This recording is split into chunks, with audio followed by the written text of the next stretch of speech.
Camel toe speaks? I don't care. A lot of women speak, bro. Doesn't mean I want to listen to them.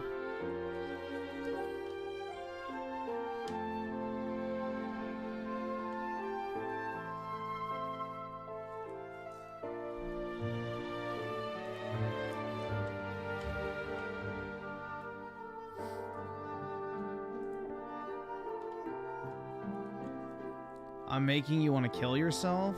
Well, what can I do to push you over the edge, man?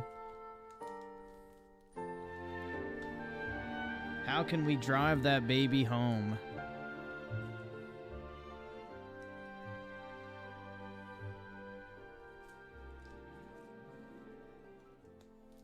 Buff Garfield with the 2. Nintendo should do a PC launcher for all classics. Yeah, I mean, at the very least, if they're not going to do Virtual Console, like, as a permanent thing for their consoles moving forward, I think they should. It makes no sense to me that they have, like, those thousands of games, basically, just sitting there rotting, that they could be making, like, $30 a piece off of. Like, Nintendo could literally just put out, like, you know, every single one of their retro games for $30, and people would buy that shit all day. Like, it doesn't even matter if you can download the ROMs for free or whatever. People will buy, like, official Nintendo releases of their old products for, like, a high price tag. It just doesn't make sense to me, personally. But, you know, I guess they like to add this, like, sense of conclusion to their consoles, where it's like, oh, well, if you wanted to play all these Nintendo games, then you should have gotten X console. Either subscribe, so donate, it adds or get urgency the fuck out. for people to buy the next console and the games they want. So, I don't know.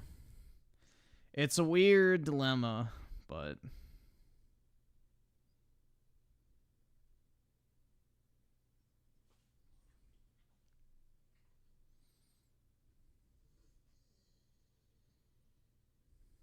it's a very weird dilemma.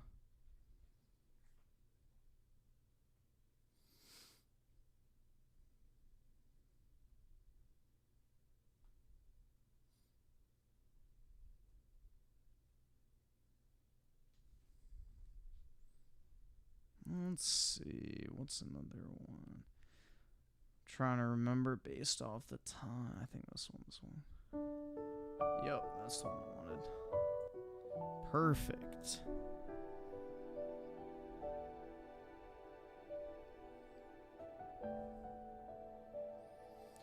Basically, Phil got up on stage and basically said that, you know, everything's going to be coming moving forward. Microsoft expects a return on investment and, you know, things have to change, essentially. But, yeah. So, it's pretty much Jover, man. It's Jover at this point.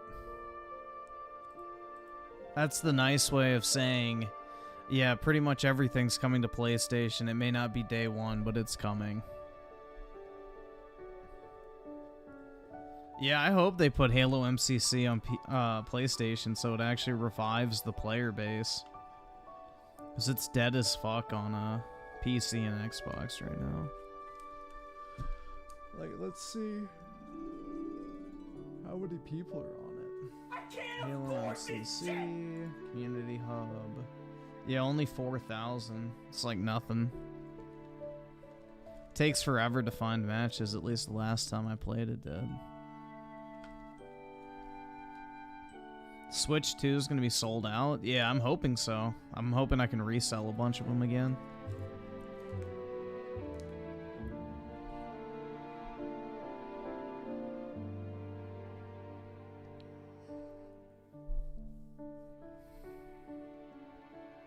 PlayStation and Xbox have done nothing this generation. I don't agree with that. Microsoft has done a lot this generation, just not good things. So, may not like what they've done, but they've done stuff this generation.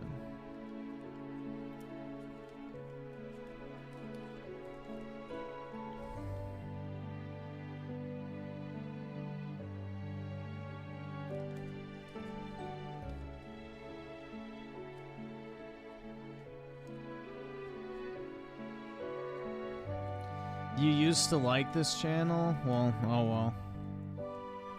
I'm not really doing anything different, my guy. So I don't know what to tell you.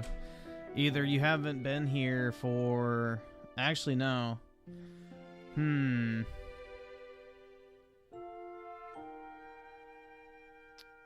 trying to think. How many years have I done this type of stuff? Since like 2018?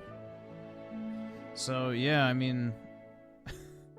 Maybe if you watched me in like 2017, I don't know how the hell you would, because I wasn't really uploading anything that would have attracted a subscriber base. But yeah, I don't know, man. I've basically been talking about the same shit for 6 years. It ain't exactly new.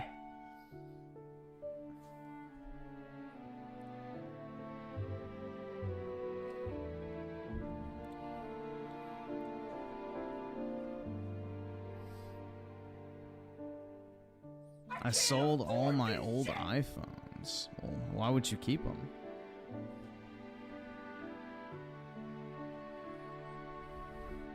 There's no point in holding on. Save money and make money on Depop. Buy your favorite brand secondhand for cheaper than retail. Save on the latest styles. When you're done, sell them with no selling fees and use the cash to buy something you love. Buy, sell, welcome to Depop. I don't care how big it sounds good.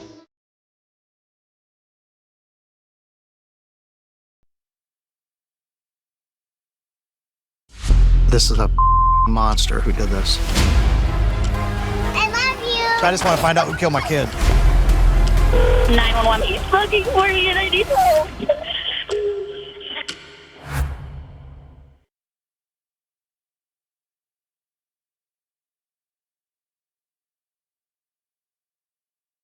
Mechanically, Concord's not worse than Redfall. Both are shit games, but Redfall was like literally busted. So, Concord is a functioning product. Redfall is not. Or at least it wasn't at launch, which I don't think anyone cares post-launch.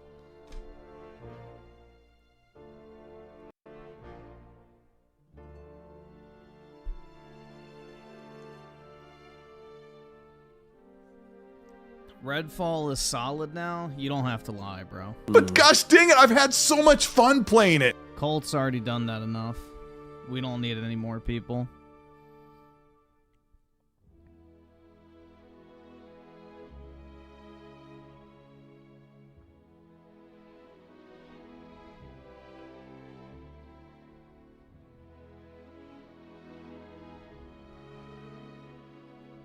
Oh my god, Overwatch has a new update. No way. I don't care.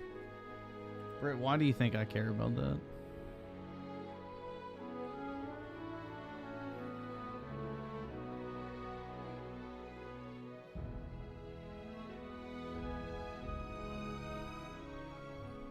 Yeah, as solid as a constipated turd.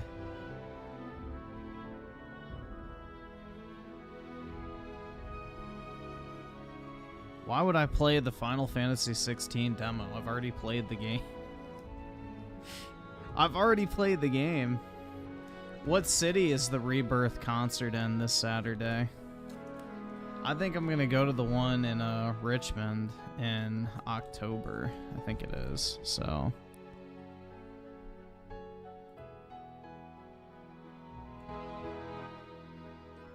Oh, Fort Worth? Nice. I wish I was in Texas. I bet you Dreamcast guy will go to it. He goes to the Final Fantasy concert, so you should keep an eye out for him.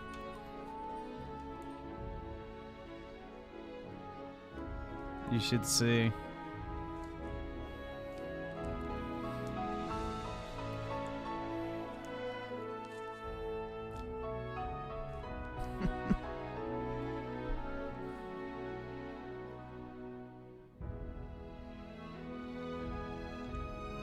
Yeah, I heard it's really good, though. Make sure you buy, I think they sell, like, the soundtrack there, so if you can get the limited edition soundtrack, you may want to pick that up. But yeah, they have some pretty cool merchandise, apparently. Griffin would dress as a weeb? Nah, they're hosting it like a concert. Or not concert, like an orchestra or some shit like that. So I think the place has a dress code where I'm going. You can't wear like shit, essentially. You actually have to like dress normally.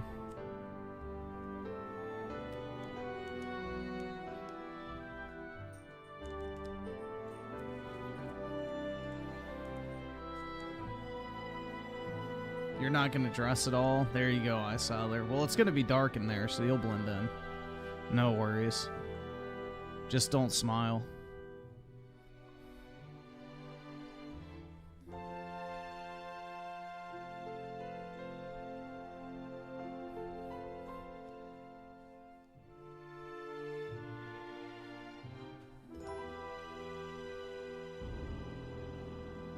Good dog. What do you want, buddy?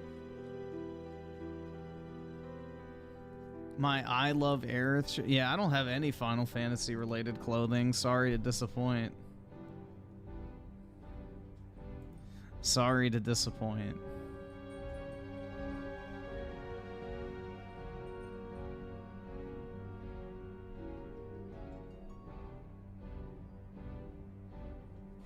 Nah, I think Concord will probably have like 2,000 because that's what the pre-order beta numbers were.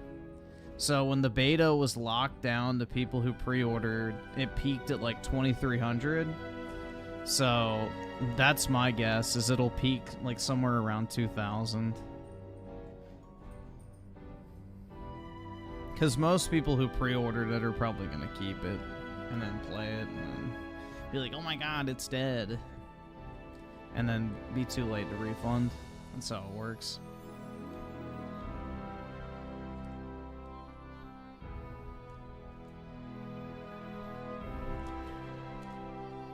Yeah, I think they're gonna stick Concord on PlayStation Plus. It only makes sense. They did it with Destruction All-Stars, so...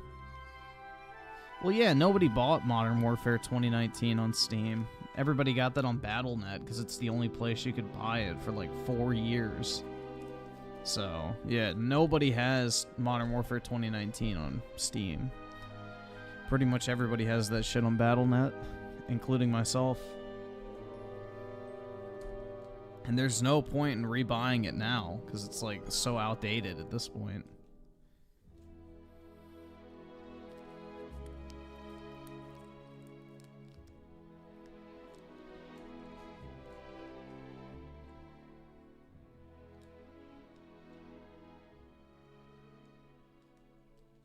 Yeah, Modern Warfare 2019 was good. I mean, some of the maps were kind of shit, but the gunplay, time to kill, and everything else was great. I really enjoyed it overall. I thought it was a pretty solid game, all things considered. Yeah, I don't want to listen to that. I wish these were in English so I could actually fucking read it, but it's too much to ask, apparently. YouTube didn't bother to upload the names in English. What is this one?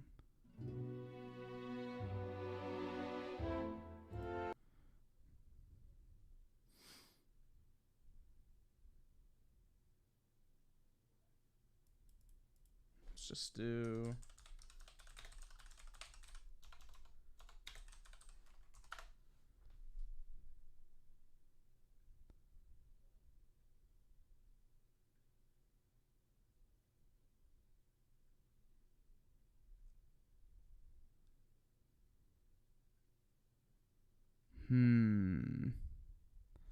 Why is it only for individual games? Just give me a compilation.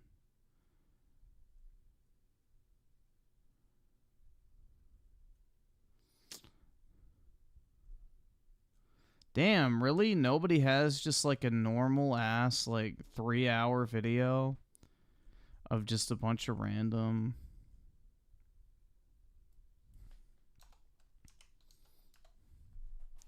Wow. Lazy fuckers. Maybe that.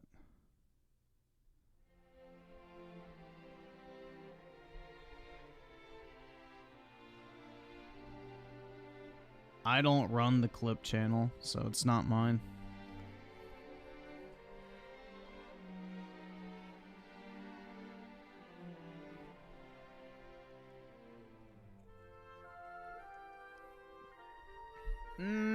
I might play the Black Ops 6 beta. I don't know. I really don't have an interest in it, to be honest. I'm like almost completely uninterested. I haven't even watched like actual gameplay of it or anything on.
Tyler with the 5 pain time.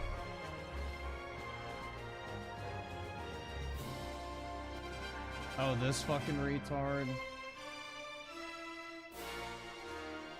Yeah, I have another clip from this dumbass.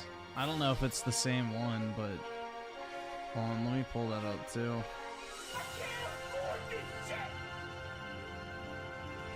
I sent myself another clip from that dipshit I saw.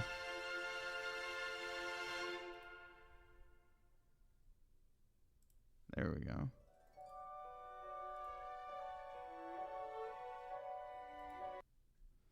Alright, I can watch this real quick.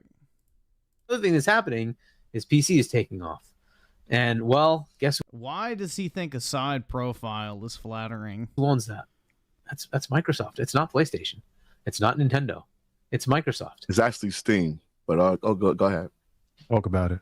Well, you It's Steam. presume It ain't, that Steam I is don't the end all presume be all. anything. I know for a right? fact who runs PC, and the damn sure ain't Microsoft. Well, if you look at the Who gets the most okay, PC revenue? the question like It's will they do Steam. the Who makes the most PC revenue is by far Microsoft. You're In what fucking world off their $20 fucking Windows key? Yeah, I don't think so. In talking about gaming, PC. Are you talking about gaming? That's a different. we're talking about gaming. Are you talking about gaming? Yes, Harjeet. No shit, they're talking about gaming. The podcast is called Primetime Gaming, you fucking dumbass. Bro, stop playing with me, man. Stop playing. We're not But talking if you're about talking about we're not talking gaming, about business. We're talking about Valve- gaming. This is a gaming Valve show. makes 7 to 8 a year. Xbox makes 22. On PC. So who's? I don't care where they make it. They make No, 22. but we talking about on PC. You said who run PC. Who owns PC? Raise your hand if y'all It's think that Microsoft. Microsoft runs PC gaming. Raise your hand. Can I get a show of hands? Oh, they absolutely do. How do you make a game on PC? That's the point I'm making. I don't just think of gaming. How do you make a game on PC? You use what? What Linux. do you use? Windows. You use what? You don't use Windows to make a game on PC. Microsoft's You can code Visual on Studio? Linux. You don't have Yeah, you code on Linux and then you port to Windows. You don't actually build a game on Windows, but you know. to code on Visual Studio at all, actually. Yeah, okay, good luck. You can do it on the cleats. You can do all types of Yeah. things. I mean, I hear you, but you're trying. Almost all programming on any sort of mass scale is done through custom Linux operating systems. So any type of like redundant work or specialized type of programming or graphic design, any of that type of shit is done on highly specified like custom Linux UIs and operating systems. So most games are coded in Linux and built in Linux, and then they are ported to Windows. So I don't know, man.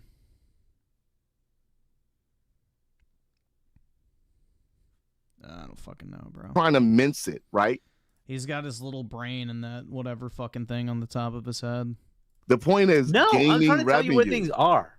I'm trying to tell you Alright. where things are. You want Alright. to believe that the world is over. Okay? No, I don't feel wanna free to believe The shit. world is over. I don't know. The I'm world's not saying over that for the world me. is not over. Nothing's over about the world. We're just talking about the definitely situation not with the over for console. Microsoft. They're gonna Yeah, it's not be over for making more Microsoft money either. than ever before. Nobody Exactly. here This is has just said concerning- Microsoft is dead. Nobody said that. Right, this is just Nobody said concerning their Xbox console is fan dead. base. Right. You also said that Right. the console is dying. The right? That they're not going to make another console. console. The console- right? console. Could die with Xbox will Microsoft live and on for Xbox still living centuries on. without the. It'll live on for centuries, guys. Literal centuries. 500 years from now, our 10x great grandchildren will reminisce about the legendary ancient Xbox 360 as they play on their Xbox Infinites and look back on what gaming used to be 500 years into the future. Like, what the fuck is he talking about? Centuries? Yeah, not a fucking chance, dude. The console. Oh my god. Bro, that's some next level cope. Did I see Muda deactivated his X account? No, I'm not on Twitter like that. I have no fucking clue. Nor do I follow him if I did have one, so. I'm not even subbed to him, man. So I have no clue. Why did he delete it? Let's see. Xbox next year. This is my opinion. Launch on Xbox next year. This is my opinion. I'm not sitting in the room with Hiroki, but if I was, I'd be like, Hiroki, look, I'm gonna be honest with you. I'm an Xbox guy. I have those games. I've platinumed almost 2 of them because I need 2 more trophies and miles, and I'll finish off Spider-Man eventually. I'll rebuy those games. I'm a customer. Yeah, this dude's like 56 or some shit. Sell them to me on Xbox. You know what Hiroki's gonna say? Well, these games, they're just collecting dust. Look, don't be insulted by what I'm about to say, ladies and gentlemen, but here's the truth. Spider-Man 2018, Miles Morales, and Spider-Man 2 are stacks It's a Twitter video, so the compression's like extremely high. of newspaper that are sitting in the rain. They're not, bought them already. No one is rebuying those games on PlayStation. They've taken those games out of their service when Spider-Man 2 launched to make you buy the games again. No one is buying those games. You know who would buy those games? People on Switch 2, people on Xbox. Those are customers that Sony doesn't have to, they need to find. That is an absolute fact. Isn't this interesting? The same people who cheered on for every fucking Xbox game to be exclusive from Bethesda and Activision are now saying that exclusivity is not even an option anymore. You have to put your games on all platforms now. It's just amazing the way the fucking goalpost shifts, man. This is fucking crazy. That is not being insulting. That is not, piling on PlayStation. They need to find new revenue with old Why? Why do they need to? games. They need to find new customers selling older games that are no longer moving the needle on their platform. Those are just 3 of them. And Sony is going to follow just like they've done. Do you know how stupid that sounds? That's like saying Netflix needs to put all of their TV shows on other people's streaming services after a certain amount of years because those shows aren't bringing people in. Yes, they fucking are, because if you're a first-time Netflix subscriber, you're not just subscribing for the new stuff that's coming out. You're subscribing to access this massive back catalog of content that they've built up over the years as well. You're not just subscribing for the new shit or the stuff that came out in the past year. You're subscribing for everything that's come out over the past 15. So, no, that shit still does move the fucking needle. There are people who are still buying Nintendo Switches today because the back catalog of Nintendo games is so fucking good. Like, the Switch has one of the best Nintendo first-party lineups of all time. Like, you really think people would still be buying Switches as much as they are right now if Nintendo put all their shit on other platforms a year or two later? Of course fucking not. The best-selling game on the Switch is literally a 3-year-old fucking game. Or I guess not 3. How old is Smash Bros? Like, that's pretty consistently, I think, like, still one of the best-selling games on the Switch, right? But yeah, you get the point. Like, Mario Kart 8, Smash Bros, and Animal Crossing are still, like, the highest-selling games on the Switch pretty much every single year. And those games are ancient at this point. So it's just, this is some fucking dumbassery, bro. Time and time again, and copy almost verbatim what Xbox. No, like Mario Kart 8's their highest selling game, but I'm talking like, I guess like actual sales, because a lot of the sales of Mario Kart 8 are fluffed by the bundling. Is doing, and when that happens, people in this chat that are rah-rah on PlayStation will be like, yeah, I think Animal Crossing's number 2 or 3, I'm not sure. And we talked about this, and then and of course my ideology was poo-pooed and clipped and put out there by the trolls. Look at this jackass boomstick. He don't know what he's talking about. I never. You don't. Said it, as a matter of fact. It's my personal opinion, but I'm also a businessman, and that makes. Oh my God! Yeah, you're a businessman, huh? Makes business sense to me, but well, you know it's funny because you're a businessman, huh? No, you're a 56-year-old man sitting in your fucking room, console warring about X-Slop. You played that clip, right, of Phil when he was at Gamescom, right, in the beginning, and had that interview, right, with Sarah Bond and. Oh my God, dude, that shit's crazy to me. That shit is crazy. But yeah, Mr. Boomstick XL is a businessman, guys. He's got all the keen insight into how all this shit works. Yeah, he said that Helldivers 2 was going to Game Pass. Yeah, he's a real genius, guys. Or Microsoft is going to buy Pal World, when in reality they're partnering with Sony. You know, just age is like fine wine, or all Bethesda games moving forward will be exclusive. You know, just keep the list going. Almost everything these like fucking Xbox fanatics have ever claimed has been completely fucking wrong for the most part. But yeah.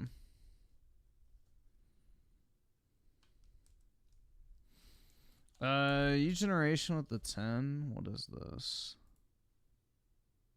Hi everyone, Mark Barden here at Sandy Hook Promise. Hi everyone. On December 14th, 2012. Hi everyone. Chat. If you follow the Olympic cringe. Of course, tipsters standing up for the troons. Olympics at all this. He wants to vault their poles, if you know what I mean. Let's see. Me, the Monty with the 10. Live forever or live forever. Well, either case. I appreciate it, man. Big ups. Gaming. And me, the Monty, with the 1. Uh-oh. You're broke! You're fucking poor! Juan with the 1. You're broke! You're fucking poor! And Buff Garfield with the 1. You're broke! You're fucking poor! Nah, Sony used to own like a pretty significant chunk of Square Enix like shares. So they owned a portion of the company, but they sold off their shares back in, like, I think 2014 or 15. Because Sony was going through a bunch of financial trouble leading up to the launch of the PS4 because of the whole economic crisis and everything. So it hit America hard, but it hit Japan harder. So, yeah, they had to, like, sell off a bunch of stuff. Back in 2013, Sony was considered a junk stock. So their gaming division turned things around for them big time. So there was like an actual risk that Sony could have shut down back in like 2013 and 2014 because of the financial issues they were going through. Because of the Japanese economy, when that recession hit in 2009, it hit Japan even harder because, you know, their whole financial system is completely fucked up. But yeah. So Sony at one point was on the verge of bankruptcy, so they had to sell off their holdings in a lot of companies like Square Enix. So they used to own a part of them, but they've never outright owned them. I Siler with the 5. Dog, what the fuck? Lol. Let's see. Siege has became so ass they made the new operator a retard on a wheelchair. I thought this was fake. Is this actually real? I thought this was a joke. I've seen this. Jesus Christ, bro.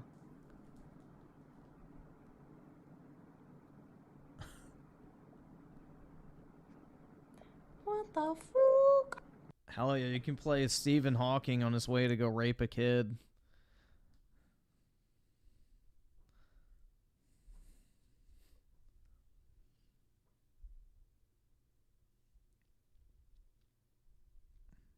Nah, dude, he's not handicapped. He's handy-capable.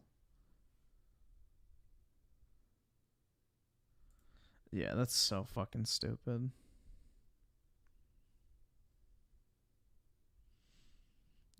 Dude, it's just like crazy. Opinionated junkie with the 2 DNC convention was cringe, lies, and more lies. Yeah, it'll be interesting to see what happens tomorrow with like RFK and Trump. I'm hoping that RFK joins Trump's campaign. I think that'd be awesome, personally. I think that'd be pretty cool. Especially since they're both basically getting fucked over by the Democrat Party. Like, the Democrats are suing the shit out of RFK, and the Democrats are also, you know, going after Trump legally as well, too. So they both have a common enemy, so it'd be nice if they would work together to, you know, put him down once and for all. But yeah, I like RFK. He's a genuine person. He's not a piece of shit. Definitely not a self-serving, you know, egomaniac, I feel like. But we'll see what happens. I don't know. It's not 100%. But hopefully it works out, because I think he'd be a good addition to the Trump cabinet. Because, like, they floated the idea of putting him as the head of the CIA, which would be really fucking funny. That would be really fucking hilarious if they made RFK the head of the CIA, dude, after they killed his fucking dad and uncle.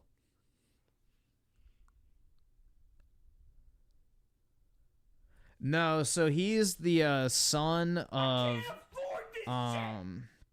shit, what is it? JFK's brother.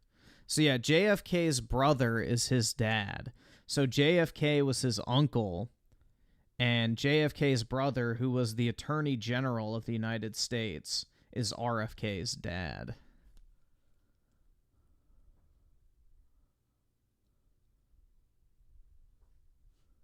No, they killed both JFK and his brother.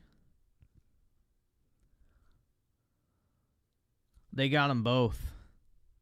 The Kennedys were trying to get rid of the, you know, fiat currency, essentially, and take us back to the silver standard, which would have completely crippled the Federal Reserve. And, you know, can't have that.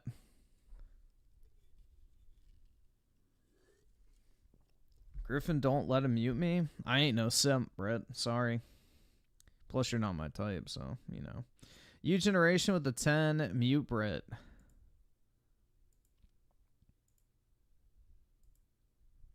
There we go. Actually, hold on.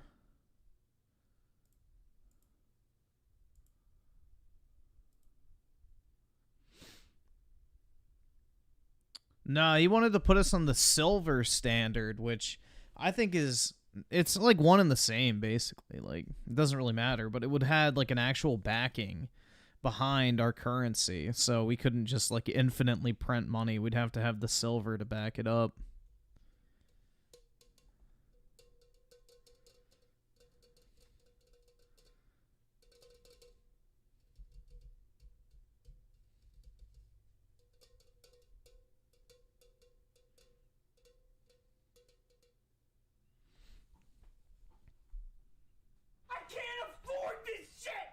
Stop, Griffin. That's conspiracy. Yeah, exactly. EB7 with a 2. It's sad what happened to the Kennedy family. Yep, they flew too close to the sun, man. The Democrats, like, they are the most corrupt party in political history, hands down. Like, the Democrat Chicago politics machine, if you've ever learned about that, is wild back in the day. Like, if you're ever bored one day, go look at, like, the fucking Chicago political machines back in, like, the early 1900s in, like, you know, cities like Chicago, for example, and, like, all the fucking controversy and shit. So, yeah, the Democrat Party, since its inception, has been incredibly corrupt. They are the party of we will maintain power at any means necessary, essentially. They don't care what, you know, policies or ideas or whatever they have to latch onto. The end goal is only to win. That's all that matters.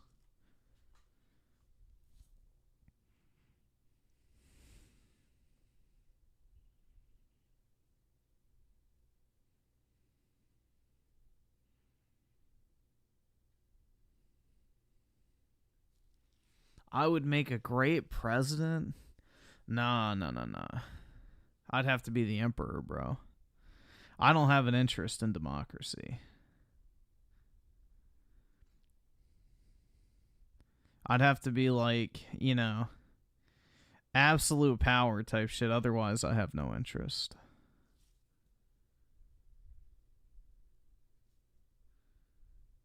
Yeah, supreme leader. There you go. Because I wouldn't want to have to campaign. I wouldn't want to have to do, like, public events. I wouldn't want to have to go, like, fucking shake hands and, you know, be on camera and, you know, basically the ceremony type shit. I wouldn't want to do any of that crap. Just lock me in my fucking basement and let me run shit. Like a shut-in, essentially. I don't know. I'd be like the fucking basement dweller.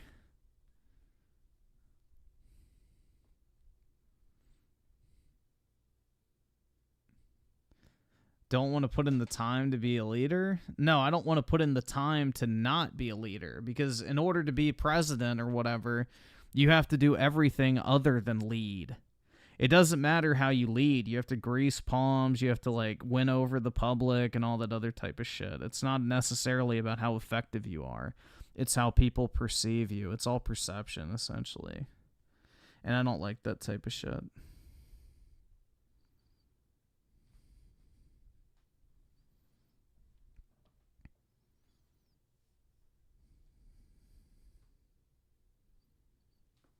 Opinionated junkie with the 2. Harris is stealing Trump talking. Oh, yeah. Dude, she doesn't have a genuine belief in her body other than, you know, she wants to be in control. And I saw her with the 2. 30 FPS avowed, potentially. Yeah, it wouldn't be surprising at this rate, man. You know, they released the game in like an alpha state, and then it comes out 6 months later with the actual full release. That seems to be the, you know, Microsoft formula for pretty much all their first-party games. They launch in a broken, incomplete state, and then 6 months later they actually, like, somewhat fix it. So did Tay-Tay make an appearance tonight? Oh, Taylor Swift. I have no clue.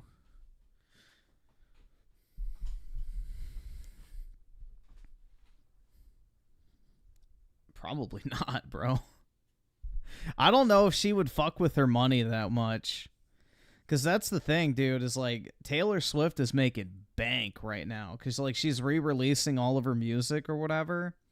So she's like making billions right now. So I don't know if she'd want to fuck up that money train by getting overly political. So that's the thing.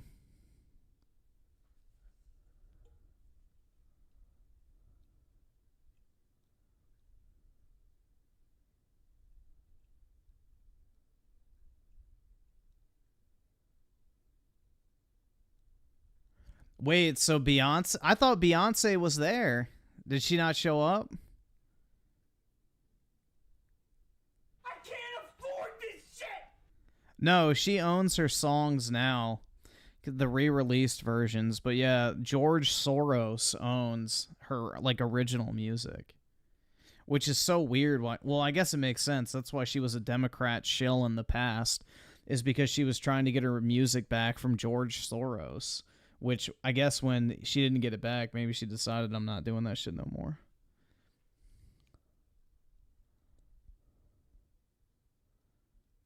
So who was the special guest that they had that they were hyping up? I saw that it was a fucking, you know, like, oh my god, bro, Beyonce is going to be there. Because doesn't Camel Toe use their fucking song for like their theme or whatever? For the campaign. Let's see. DNC special guest. Who was it?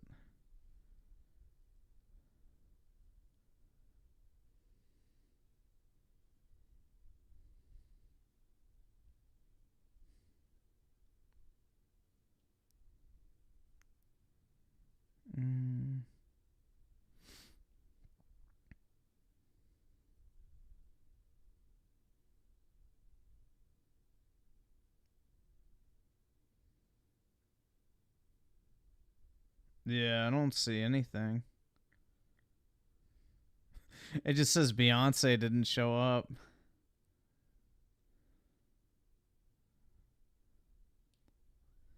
Let's see.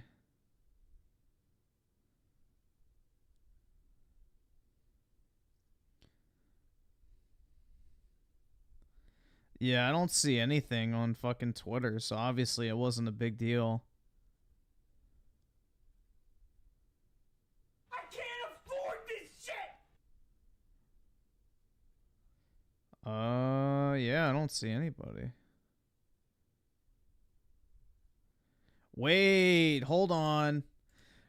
Guys, big news, big news. Apparently, RFK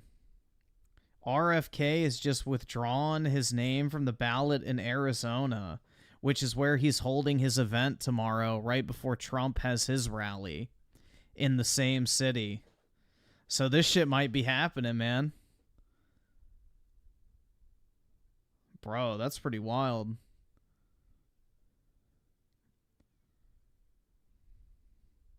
Because, like, it was already really sus that, you know, RFK had an event at 2 p.m., and then Trump was touting that he had a rally in Phoenix as well a few hours later with a special guest. So, I'm wondering, like, that's pretty wild. If that's actually true, again, it's on Twitter, so you have to take it with a massive grain of salt. But, yeah.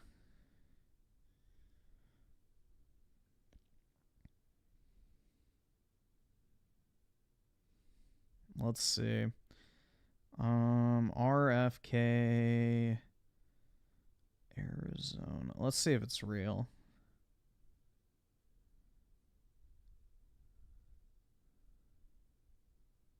I can't find like an actual source, but let's see.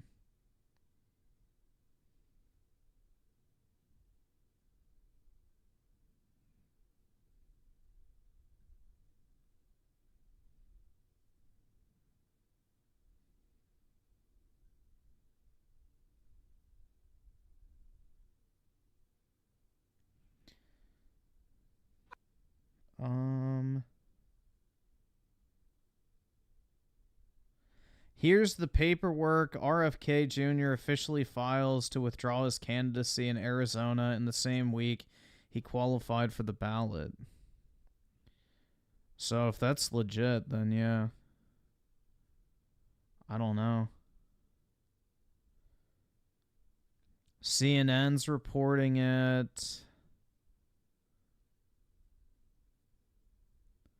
Trusted sources within the Trump campaign say he will be the special guest tomorrow. Official paperwork. Yeah, so it looks like it's real. Damn, man.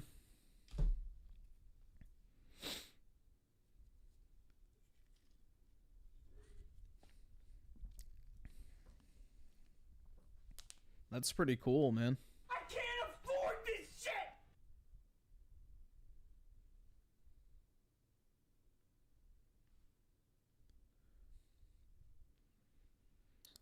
I think, yeah, that was like the thing is Trump's going to give him like a high-ranking cabinet position, which I think is great, personally. Like, I wish Trump would have done that more in his first term, is like bring in more like moderate Democrats or at least just sane people from the other side of the aisle. Because the thing is like the Republican Party's fucking dead, bro. It's a joke. Like, the Republican Party just needs to fucking die. It's a rotting husk of nothing. So it's literally just basically the speed bump party to the fucking Democrats. So it needs to just die off and something needs to replace it. So I think it'd be great if like Trump's lasting legacy is like the MAGA party or whatever you want to call it, where it's like basically a collection of the former Republican voters and then like moderate Democrat voters. I think that would be the way to ensure victory moving forward, because if you gave people like an actual like moderate option that actually stood for something other than just we're not the Democrats, vote for us, then I think you could actually have some pretty good success. Because the Republican Party is a fucking joke, man. They have absolutely nothing they're trying to do. Trump is the only one in like decades that's actually pushed for something real. So, because Trump is an old school Democrat, so he's not an actual Republican. I don't know, but we've had this discussion before. But yeah, I was hoping he would have done that more in his first term. That's what I would have done personally, is like I would have brought in people from all the political parties and like interweave my way into like the Republican and Democrat hierarchy to like establish myself as like, you know, a prominent figure in either camp. But you know what they say, man, keep your friends close but your enemies closer.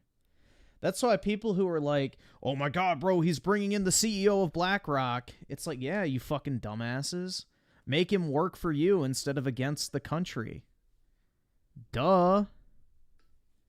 Like, people are so short-sighted, bro. There's no strategy or planning or, you know, Machiavellian tactics anymore. Like, everyone should go read The Prince. It's one of the best books you'll ever fucking read because it gives you perspective on how to fucking win. Go read The Prince. It's like, I think it's only like 100 pages. It's not even long. You can read it in a few hours if you're slow. But yeah, it's like basically a textbook of how to basically attain and keep power. So it's called The Prince by Machiavelli. It's an old book, but it's worth reading because it'll give you like a very interesting perspective on things.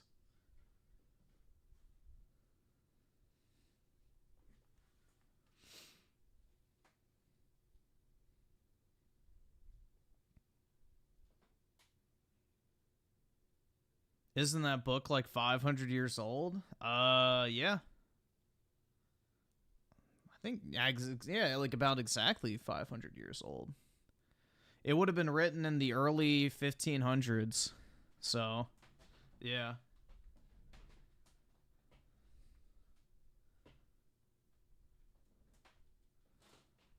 I'm not really a Shakespeare fan, but yeah, I had to read all the Shakespeare stuff in high school and college, so... Yeah, I've read Macbeth. Not really a huge fan.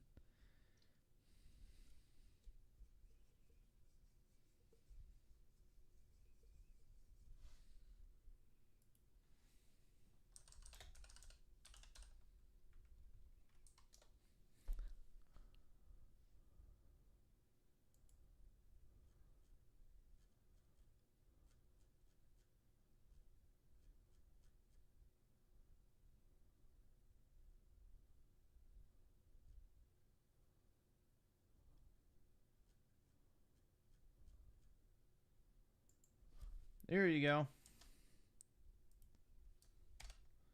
You don't even have to buy it.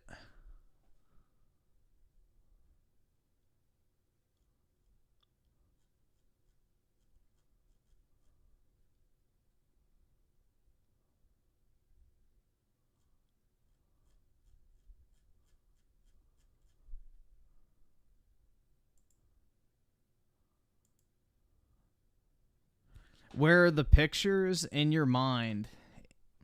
Use your imagination, man.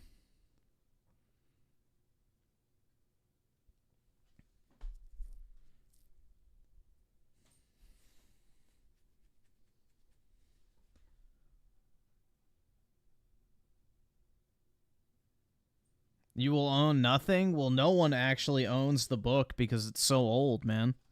It's considered public domain nowadays. It's 500 years old. So, I don't really think Machiavelli is going to come back from the dead and sue you.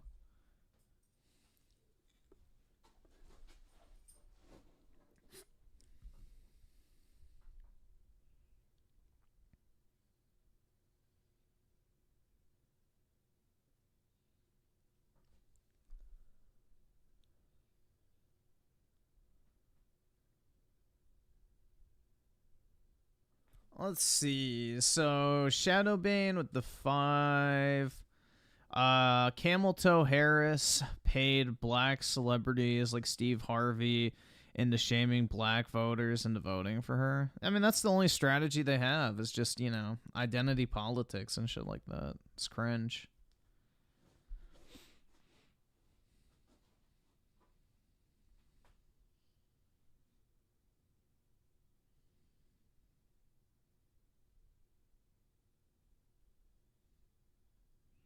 I don't know, man. The thing is, if you're listening to a celebrity when it comes to how to vote, you're a fucking idiot. Unless they're, like, actually talking about issues and things like that. And things that actually impact you. But, yeah, most of them don't. They're just like, yeah, I like this person because they paid me to be here.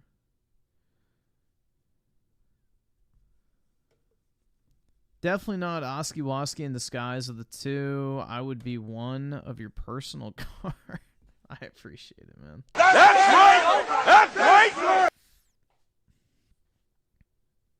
In Grand Wizard with the 2, we don't believe in God, we believe in Griffin. Well, I want my 10% tithe then. So if that's the case, then I want 10% of all your earnings moving forward. Definitely not Oski-Woski in disguise with the 2. Maybe it was Eminem. Bruh. Yeah, crowd, white boy. Gross. Yeah, I wonder who the special guest was, though. I couldn't find it. Let me see if I can find it here. Special guest at the DNC. A special guest. These are the wrong answers. I want the right answer.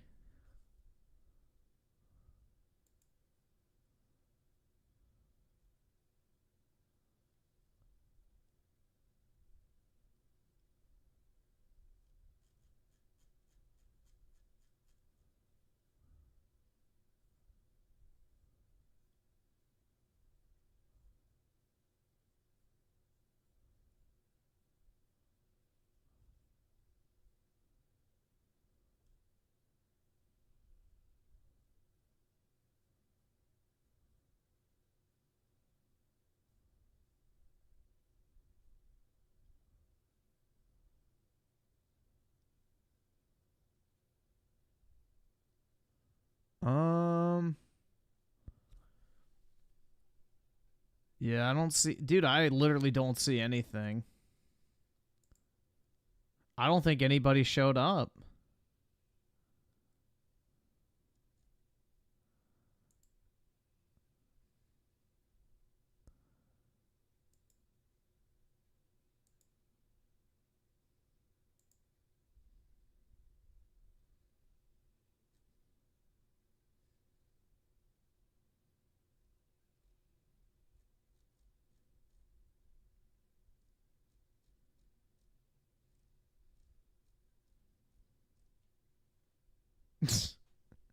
Mark Hamill? Oh yeah, dude. Did you guys see he charges $400 for an autograph?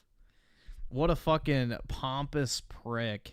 I mean, he's like in the need of money, so it makes sense. But yeah, still, $400 for a fucking Luke Soywalker autograph? Yeah, no fucking thank you. 3PO.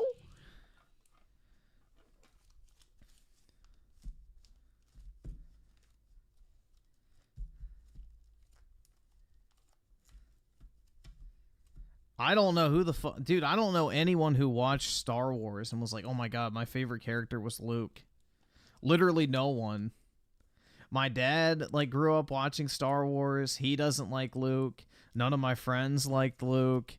Like, nobody I've ever met is a fan of Luke. Everybody either likes Han Solo, Darth Vader, or, like, maybe, Lando. And then from the prequels, it's Obi-Wan and Anakin, and then Palpatine, bruh. Like, those are the iconic characters. That's who everybody likes. Or Qui-Gon, because Liam Neeson's badass, but...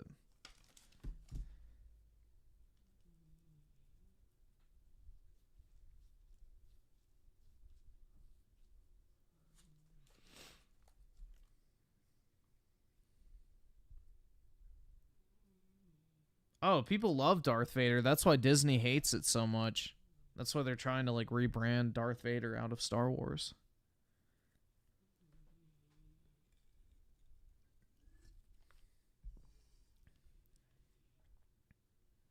Let's see.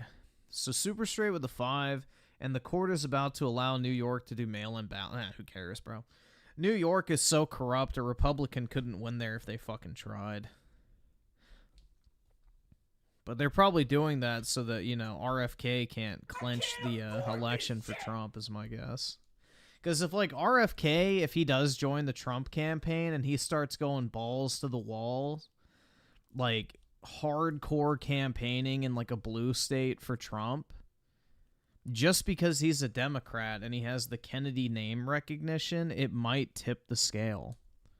So, like, if he goes to, like, a Minnesota or a Michigan, or even something like New Jersey, he could probably take the state for Trump and flip it. So, RFK's good. RFK's... Bro, anybody that the Democrats are trying to fucking keep off the ballot is good. They're not compromised. That's the biggest thing. I don't agree with a lot of stuff RFK believes in, but the man is not an evil piece of shit trying to destroy the U.S. for his own personal gain. He actually gives a fuck about what he talks about. He's a genuine human being. He's not a political grifter. So I will take that any fucking day of the week, someone who's not trying to harm people for their own gain. The fucking Bidens and the Obamas and the Clintons and the fucking, you know, camel toes and all of them are only in it for themselves. They will sell out the country in a fucking second to promote their own self-interest. Same with the Bushes. So it's just like, that's the thing. I will take someone who is genuine, that is actually trying to do the right thing, over someone who claims to agree with everything that I do, who's not being genuine. So I'd rather support somebody who actually has, like, a genuine care and wants to help people. So you don't have to agree with someone on everything. It's more so of what type of people do you want in charge. And RFK is not going to fucking sell out the country. Because why the fuck wouldn't they let him run during the Democrat primaries if they weren't worried about him getting in? Because he's not controlled. It's the same thing they were so desperate to, like, fucking discredit Trump, put him in jail, impeach him, keep him from running. It's because they can't fucking compromise him. So they're fucking terrified of that shit. So anyone they try to tear down like that, that's probably a good person. Yeah, the Republicans fucking hate Trump. Dude, the Republican Party absolutely fucking despises him. So that's the thing, is he's not a fucking asset, essentially. He's not an asset that's controllable, and that's the problem.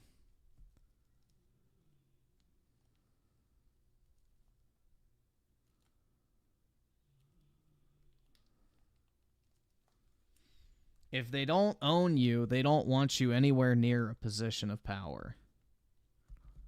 So that's how the Democrat Party especially has always operated. You have to put in your time with the party and pay your dues before you're allowed to, you know, step into the spotlight.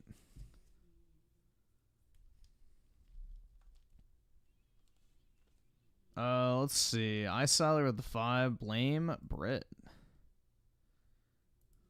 What's this? I've been friends with Mark Hamill and Mary Lou Hamill for about 40 years since Empire. He's the real deal. His tweets in support of a humane and lawful democracy during this country's difficult times have been an oasis and a salve for all empathetic and principled people. Thanks, Mark. There isn't an award that exists on this planet that means more to me than this statement. Thanks, Frank. Oh my god, dude. I don't even know who the fuck that is. Who's Frank Oz?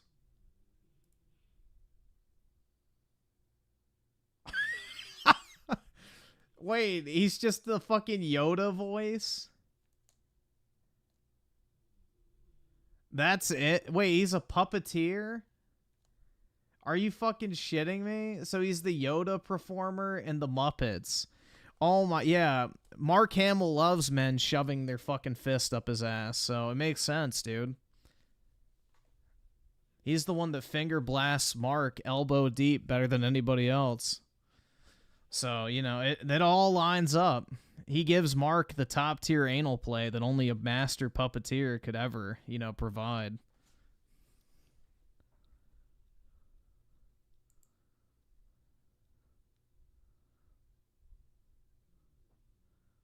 That's funny as fuck, man.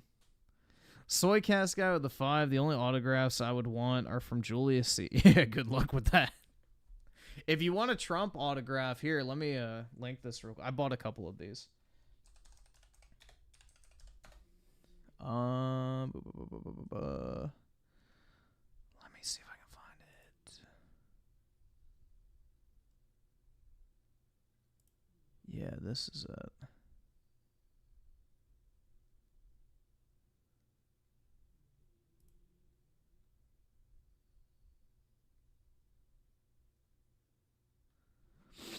Is this the one?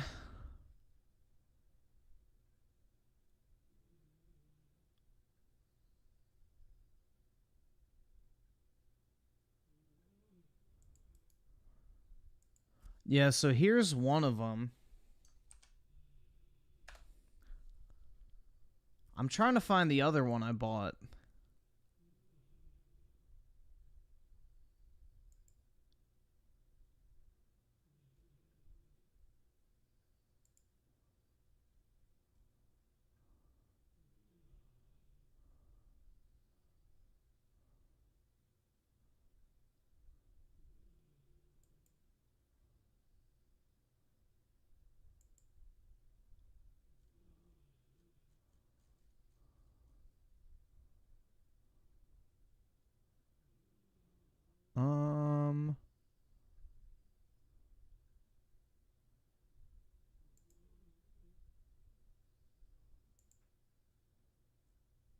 Yeah, here's the other one, which comes with the insert that's signed. The previous one of this, you could get it cut out and graded at PSA if you want it. But yeah, there's the other one too. But yeah, Trump signatures sell for like $1,000 to $2,000 on eBay. So getting a Trump signed book from an official source for $500 is actually pretty cheap, because what you can do is have the autograph cut and then encapsulated and authenticated, and then it's worth even more, which I don't know why, but yeah. If you want a cheap Trump auto, there you go. That's as cheap as it's going to get unless you meet him.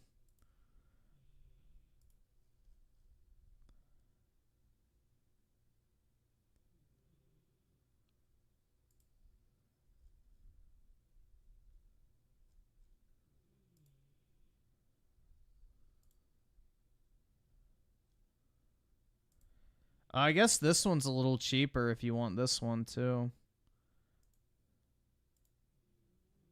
400 instead of 500.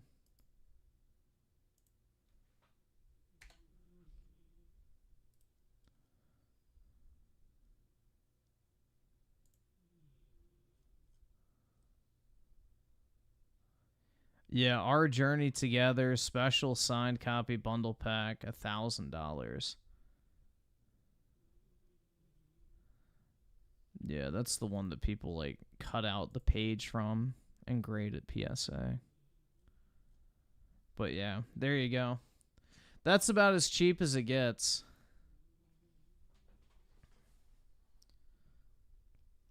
So I have my Trump inauguration ticket at PSA getting graded right now, so hopefully it does well.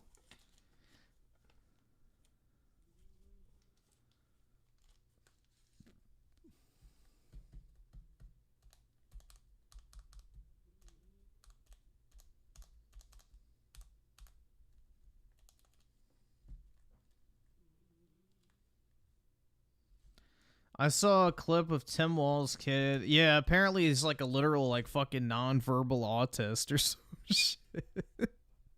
But what was funny to me is not even the kid. It's the fact that his dad has the same fucking autistic ass mannerisms. Like Tim Walls has the same like literal tarred body language that his son has, which I think is even worse. Like, bruh. Tim Walls is definitely a fucking homosexual, dude. 100%. He definitely is gay. So, it's not even up for question. That dude is definitely fucking fruity. PS Portal's a ripoff? I mean, if you're poor, yeah. Should put that money towards, like, ramen noodles or some shit. I don't fucking know, man.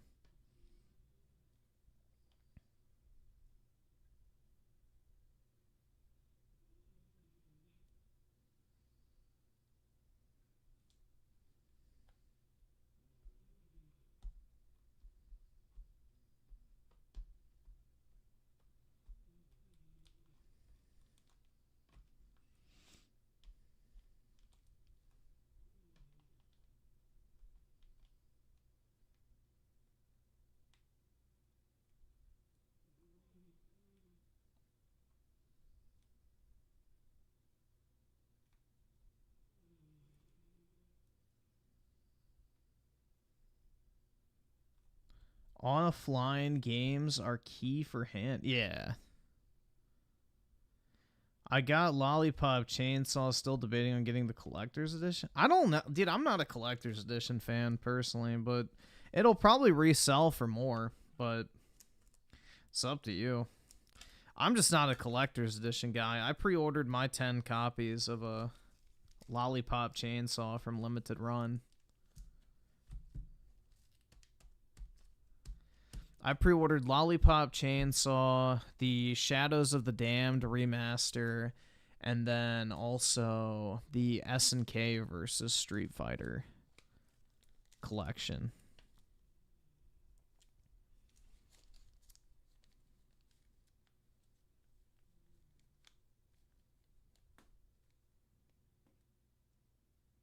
What's Shadows of the Damned?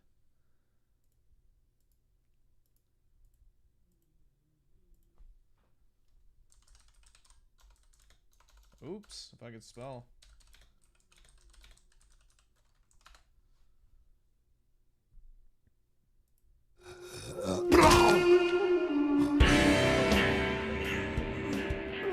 The bullet train is here, Hell Monkey. By the way, Hotspur, how is your dear sweet Paul? It's an edgy game from the 360, basically.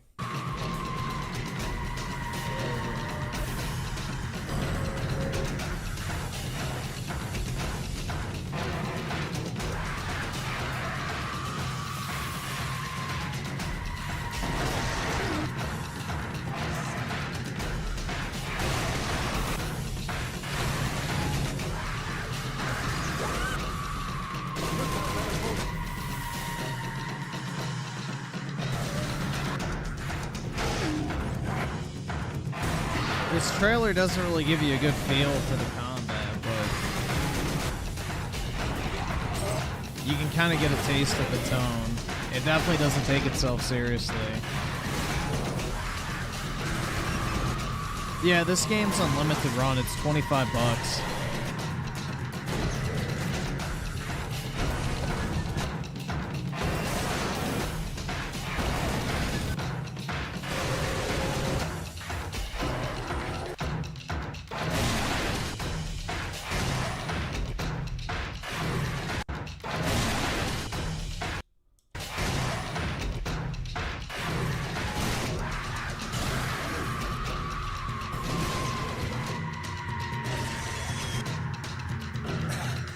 A little too scary, yeah.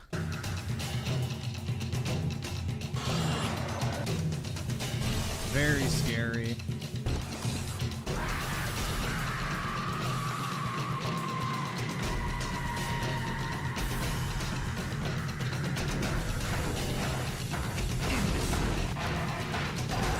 But yeah, it's just an old, like, edgy-ass game from back in the day, essentially. Let's see if there's, like, gameplay of it.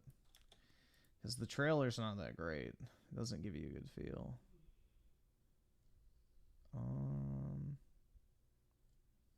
Not yet, it doesn't look like. Let's see.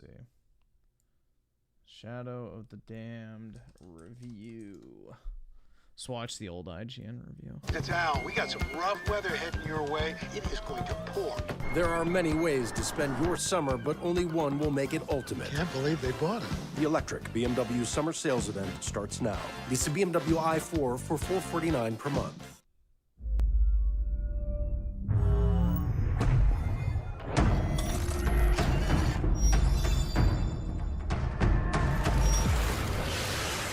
Suda51 has finally brought his knack for the bizarre into high definition with Shadows of the Damned. Packing guns, gore, breasts, and more f***s than can easily be counted, Shadows of the Damned brings Grasshopper Manufacture's demented sensibilities to grindhouse cinema. This road trip through the underworld might be worth taking, but there are some bumps along the way. Fuck you!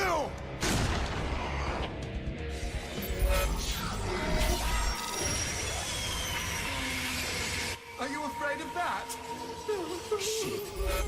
Shadows of the Damned tells the story of Garcia Hotspur, a demon hunter on a quest to save his suicide girlfriend from the bed of Fleming, the Lord of the Underworld.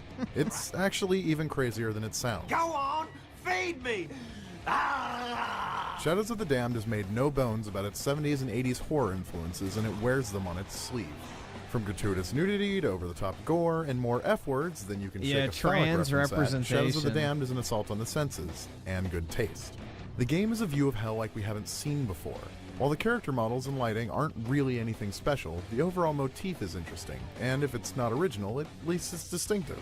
Meanwhile, Silent Hill composer Akira Yamaoka's soundtrack is bold and surprising and awesome, assuming that is you can hear it over all the dick jokes. Shadows of the Damned leaves no stone unturned in its quest to find and every possible opening for a joke about a penis. Hey, fill those cracks with your explosive hot boner. It's not subtle or even clever most of the time, but it tries to compensate by being as unabashed and gigglingly self-aware about it as possible. Your bullets have no bite, no penetration. You need more thrust.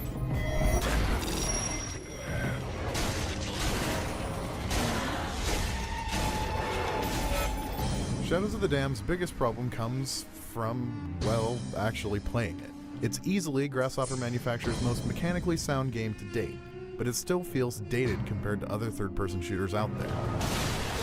Aiming feels slow, and Garcia moves like an action figure without a lot of joints. The camera occasionally finds itself stuck on random limbs, and the field of view gets weird when aiming, and you'll often find yourself at the mercy of cheap hits from enemies you couldn't have seen.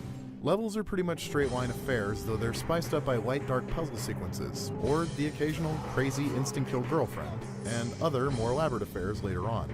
Then there are the boss fights. These go about 50-50. Half of them are a lot of fun and involve some clever visual showcases, but the other half devolve into wars of attrition.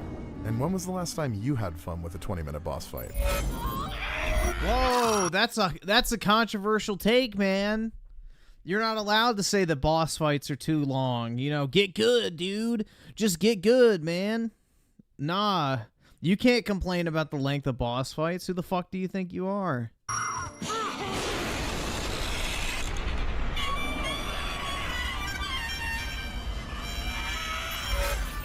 As a game, Shadows of the Damned is just okay. It works, but it doesn't do anything really well. But as a love letter to horror and exploitation movies, and as an often Dude, a 7 out of 10 from the 360 era is like an 8 or a 9 today, I feel like. funny and disturbing new view of a standard video game trope, Shadows of the Damned might be your thing. For more on Shadows of the Damned, head over to IGN.com.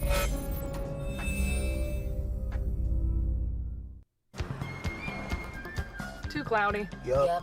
There's only one. But yeah, that's $25 on limited run games, so that's definitely worth buying a couple copies for, because the old 360 copies sell for like I think $30 to $40 new. So it's definitely worth getting, and just even if you don't want to play it, just keep it, because it'll definitely be worth more than $25 in the future.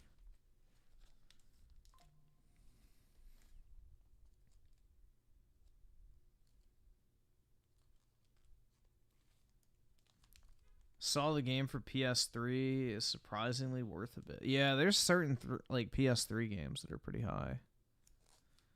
So, I mean, the thing is limited run games, if there's any sort of hype behind whatever game it is, the price goes up pretty quick. Like, for example, I bought these Persona 4 copies recently for $40 a piece, and I just sold them for 70 something like each immediately. So, it's like, if you have a popular enough limited run title, and you could basically double your money immediately. So, it's like guaranteed to go up.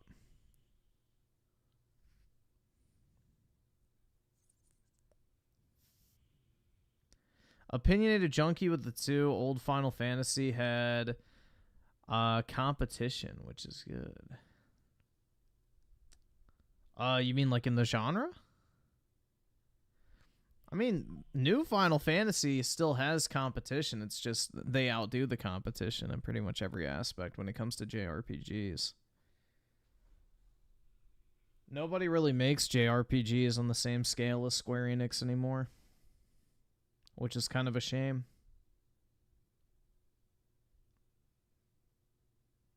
Because personally, I'd like to buy them.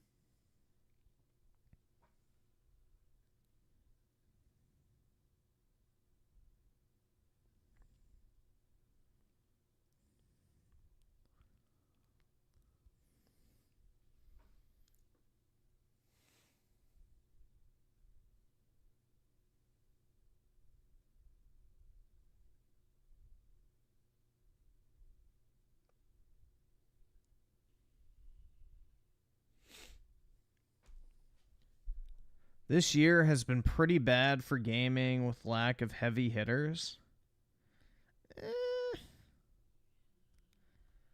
I wouldn't say that personally. I think this year's been pretty fucking good for the most part. Like, I've enjoyed way more games this year than I did last year. Like Stellar Blade, Rise of the Ronin, Dragon's Dogma 2, Final Fantasy VII Rebirth. I'm forgetting one. The Princess Peach game was fun. Super Mario or Paper Mario, whatever the fuck it's called, or Thousand Year Door remake. Shit. What else? There's other games I'm forgetting. I just can't remember what it was.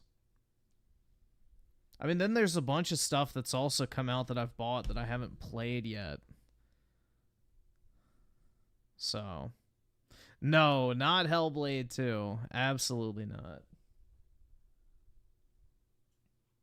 I mean, I guess you got Shadow of the Turd Tree, which was basically a game. We're about to get Space Marine 2, Astrobot, the Lollipop Chainsaw remaster.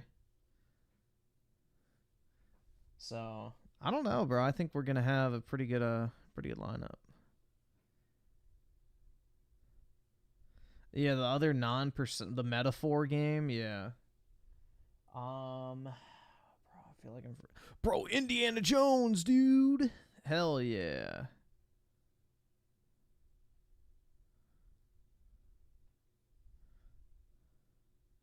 Concord. Shit.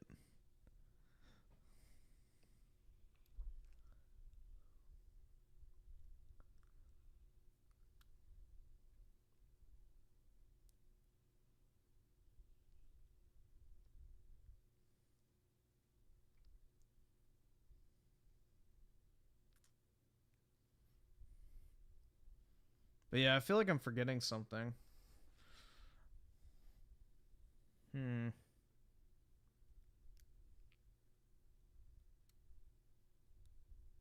Flintlock? Absolutely not.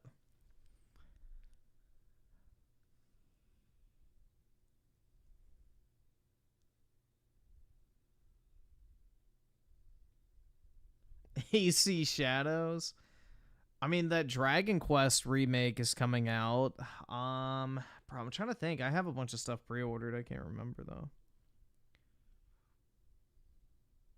I mean, the new Mario and Luigi game's coming out. They're releasing the new Mario Party game. Visions of Mana's coming out. There's still a lot of stuff, bro.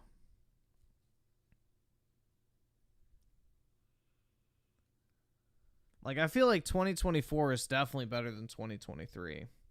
Because take away Baldur's Gate and fucking Tears of the Kingdom, and most people would consider 2023 to be a mid-year. So, it wasn't as bad as 2021 and 2022.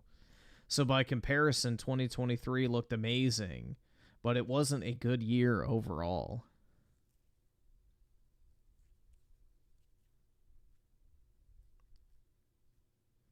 Oh, Wu Kangs? Yeah. Wu Kangs will probably be considered good by most people.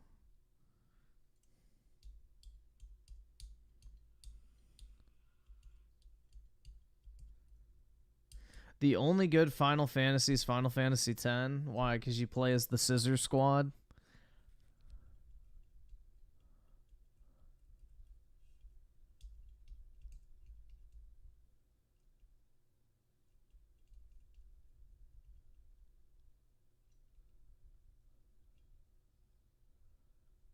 You play as the band of sexy lesbians. X2 or whatever the fuck. Yeah, I started playing Final Fantasy 3 today. I started playing Final Fantasy 3 today. I haven't gotten very far, but I got to the... I just finished up the Tower of Owen. It's a massive downgrade from 2. Like, they basically reverted on all the improvements they made in 2 and just went back to basically Final Fantasy 1 with changeable classes. Like, that's literally it. Like, Final Fantasy 3 is literally Final Fantasy 1, but you can change your, like, job. That's it. There's no other difference between it. Like, it's literally the exact same game.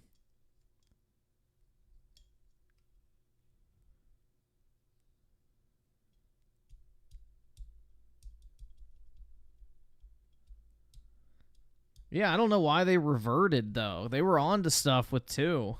Personally, I like 2.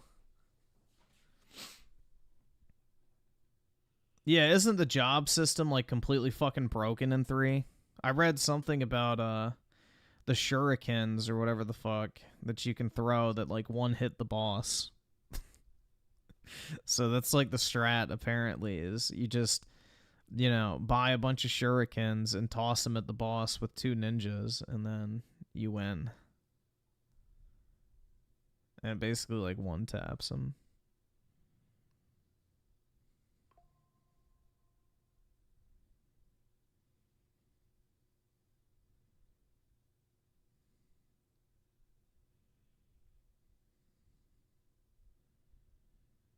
But yeah, I mean, this is the last NES one, right? 4 is like the start of the SNES Final Fantasies. So, that'll be good. No, I think 1 and... I mean, to be honest, like 1, 2, and 3 I think are worth playing. It's just, like, if you're comparing them back to back, 3 definitely feels like a step in the wrong direction compared to, like, the step from 1 to 2. 1 to 2 was like, I think they were on to something, and then 3, it's like, oh no, back, revert. So it feels like 3 should have been Final Fantasy 2, and Final Fantasy 2 should have been Final Fantasy 3.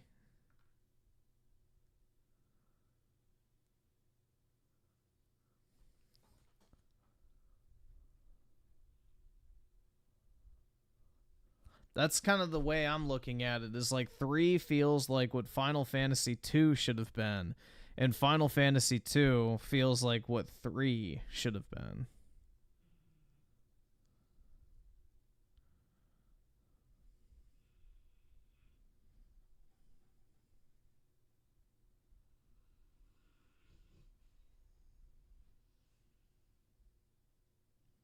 You're playing the only good Final Fantasy games according to real fans. No, everyone knows that real Final Fantasy fans have only ever played the first third of Final Fantasy VII and claim that every other Final Fantasy after that is absolute dog shit, even though they've never played the original ones or even finished the one they claim is their favorite.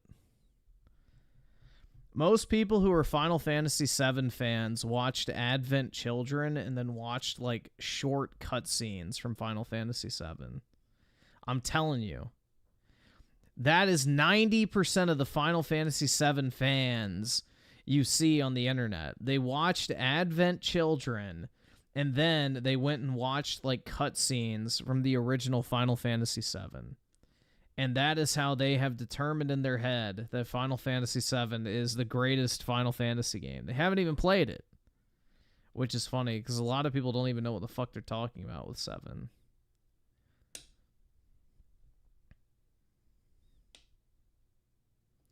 TBH, Final Fantasy VII falls off after you leave Midgard. The original kind of does, yeah, but the thing is Rebirth definitely does not. I think they did such a better job of, like, building the world and stuff, but... Bro, I saw Advent Children before I knew the events of Final Fantasy VII. Most people, yeah. Advent Children was extremely popular. Like, that's what's kind of funny, is it's more popular than the game. More people have seen Advent Children than have played the game, so... Like, that movie was actually pretty fucking big, especially over in Japan and Asia.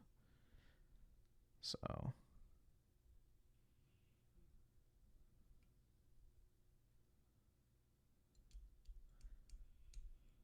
Xbox services are down. Uh-oh.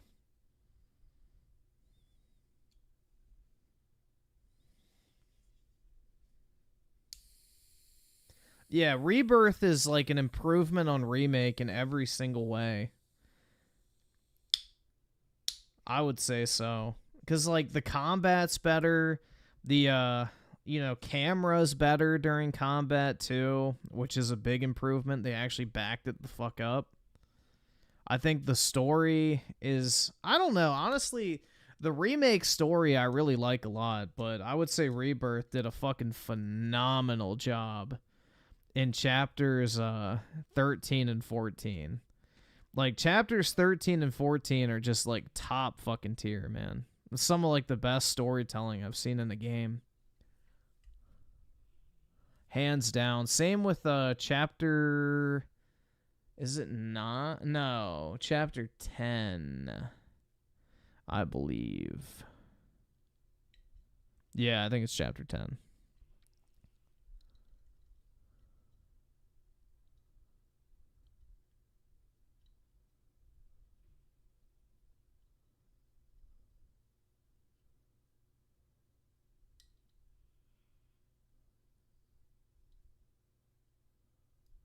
The biggest problem with Advent Children is the first half is boring. The first half of that movie is like fucking boring as shit to sit through. So the second half is good, but the first half is bland. You have to be invested to actually want to keep watching it.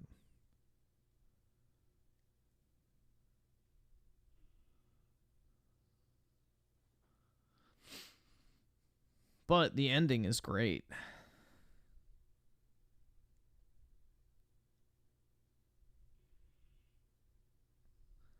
The ending is fucking fire. So it makes up for it.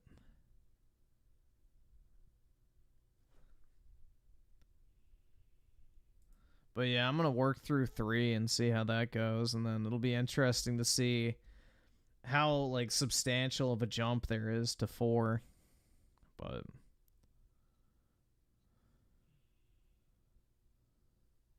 doesn't Remake and Rebirth make the ending of Advent Children? That's the theory, yeah.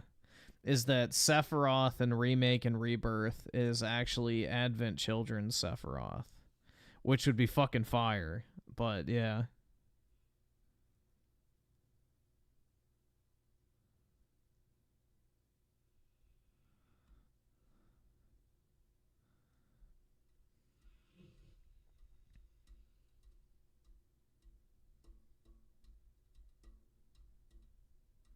Final Fantasy VI is the best of the classics. We'll see. We shall see. Rebirth makes me want to reverse my birth. What's stopping you, man? Dual flip.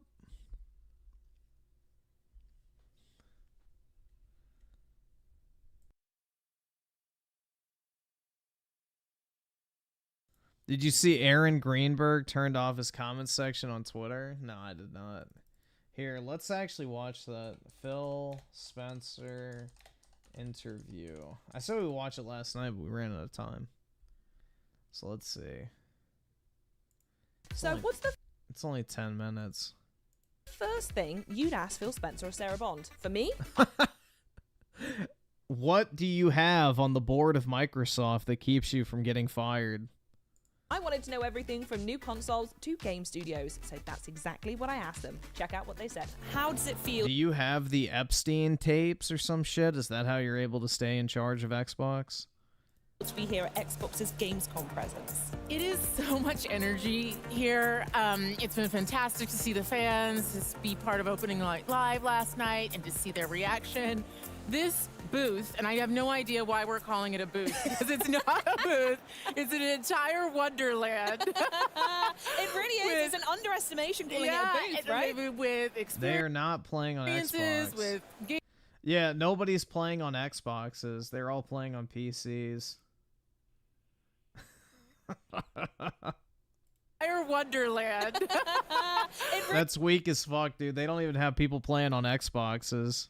It's an underestimation calling it a booth, right? With experiences, with games that you can play, things you can see, incredible photo opportunities is fantastic. So to see folks pouring in and experiencing it.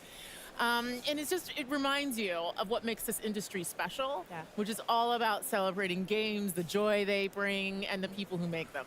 It's, for us, our first Gamescom with Activision, Blizzard, Bethesda, Xbox. Phil looks like either his hair's thinning or he just got a haircut. All here together. So there's definitely something special. All the teams have gotten together, and I think there's just such great representation. I'll also say the industry's gone through a lot of transition with our shows, and seeing Gamescom as strong as ever. You hate Sarah Bond. She hasn't. Well, she's technically in charge of Xbox hardware. That's her job, apparently. She's like in charge of controllers, hardware, and all that type of shit. Fans, consumers coming in, all the creators that are here, strength across Europe. Like, we need more of this in the industry. I'm glad we're here supporting. And it's just awesome to see how the gamers show up to support this show. Bigger and better every year. We love to see it. This is the average British woman. Disgusting fucking sailor tattoos that look autistic as fuck. Nasty colored hair. Obese. Fucking children's jewelry next to her Apple Watch. And a fucking choker and Quirk Chungus glasses. Like, this is literally the modern British woman. Before we come to the booth, though, I actually want to talk. I saw you both were at Opening Night Live yesterday, and there were some pretty amazing reveals and news in there. So what was it like? I couldn't get a ticket, unfortunately, but what was it like to be in the room with that live reaction? There's nothing better than being in the room with the live reaction and to just see people marvel at the things that are being made, all the work being showcased, and folks put so much work into bringing that forward. I'd say for me, it was really cool to see Game Pass titles in the show. I think we had over a dozen titles that are coming to Game Pass in the show. We're just having a fantastic, fantastic lineup. Sorry to disappoint, guys. Titles that are coming to Game Pass in the show. We're just having a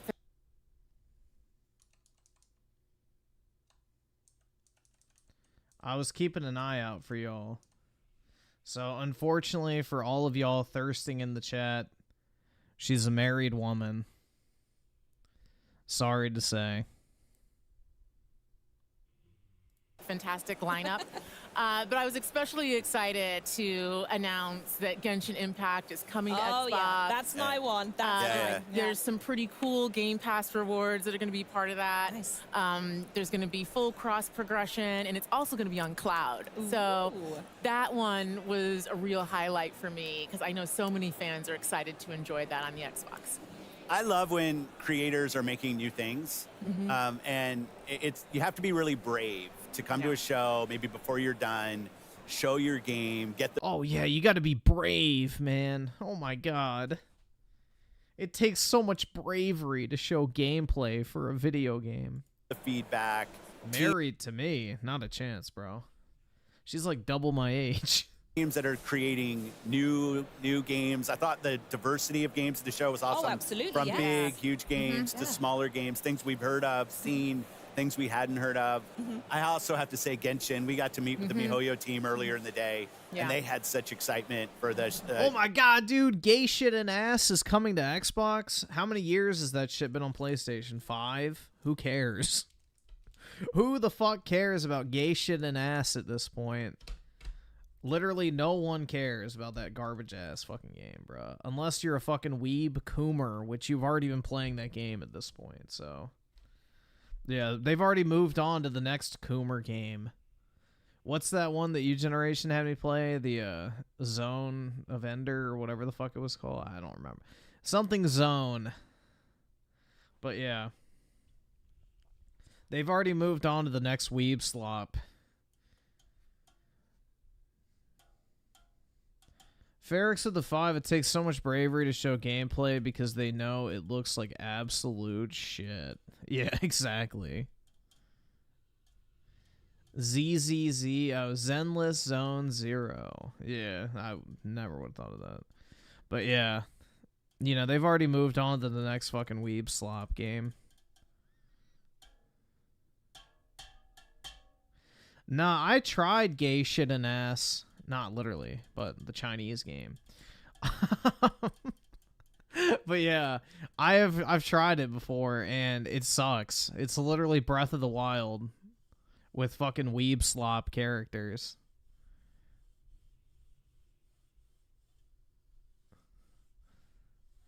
But yeah, nah, it's a pretty bad game. I sell it with the 2. Last of Us 3 would be Bravery. Well, I think Naughty Dog said they're working on a new IP right now, right? Like a sci-fi game or something like that. Like a better Starfield, possibly. Their announcement, and it was nice to be able to support that. Oh, fantastic. And obviously, we can't talk about opening night live. We saw some amazing new stuff from Indiana Jones and the Great God, she's so gross. Circle as well as that exciting release date. We also saw the news about PlayStation as well, which is really cool. I'm really interested in that. So I want to know how this Ooh, dude. connects back to Xbox's perspective It's on just grotesque. how and when this approach happens to other titles. I mean, I'll start just saying Machine Games is doing such a nice job with that game. I thought it showed really well. And that's the most important thing is quality of the games, teams that are getting support that can go build the game. And it was just nice. The long gameplay segment that they had, I thought was fantastic. Going to the PlayStation announcement, obviously last spring, we launched 4 games, 2 of them on the Switch, 4 of them on PlayStation, and we said we're going to learn. We said we'd watch. I think at Showcase, I might have said from our learning, we're going to do more. What I see when I look is our franchises are getting stronger. Our Xbox console players are as high this year as they've ever been. Amazing. So I look at it and I say, okay, our player numbers are going up for the console platform. Our franchises are as strong as they've ever been. And we run a business. Like, it's definitely true inside of Microsoft. The bar is high for us in terms of the delivery. Yeah, that bullshit about our console users being higher than ever is including everyone that plays any game on any platform. So, yeah, dude, he's so full of shit. It's just literally snake oil constantly. The silver tongue just cannot help but lie at every opportunity. It's just pitiful. It really is, man. And people still buy their bullshit. Get off the sinking ship while you can, bro. That's all I can say is abandon ship while you still can. Stop spending money on Xbox. You know, just get out while you're not in too deep, essentially. But we will see. But yeah, I have zero faith in them as a platform moving forward. Absolutely none. PlayStation will die when Sony dies. So Microsoft can kill off Xbox tomorrow and not even give a fuck. So that's the way I would look at it personally. U generation with the 2. Let's see what this is. I've always wanted to fly. The joy of it, the freedom of it. To just take your life in your hands and soar. I think that's in us all, isn't it? At least that's what my dad taught me. Huh. What the fuck is this shit? Is this female empowerment simulator?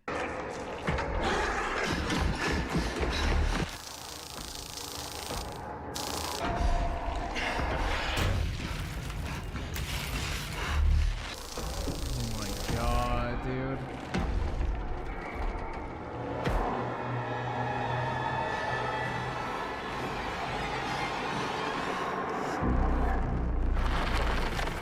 Whoa!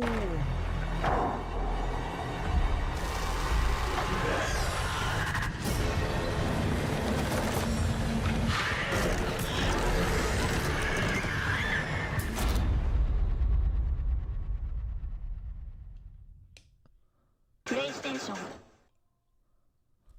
So spooky? I know, dude. So spooky. Alright, well, that looked like shit. That we have to give back to the company because we get a level of support from the company that's just amazing in what we're able to go do. So I look at this, how can we make our games as strong as possible? Our platform continues to grow, both on console, on PC, and on cloud. And I think it's just going to be a strategy that works for us. And the last thing I'll probably say is I think as an industry right now, there's a lot of pressure on the industry. It's been growing for a long time, and now people are looking for ways to grow. And I think that us as fans, as players of games, we just have to anticipate there's going to be more change in how some of the traditional ways that games were built and distributed. That's going to change. That's going to change for all of us. But the end result has to be better games that more people can play. If we're not focused on that, I think we're focused on the wrong things. So for us as Xbox, health of Xbox, health of our platform, and our growing games, most important things. Oh, that sounds perfect. Lovely. Now, Bruh, a real horror game to you is a real-life dating simulator? Well, yeah, when you encounter this, then yeah, it's pretty horrific. back to the booth. I saw you both walking around earlier before you joined me up here, sneaking some pictures with devs at Frontier, Sega, and GSC Game World. So I want to know, Sarah, specifically what it's like to be working with our partners here in Europe and what kind of evolution we can see from these partners in the future. The partnership we have with here in Europe is fantastic. We have over 2,000 partners in EMEA actively building games. It's a lot of emails. I know, it is a lot of emails for Xbox, PC, and console and cloud today. We've got over 20 of them here with us, here in the booth. And it's just been great to walk around, to see what they're doing. 2 Point Museum for Sega Europe. We've got the Stalker 2 team, GSC Game World, back with us, supporting them over the last couple of years has been a real highlight. So to get to be able to play their game again here is fantastic. We just walked over and checked out Winterboro, which is a very, very special. Oh, they look so cute. I'm very excited for that one. Oh, the little mouse. Yeah, there's nothing little about you, bro. Maybe she likes it because of like that story about the mouse and the elephant. She relates to it. So it's great to be able to grow. Just not as the mouse. Here with the partners that we have in Europe. Amazing. And it also comes as well as the amazing support you've got for local. Dude, look at that disgusting shit she has tattooed on her. It's like a fucking cat. Like you have the outline of the cat, a minor or a skeleton cat, and then the actual cat. What in the fuck, dude? Like, I'm telling you, man, you can basically look at tattoos as a separation of class. Like, the lower class is decorated like this in tattoos. The upper class or highly intelligent people do not have this type of shit on them. Like, 100%, bro. There's such a huge player base here in Europe as well. Yeah, absolutely. So what kind of special stuff are you seeing from us over here? You cannot convince me that a high IQ person puts that shit all over their body. I mean, Europe's always been... Yeah, basically it's the separation of man and cattle. Really important to Xbox. It used to be we treated this almost solely as a PC show. Well, I'm old enough that I'll remember we used to kind of take E3 and just show it again. Like this was back when we didn't really treat Gamescom with the respect that it deserves. Then we were focused more on PC. Now what we find here is putting our games on PC, on console really matches to the diverse player base we see in Europe. Like some of the strongest franchises on PC are from here. You have great console support. So the most important thing for us... Dude, especially on women, too. Like, that's the thing. It's like on dudes, I don't even give a fuck. Because, you know, I ain't trying to bang a dude. At least not yet. But, yeah, dude, like, on men, I don't care. Because it's like, I don't look at men and go like, oh, damn, bro. He, like, ruined his body with tattoos. Like, I don't give a fuck. But women, where it's like the one thing they have to do in life is be attractive. And it's like, bruh, why would you do that to yourself? And then they'll spend thousands of dollars to cover up fucking pimples and shit on their face with makeup. But then they'll have someone scribble in permanent ink all over their body. It's like, what the fuck? What in the actual fuck is going on here? You know, they're afraid to have a fucking blemish on their face. And they'll put 10 pounds of makeup on to cover it up. But... you know, they'll have some fucking random person scribble a bunch of worthless shit all over their body in permanent ink. Like, talk about just absolute retardation, man. Is to show local support for creators, to put games in the hands of people. One thing that's great about Gamescom is you can come and you can play the games. You can feel what it's like to play Stalker or Vessel of Hatred from Diablo. Like, you get your chance here. And I think that's something special about this show, and it's so accessible to so much of Europe. I just love that we support it the way we do. Yeah, absolutely. And with the sheer scale that it demands, as well as you were saying earlier, Sarah, absolutely. With our love little it. city here. that we Yeah, have. the little city that we're building. We're the mayors. So I want to speak a little bit more on hardware, as we've gone over it a couple times here. Since I've not spoken to you since the showcase at all, which is criminal in and of itself, but we saw the 3 new options for the Xbox Series X and S. So I was wondering if there's a little bit more information we can share about that. Well, pre-orders are starting today. Yes, Sarah. All Yeah, right, they did. get yours in. Hell yeah, dude. $600 for a $350 console. Let's go, baby. Gaming. Hell yeah. Launching on October 15th in Nice. select markets. And we also have some very cool accessibility options, which we're going to be talking more about later today. And for holiday and the rest of this year, some very cool console wraps. You know you're done as YouTuber right. Did it to yourself, bud. Why am I streaming if I'm done as a YouTuber?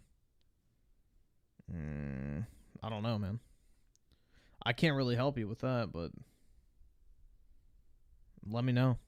Opinionated Junkie with the 2. Rotten Tomatoes is getting rid of audience score. Gee, I wonder why. They're going to cover up for all the woke slop. That's why. But people will just shift to a different website, so.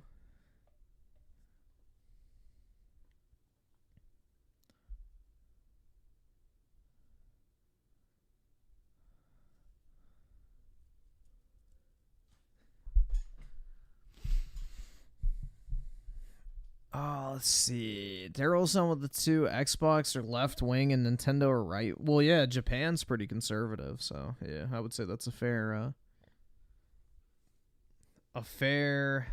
assertion. And Soy Cascade with the 5. Oh, speaking of, because I saw it, now you have to watch Silent Hill 2 story trailer. Yes, it looks horrific.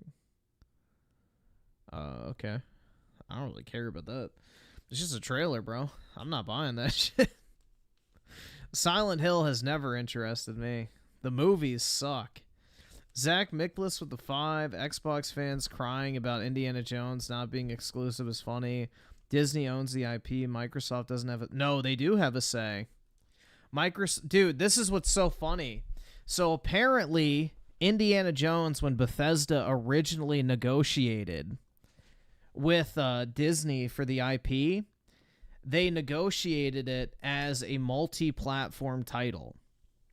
But when Microsoft took over Bethesda, they went back to Disney and renegotiated it to make it exclusive to Xbox. So they paid Disney a larger amount, basically, in licensing fees. Then, after negotiating it to be an exclusive, they decided to go back and make it a multi-plat. So, now, Disney didn't have any sort of say in it, really.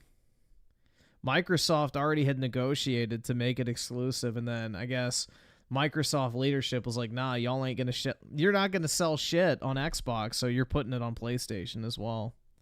So, that's what I'm guessing happened. Is because they weren't gonna meet the sales quota required by the contract, because nobody on Xbox buys anything. iSeller with the 5, 30 FPS. What's this? Go.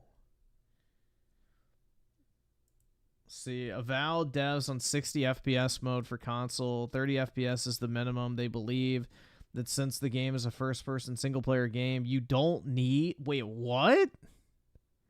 A first-person game doesn't need 60? You don't need a 60 FPS mode. 30 FPS was target since the beginning of develop.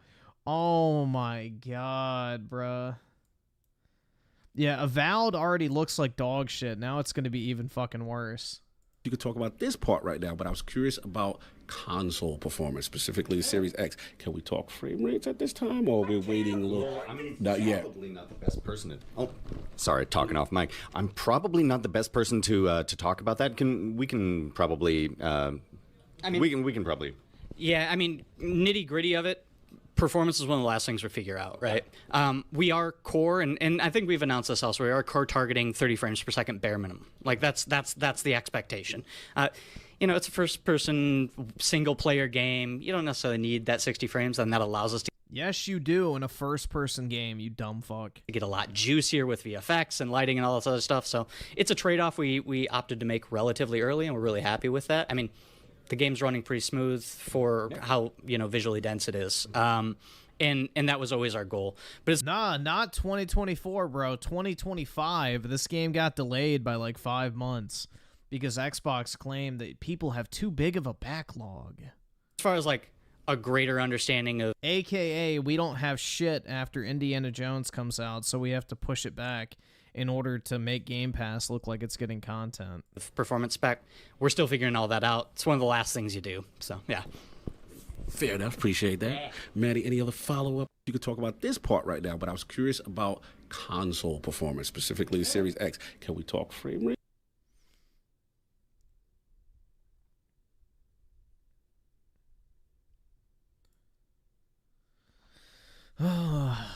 It's just sad. It really is, man. They've just completely destroyed this company.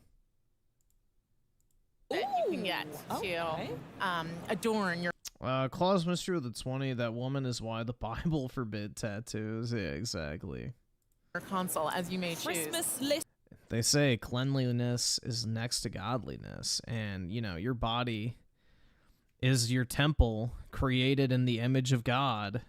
So you're defacing your body, essentially, and basically insulting God's image. So I will never understand how religious people can swing the fact that they're covered in tattoos, especially Bible verses or tattoos for the dead.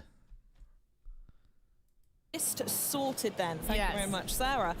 Okay, console options done. We're going to hear they'll be coming just in time for Call of Duty Black Ops 6, which is amazing. Cannot wait for that. Looked so good last night in the show. Yeah, oh my goodness me, it was just the campaign silence. from Raven, I thought was just awesome. Oh, absolutely fantastic. Talking of games, I do want to know though, what are you going to be playing? Is there anything you've got your eye on? Last year we spoke about Brotato, yeah. and I wanted to give you an update and everyone at home that I have now 100%ed Little Kitty Big City, and it is quite possibly the greatest game of all time. But yeah, is there anything on your backlog that you need to catch up on, or anything coming up soon you want to dive into?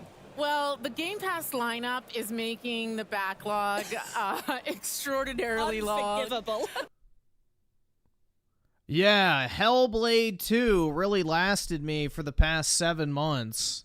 You know, oh, thank God I had Hellblade 2 to play through from, you know, when it released all the way to Indiana Jones, man. I wouldn't want too many games to play. What fucking bullshit. Like, what in the fuck are they talking about? There's been nothing on Goy Pass. It's been fucking drier than a fuck. Never mind. But yeah. And it's getting even better this year, both on console and PCs. We've got Aura coming. We have Age of Mythology, Flight Sim 2024, which looks incredible. Oh, yeah. Black Ops 6, of course. Indiana Jones, Stalker 2.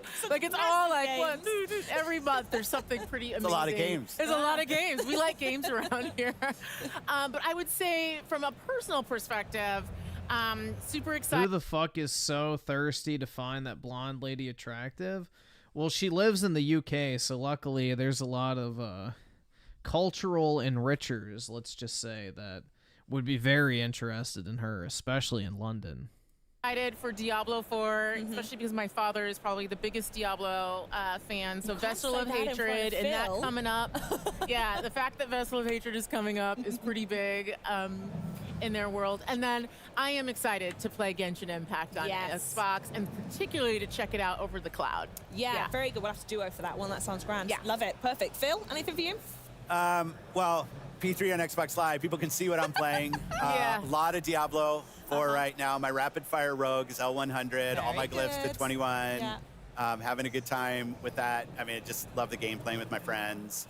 Path of the Goddess, Kinitsugami, like our partners at Capcom doing new IP. It was awesome to be able to partner with them. It's something in Game Pass, as they're investing in new. Yeah, he does sound gay. It's like, oh yeah, Capcom, Kinetsugami, Path of the Goddess, so happy to partner with them. Like, bro, he does sound kind of gay. What the fuck? They've, like, fully fucking castrated him, I guess. That's how you stay in corporate America nowadays. You have to be, like, castrated. Path of the Goddess, Kinitsugami, Nice, yeah. like our partner. Yeah, I just love Kinetsugami. It's so much fun. Capcom, our partner on Game Pass. It's just wonderful to work with them. There's a Capcom doing new IP. It was awesome to be able to partner with them. It's something. Oh, yeah. I just love being able to partner with them. Dude, he literally is talking like a homo.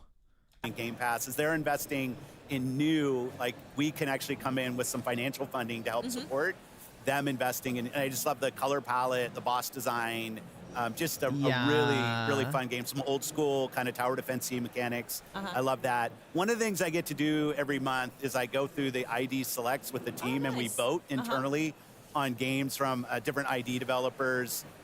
Daydreams is a game I'm really liking. Little boy and his toy.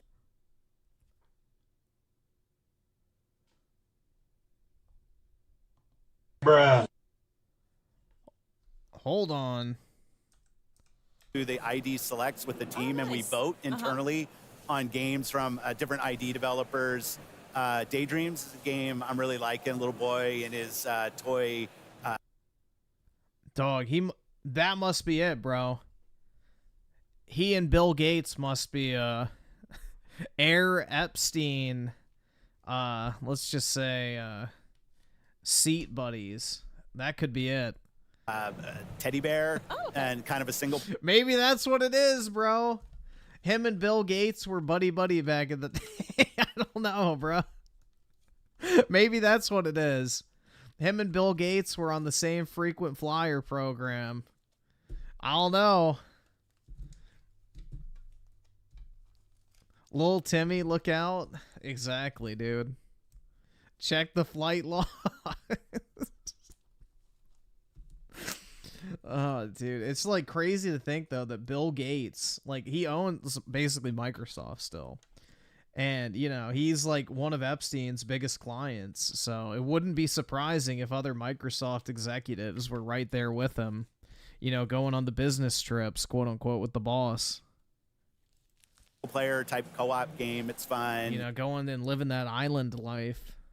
I'm sold. I think a couple months ago, High Water was a game that's really good. Like, I love when I get a list of games from creators and teams I haven't seen before and get to dive in. I think there's like 15 of them. I play them, and my vote's just like anybody else's vote in terms of where they rank. But that's fun. Yeah, I'm just like everybody else. A lot of great games, a lot of kind of new things and things that have been around for a while. I'm here. Wait, one more thing. So I'm not doing it. Dude, even the fucking mannerisms. For a while. Watch. The way he puts up the finger. Oh, just 1 second, sweetie. Let me finish what I'm saying. Like, bruh, even his mannerisms are gay now.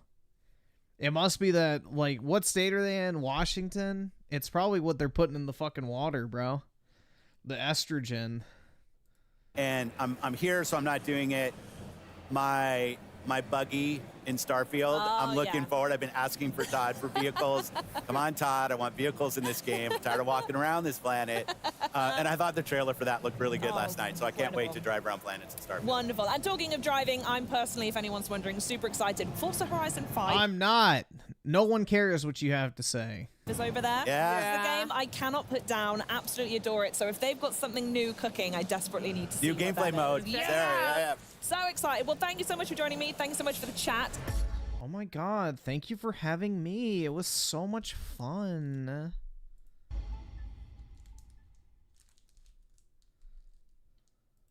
Dude, I don't know what the fuck was up with Phil.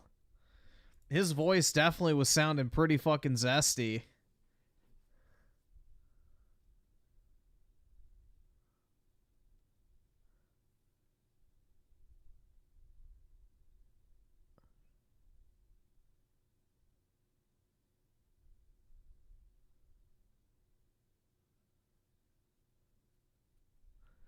Yeah, that shit was definitely zesty, bro. I don't know how to feel about that. Phil has been demanned, essentially.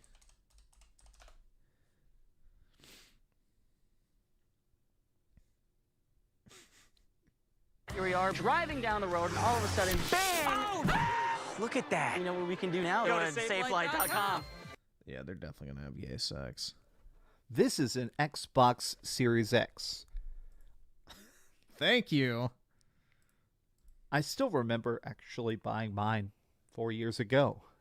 They didn't have pre-orders set up at GameStop, so I ended up sitting outside the store. Dude, and he was in Texas as well, so you definitely didn't have to wear a fucking mask. Or in the cold for oh my god, 5 hours before they open. Bro lives in Texas, and he was wearing a mask in November. God damn.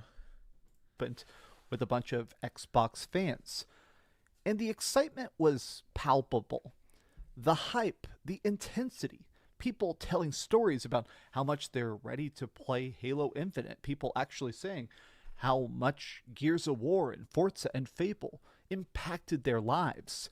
And it's interesting to think about how now, 4 years later, PlayStation is bigger than ever, and Xbox is just dead.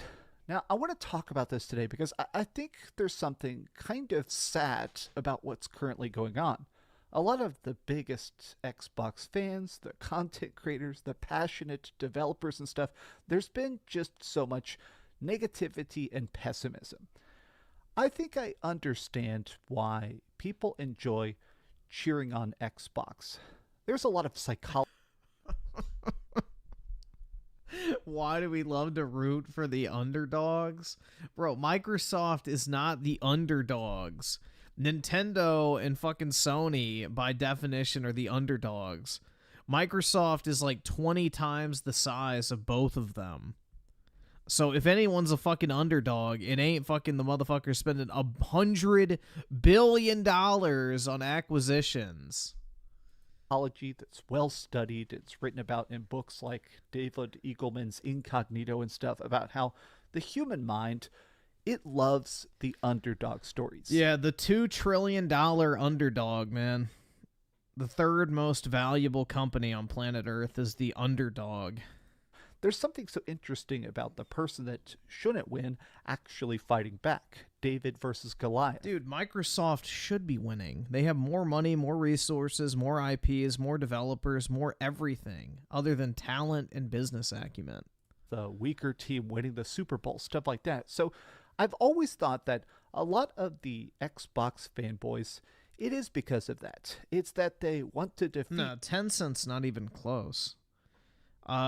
Saudi Aramco is technically bigger than I think Microsoft, I believe. I don't know. The ranking kind of moves all over the place. Let's see. Most valuable traded companies. Oh, wait, fuck. Not commodity. Fuck. Largest companies by market cap. So it goes Apple with 3.4, Microsoft with 3.08, Nvidia with 3.04, Alphabet with 2.02, and then Amazon with 1.84. There you go. That's like the rankings. Nvidia is like a fucking bubble, dude. That stock is going to crash at some point. Beats big bad Sony. Yeah, okay, PlayStation's got more console sales and more exclusives, and it's taken over Metacritic and stuff like that, but Xbox does have games. Xbox is about to be awesome. All you Sony ponies will be crying whenever we get our next big game. But now, Xbox is going third party. Every game that's currently being made by Microsoft is also coming to PlayStation, to PC, and a lot of them are even going to come to Nintendo Switch. And I think a lot of people are very much talking about either leaving the industry, selling their system and giving up, or going PC, or jumping over to Team PlayStation.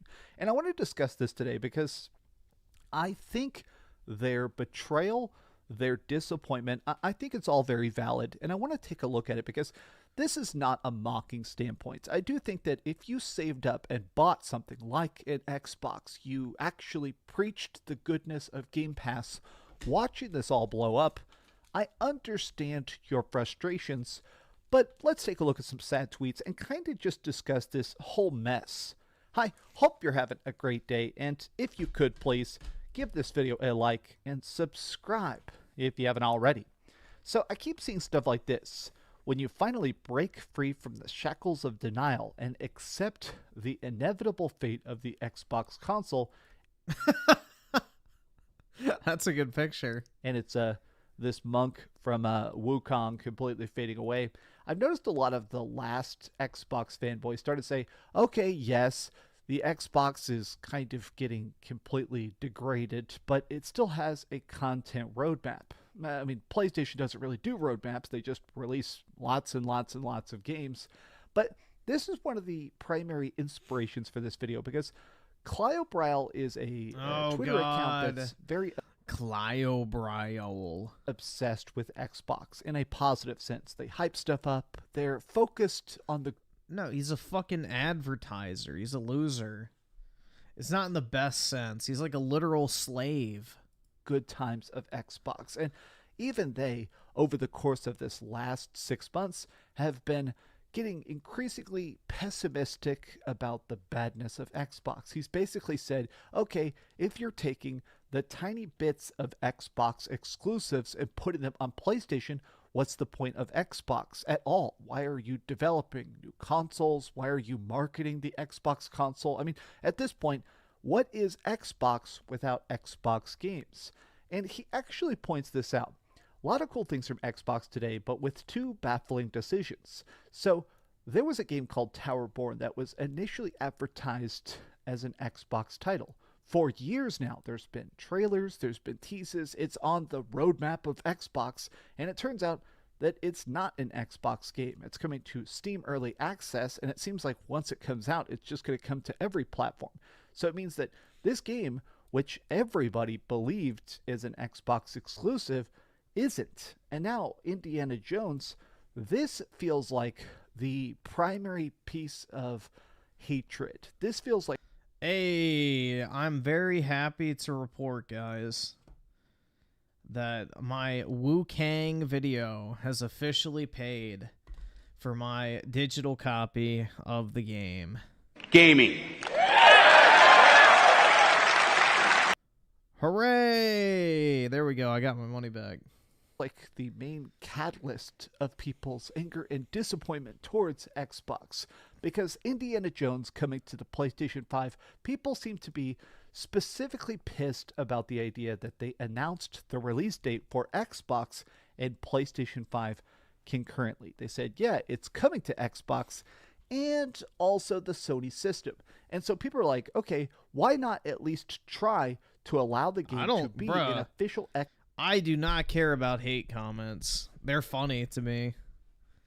Like, looking at the subhuman garbage, you know, just drivel on in the fucking comments is, you know, pretty depressing. But yeah, I don't fucking care. I would have just made a video glazing the game if I actually wanted positive content. Or, I guess, comments, whatever the fuck you want to call it. Xbox exclusive, sell some consoles, sell Game Pass, be a pillar of the ecosystem even for a period of time. Now all of that is gone. I think that part of the reason that this is the big motivator for people to be abandoning the Xbox platform is because for a long time, Indiana Jones... I spent 30 minutes coping over hate comments and you spent 30 minutes watching. What does that say about you? Was that big move. This was going to be the game that was finally going to show the greatness of Microsoft. Their acquisitions, their studios. It was going to show why Xbox can come back, why the hype, the promises have finally been fulfilled. In fact, when I said that I wasn't very excited for Indiana Jones, people were making these GIFs. This is like a real video edit where I'm the bad guy in Indiana Jones, and they were doing that to what the fuck? Be like, yeah, we are getting Indiana Jones and PlayStation isn't. But now... Dog, everybody uses that picture from my thumbnail. It is. Now, there really is no reason to have an Xbox. That still image is from, I think, my video on Dreamcast Guy about the PS5. Xbox. At this point, even if you love Xbox games, I recognize that still. Hold on. Let's see real quick.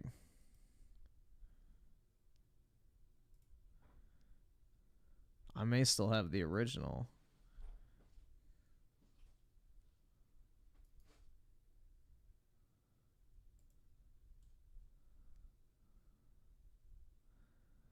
It may be on my old hard drive, but we'll see if I still have it.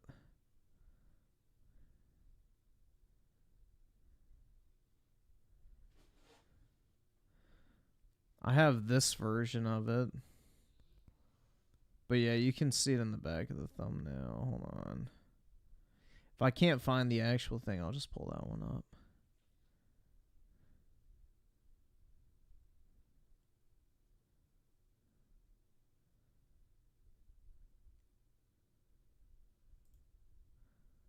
Let's see.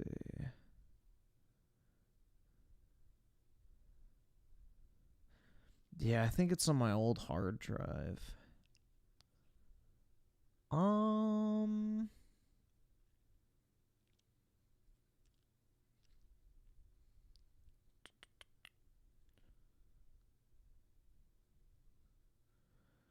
Yeah, but I have this meme that was made back in the day with it.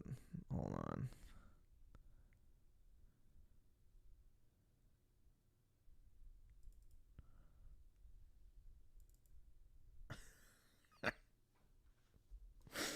Bruh.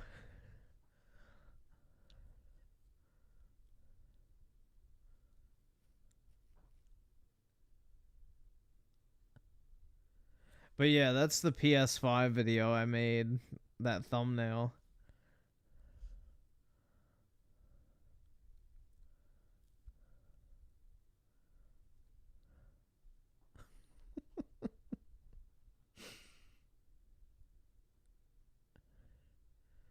And then there's this one too.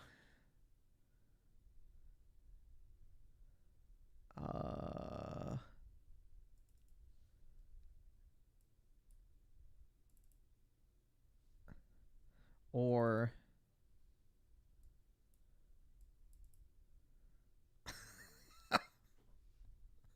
bruh. Or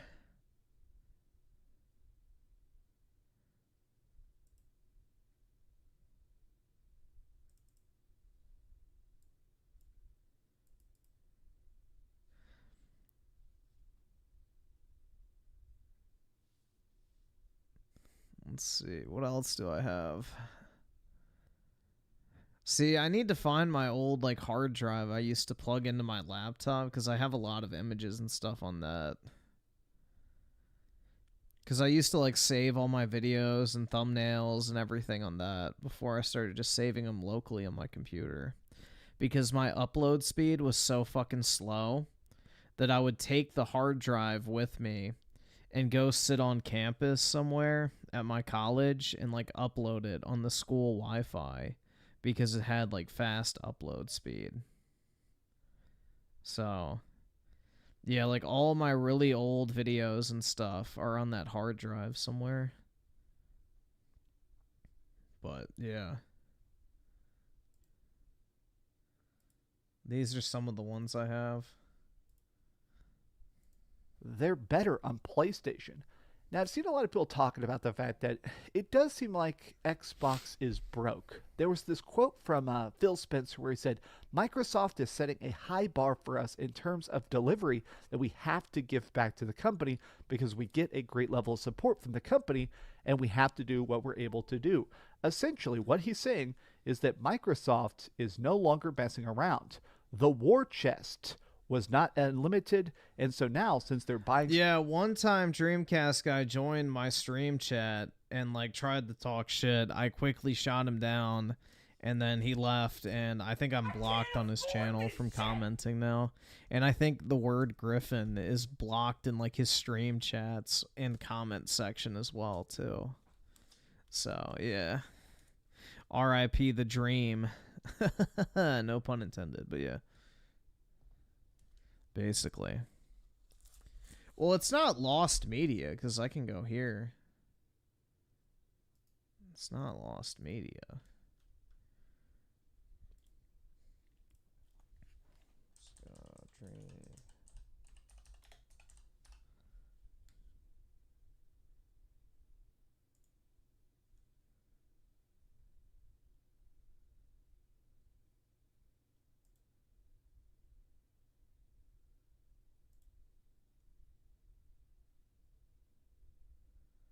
Oh shit, I just downloaded the video. Fuck, hold on.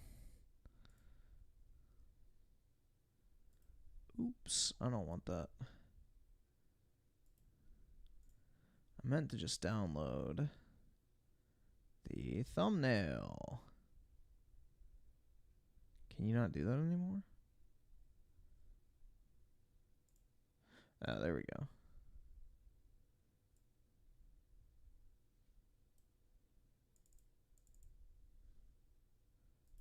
Yeah, see, that's the thumbnail I made back in the day.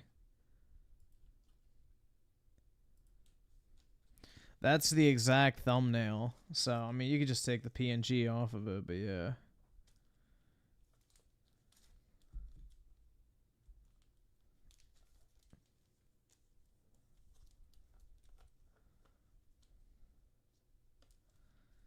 Yeah, he blocked me on Twitter, but when he joined the stream chat, it was like years after that. But yeah. That's the thumbnail.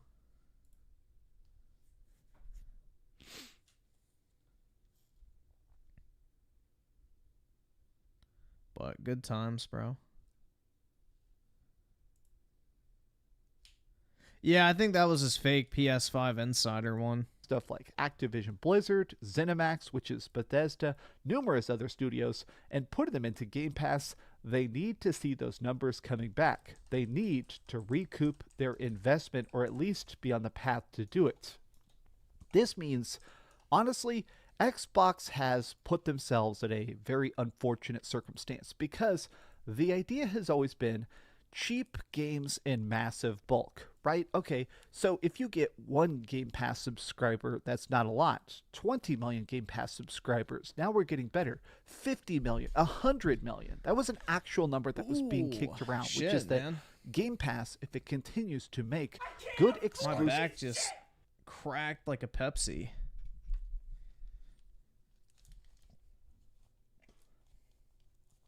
See, Major K with the 20? Let's be honest, there was never a war between Sony and Xbox. PS1 crushed, PS2 crushed. The PS3 somehow beat... Well, the PS3 beat the 360 because it was the cheapest Blu-ray player at the time, and Sony kept selling the PS3 in third world countries for like 3 years into the PS4 life cycle, so... It wasn't until like a few years into the PS4 generation that the PS3 actually outsold the 360. So Microsoft had already stopped selling the 360 at that point. Also, if you look at the software attach rate, it wasn't very good either. The PS4 stomped the Xbox One, and now the PS5 is ahead, and I play on PC. Well, yeah, I mean, Sony just is pretty consistent. I mean, even the only thing Sony's ever really fucked up on hardcore is the PS Vita. Like, that's the one platform they kind of let die very quick. But aside from that, they've been pretty consistently good at making stuff that people like and want to buy, so...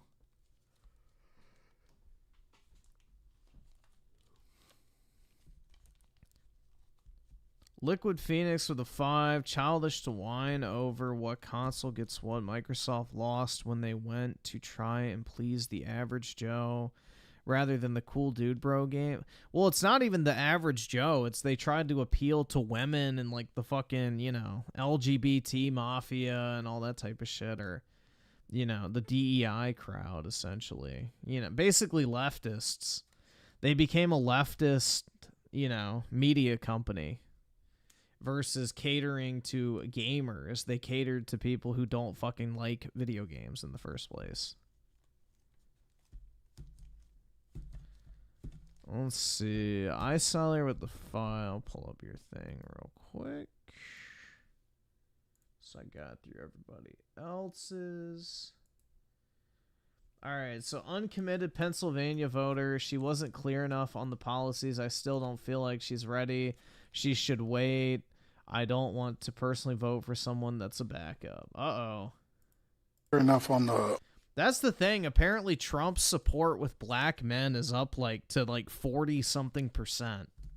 Now, take that with a grain of salt. There's no exact scientific way to measure that, but basically his popularity with black voters has gone from 7% to 20-something%. And it's not black women.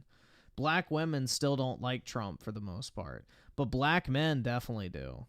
So with black men, Trump has gained a lot of ground because they like the fucking, the money policies, basically. Anybody with any sort of financial literacy or who runs a business or just is involved with managing money or anything, budgeting even.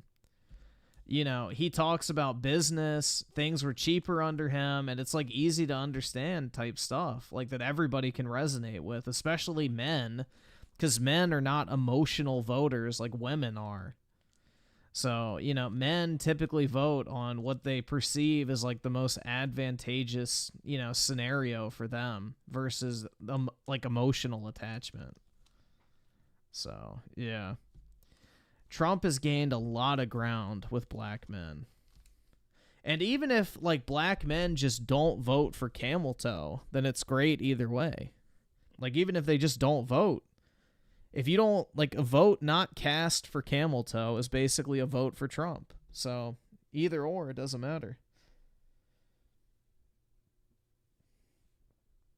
On the policies, she did speak a lot of her personal history,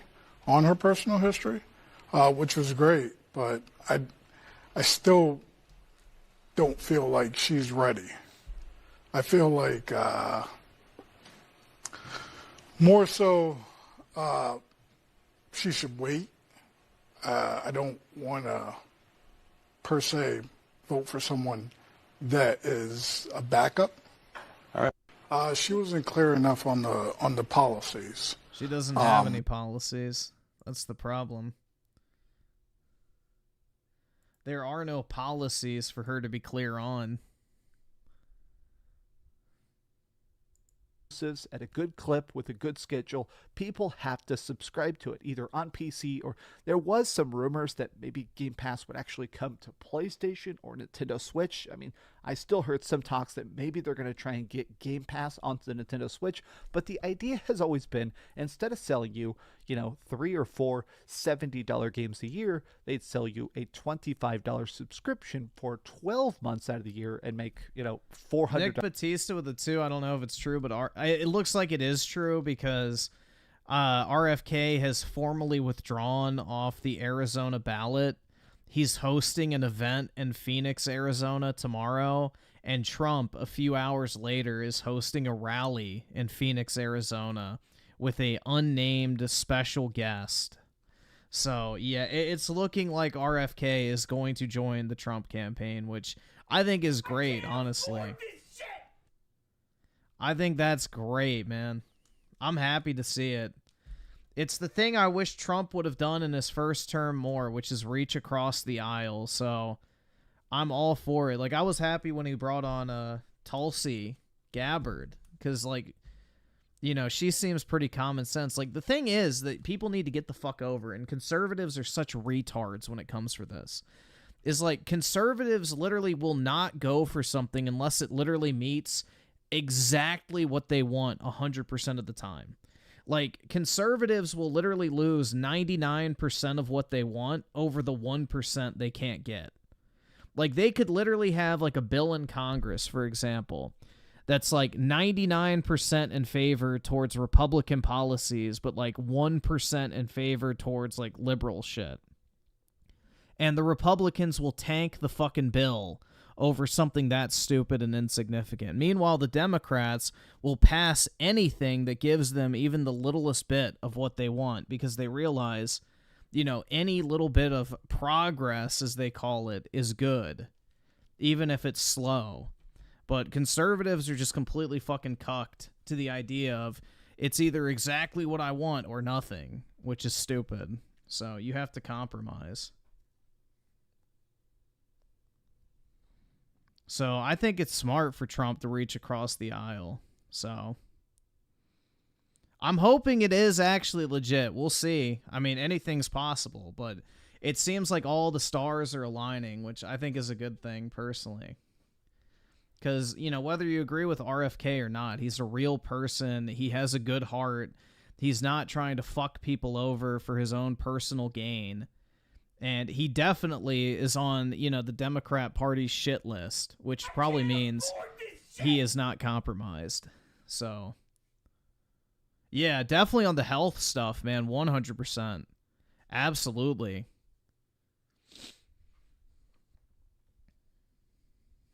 Absolutely. He's spot on with, like, you know, all the, you know, big pharma stuff and, you know, the vaccines and everything like that and all the chemicals and shit that they put in people's food. Absolutely.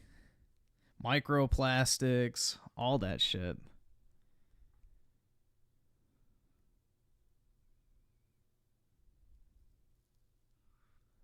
Well, that's the thing, is the Democrats fought like tooth and nail to keep him out of the primaries so that nobody could challenge, you know, Brandino. Because Joe Biden was a literal fucking potato. So, you know, pretty much anybody probably could have beaten him in the primaries. So they were desperate to keep him out of, like, the running for 2024. So it would be kind of poetic justice if all this bullshit basically pushed him over to Trump. And then they just fucking wiped the floor with him. So, fingers crossed. Like, I really hope it does happen, but it seems like it's going to. All the signs are pointing to tomorrow is the day that, you know, Kennedy and Trump team up, which I think is cool. And plus, apparently, RFK and Trump have been friends for, like, decades, so. Because Trump's family was, like, really in with the Kennedys, because, you know, they used to be huge Democrat donors and everything, so. Trump's family and the Kennedy family have a lot of connections going back in the day, so they've known each other for a very long time.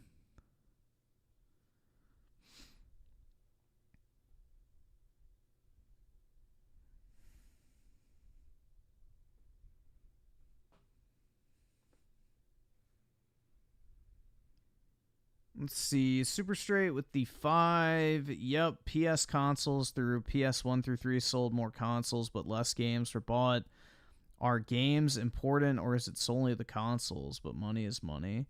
Well, your software attach rate is how you make money from consoles, so, you know, the number of copies of games sold on your console is how you really make your profit margin. So that's the most important metric. Is like how many units per console are being sold. Because, like, I can sell a console, make $3 on it, or lose money on it, and if nobody buys games, then I'm not making any money. But if I sell a console, and then people are buying, like, 10 games on it, and I get a 30% cut of every game sold, then I'm making money. Dollars per gamer. So that's a good concept, but now the math just isn't mathing. Right now, I think that Sea of Thieves is a big reason we're seeing the death of Xbox. This is one of the most successful homegrown Microsoft projects ever. I mean, people don't realize it, but Sea of Thieves has now been around for 12 seasons. It came out originally on the Xbox One. It's gotten updates, it's gotten patches, and now it's on the Xbox Series X as part of Game Pass, and it is massively, massively successful. And now they brought it to PlayStation and instantly sold 1 million copies, at least, which means that this was a $40 game. That means even if you got the normal edition, not even the upgraded special edition, not even all the microtransactions and stuff in the game, this made $40 million pretty much instantly the second they dropped it onto a more popular console. And I think Microsoft is starting to say, okay, how much did this instantly pay off? How much money do we instantly make back for the dev cost by releasing it to a community that actually buys games? This is more money than Game Pass. Like, how many Game Pass fans would this take to make $40 million? A lot. I think there's also a bit of pessimism because now the future of Xbox I think Avowed looks good. There are some bad previews. Some people are saying Avowed looks kind of terrible. It's lazy and crappy. None of this seems exciting. Nothing about this demo makes me go, I can't wait for more of this. My point is the fact that now, even if you do love Avowed, or if you are excited for the fact that apparently the Starfield DLC is horror-driven and combat... Dude, Starfield already is horror-driven. Just look at the fucking base game and you'll be in fear. Your sanity will be a fleeting memory. Yeah, Starfield already is a horror game. Because it's horrific to think that you have to, endure such slop. Yeah, I really tried so hard to gaslight myself into liking that shit too, man. Crazy. That driven. I'll be honest, I hate Starfield. I did not like the game at all. This DLC... but this motherfucker, when it was rumored to come to PS5, was like, I can't wait to replay it on PlayStation, bro. He sounds... Yeah, I don't think you hated it enough, Dreamcast guy, because you wouldn't want to play it again if you actually hated it. I didn't end up reviewing the game because I just didn't want to have to record footage. Like, I was so done with that shit, man. Incredibly freaking awesome. This is coming on September 30th to PC and to the Xbox. I'm going to play this. I'm going to review this. But I think a lot of people now in the back of their head are going, okay, when are we going to get Starfield Special Edition on PlayStation 5? How long until we see? Yeah, I started out at like a 7 out of 10, and then it just slowly crept down. The more and more I played, it was like, oh yeah, this is not good. PlayStation 5 exclusive YouTubers actually reviewing Starfield on the PlayStation 5 Pro, and it runs better. Oh, it peace looks up. better. It is better on a better console. I think it's interesting because a lot of the most dedicated Xbox people, Paris wants a job at Xbox. He's been trying to get a job at Xbox Same for with years. Colt, bro. Colt and Paris want a job at Xbox. I don't blame him. Secure the bag.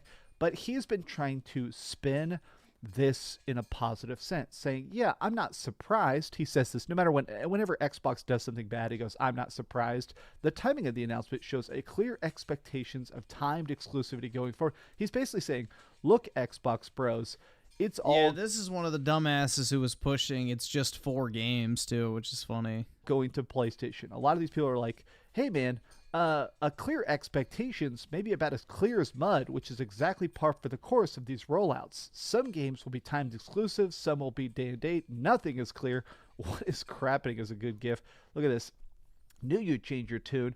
What do you mean a clear expectation, Paris? There's another slap in the face to Xbox fans. Doom is day one. None of this makes any sense. I think the biggest reason that a lot of people are annoyed is because the messaging isn't clear. Anybody's ever been in a toxic relationship with like a girl or a guy who constantly changes plans and flakes out, and suddenly they're super hot and passionate and you're rolling around in bed and then they disappear for a week or whatever like that. You know that it's not just frustrating, but it's exhausting. After a bit, you're like, man, I really got to find me a sane woman who will actually communicate. I'm starting to think that in a lot of ways, Xbox is that toxic X. They're going to lie. They're going to gaslight you. They're going to say whatever it takes to actually get through that next big quarter and hopefully not completely tank the business. And I think that sucks. I do actually feel bad for a lot of Xbox fans. This needs to be said. The industry is always evolving. This isn't new. However, we should not conflate a big pivot by one platform as an indicator that the industry is heading in the same direction or degree of pivot. Each platform owner sits differently in the marketplace and caters to consumers who have different tastes. Essentially, in the most perfectly politically correct way possible, Brap here is saying, look, there have been rumors that perhaps PlayStation is going to experiment with putting games on Xbox. And from the very start, I have not even bothered talking about these rumors because they're obviously outlandish. Like, there is no way that PlayStation cares about porting stuff to Xbox. It's a smaller ecosystem with people that don't buy games, and I don't think that PlayStation is interested in putting anything on Game Pass, really. So, I think now, if you're waiting for Xbox to suddenly blow up, if you're waiting for Xbox to finally become the kings of the industry that you've always been promised, I think it's time to sell your system. Is that why Dreamcast guys slept with a Troon? I don't know, bro. That shit's weird. Logic Bender with the 5 video recommendation, asking people at DNC what makes comment. All right. I think if it's that, not too long, honestly, if it's like 30 Xboxes minutes, are worthless at this point. Your sell value is going to be way, way, way lower than the $500 you paid for it originally. But even if it comes to saving up and buying some computer parts, getting a budget pre-built system, or buying a PlayStation 5, even a Nintendo Switch at this point, I think if your goal is to game, it's time to get a different system. But these have just been some off-the-cuff thoughts. I did press record, right? Okay, good. Thank you for watching this video. If you could please give this video a like and subscribe if you haven't already. And please keep dreaming. How weird is it? I literally have a stack of mashed potatoes, potatoes and gravy. A stack of mashed potatoes and gravy in front of my record button. That is why. It's the most Texas thing I've ever said. We got some taters and gravy over there. Woo, boy. That's Texas? No. Taters and gravy is Texas? Hell no. Thanks so much for watching that video. If you want to see something else, you can... Yeah, that's like traditional Southern food, bruh. That's not Texas cuisine. That's like, you know, Georgia, South Carolina, Alabama type shit.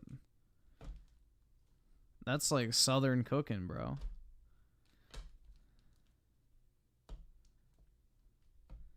No. Texas is not the old South. Texas is not the old South, you fucking dumbasses. We're talking original 13 colonies South. We're not talking about the fucking modern map that they consider to be the South.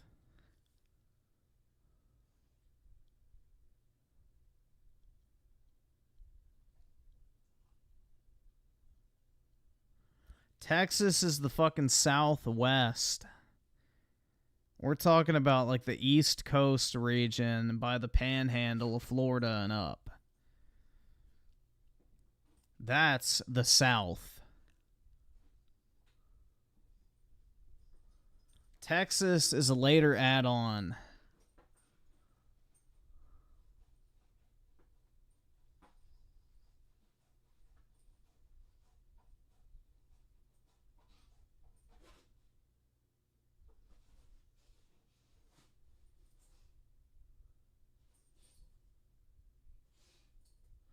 Yeah, Texas is basically the DLC.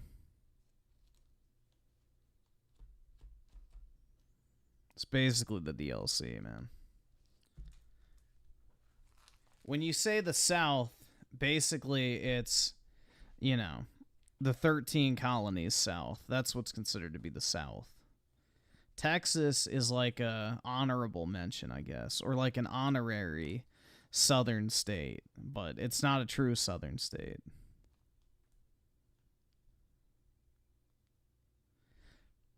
Yeah, that's like saying Southern California is the South. It's not. Like, that's what I mean. It's part of the Southwest. It's a different region. Florida wasn't in the original 13. No. Florida is not considered the South by most Southerners.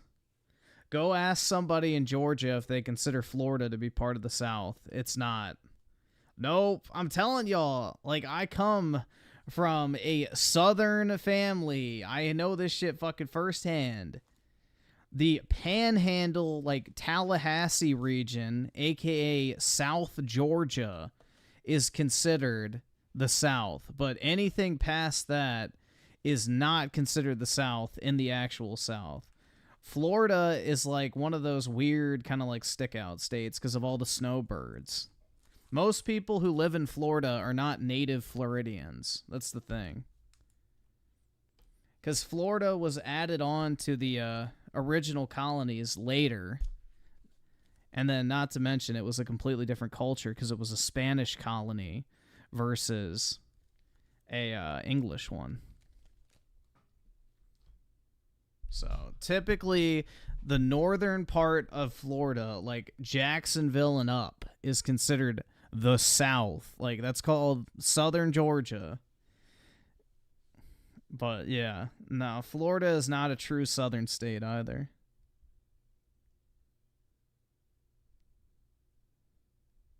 Yeah, there's a huge difference between the Panhandle and Miami, exactly.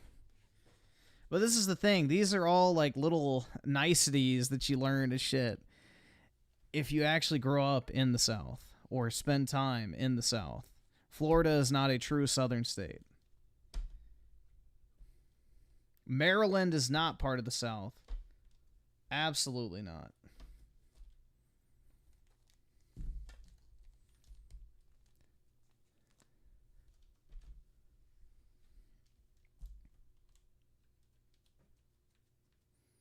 How come? Because of the Mason-Dixon line. That's pretty self-explanatory. The Mason-Dixon line went right through Virginia and Maryland. So you can't be a southern state if you were a fucking Union, Yankee piece of shit. Come on now.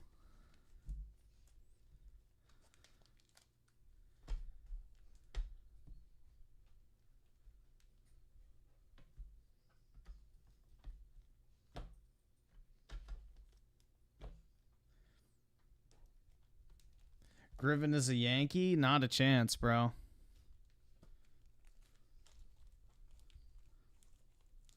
Not a chance. Most of my family comes from like the South Carolina, Georgia, and Alabama kind of area. And then also northern Florida, too. So... Nope. Most of my like extended family is like in the actual like deep South.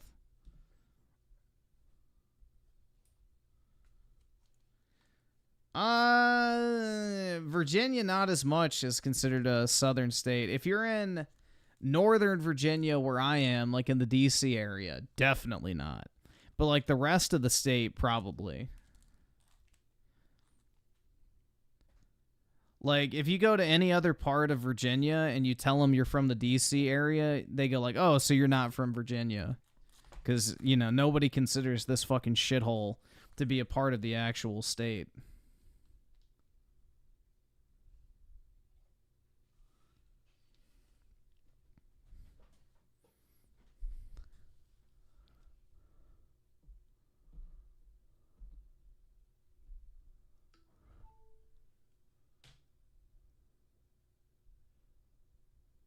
Did I watch any of the DNC? No, I don't hate myself.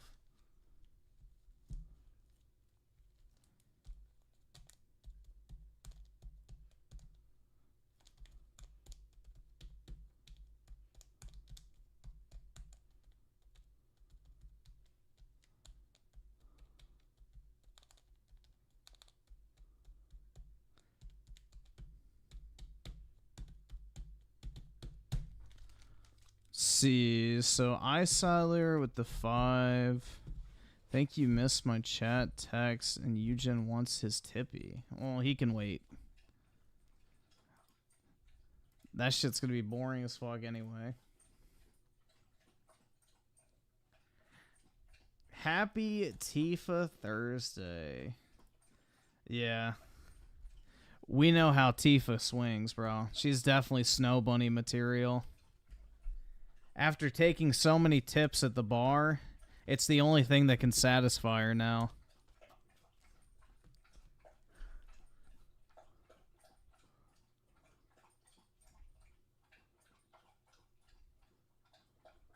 Unless it scratches the uterine wall,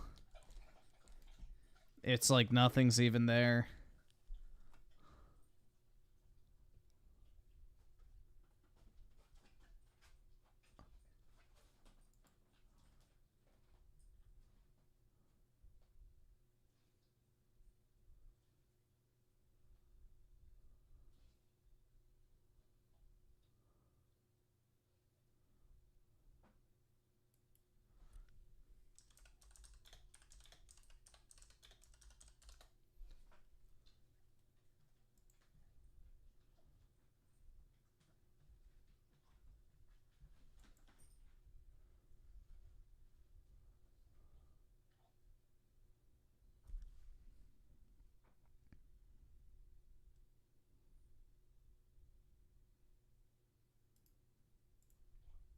Here you guys go. Perfect.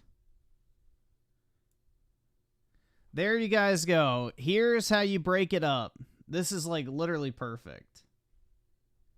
I mean, again, I wouldn't consider anything past this in Florida to be the true South, but geographically we'll go with it, not culturally.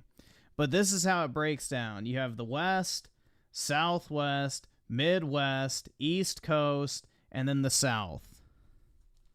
That is exactly accurate.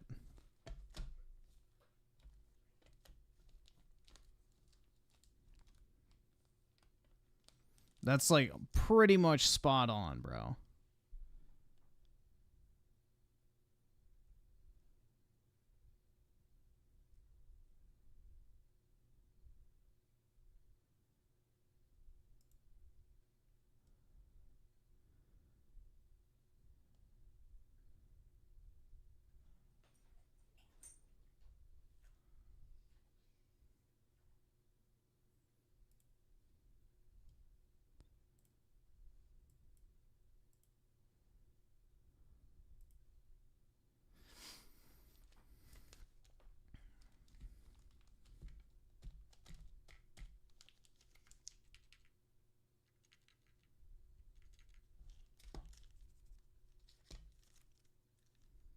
Did no one pay attention in school about apparently not, man. Most people did not, most likely. They were just sitting there drooling like...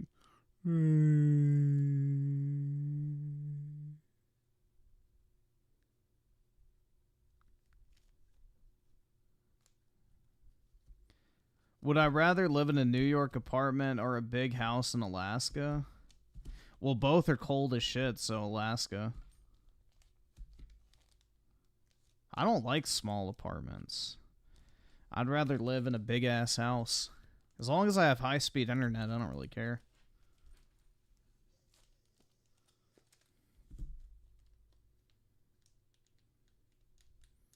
Why, Britt, were you hoping I was going to say New York?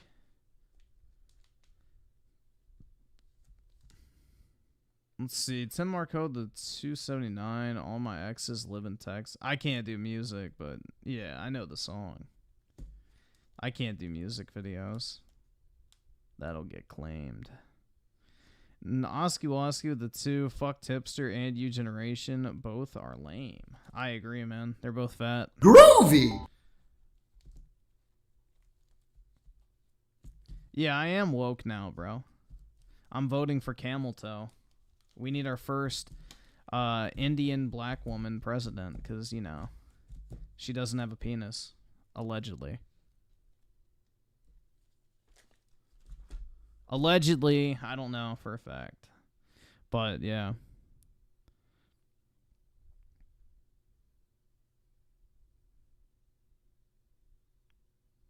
Big Mike definitely does, man. But we're not talking about Big Mike. Big Mike was never in the fucking running for trying to figure that out, bro. We already know. Big Mike has earned the big in his name.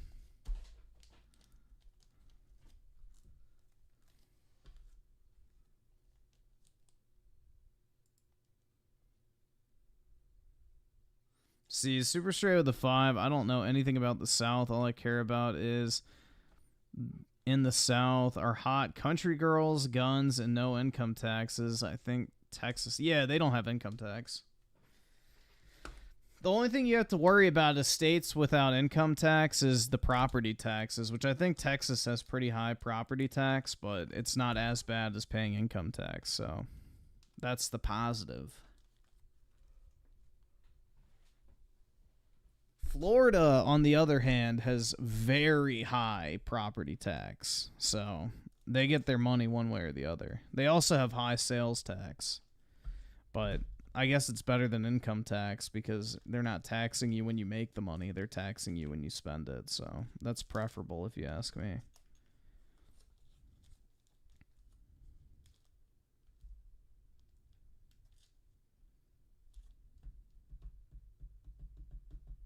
Well, yeah, taxes are less than California pretty much everywhere.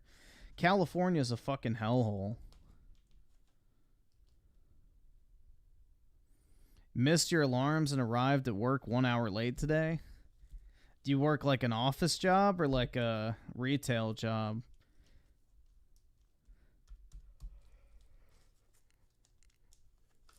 Dude, I don't understand why, if like, especially if you're just doing shit on your computer. Oh, you work security? Uh-oh.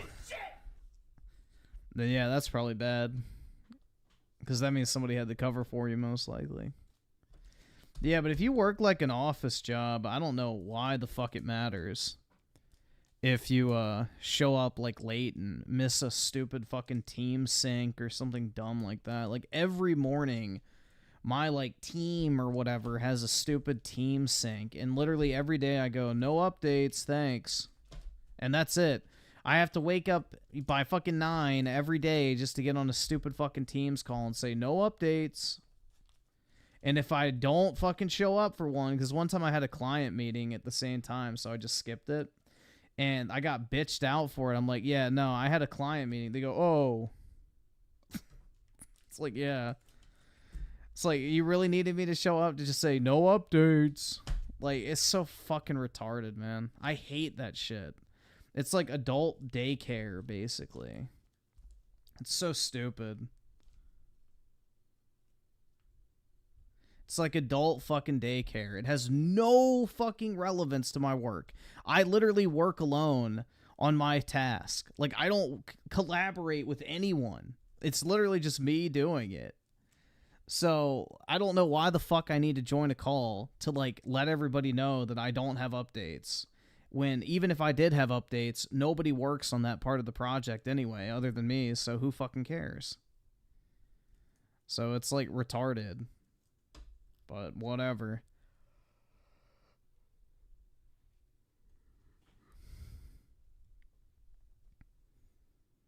But, yeah, fun times, man. Yeah, it is that stupid agile shit.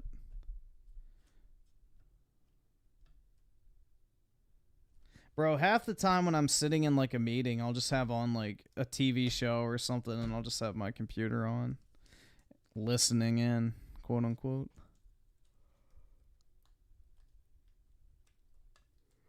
But yeah, that's the thing, man. If I was a manager, I'd just say, fuck all that shit. As long as you're getting your work done and you're not missing client meetings, I don't care what time you sign in. I don't care what time you sign off.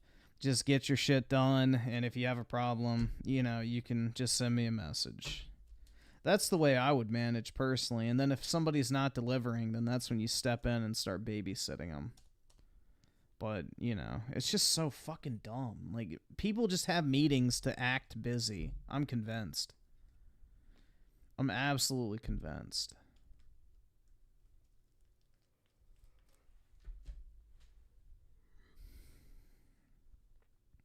But yeah, that's the way I would do it. I'm like, I don't care if you get on at fucking 3 p.m. and get off at 10. Like, it doesn't matter to me.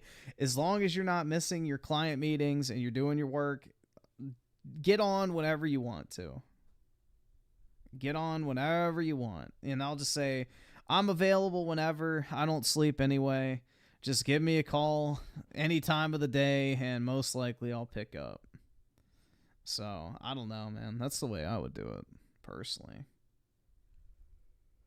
But then if they aren't delivering, then that's when you step in and start laying down the fucking law. Yeah, I got scolded for doing my job. And then when I said, oh, well, I was in a client meeting, like, presenting, and they go, oh, that's fine. It's like, oh my god. Give you a call when you're streaming? Well, there's a magical thing called the... And you couldn't even hear what I just said, so I could mute my fucking mic for, like, 3 minutes, and then it wouldn't even be a problem.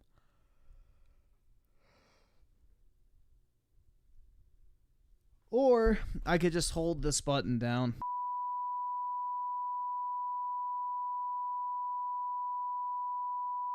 So there you go.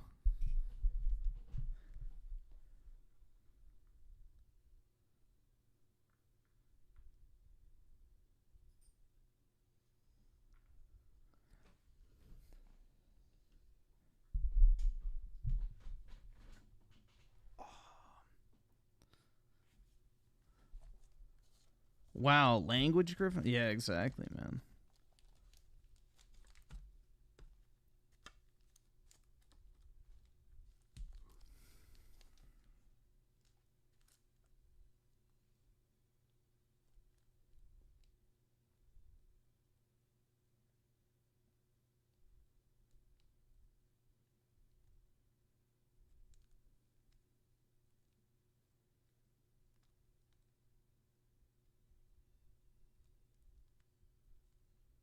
Griffin, you really take down our pick on Discord? Huh?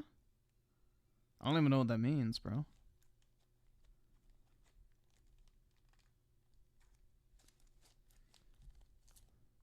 You generation with the 2, look up Mamita India. It's a article.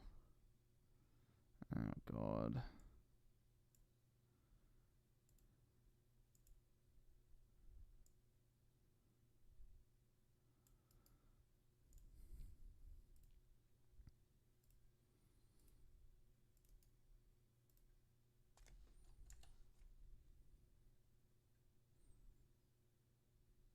Can't afford this shit! Pakistan Today. Mamita Debnath, a murder case. Kolkata rape accused deployed by someone to kill our daughter, says doctor's family. What? Oh my God. Let me just skim through and make sure.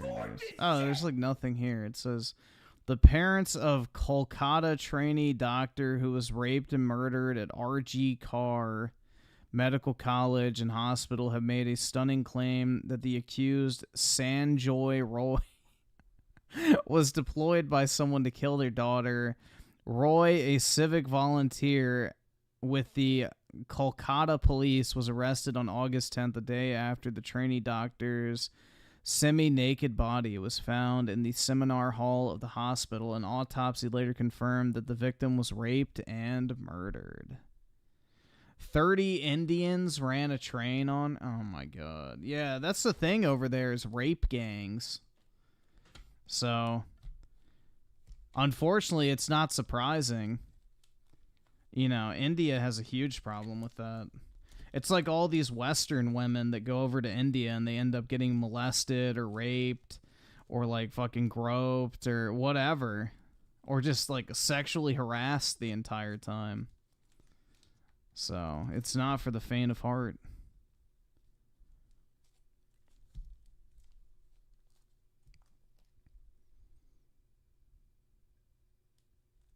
I would go to the wealthy parts of India. Yeah, I would like to see like the Taj Mahal and some of the temples and things like that. So there's definitely parts of India I would go or get to. the fuck out. Would I go to like the fucking New Delhi slums and stuff like that? No. But I would go to like some of the historic sites or some of like the wealthier areas and things like that. But would I go where... Well, the thing is, wouldn't have to be worried about being gang raped, luckily. I'm not a woman, but... Yeah, I would go to, like, some of the historic sites and things like that. I think that'd be cool. Like, some of the stuff in India, man, like, if you've never, like, researched, like, you know, ancient Indian architecture and stuff, like, it's fucking fire. Like, it's really cool. Like, they have some really neat architecture and stuff that'd be really awesome to, like, look at.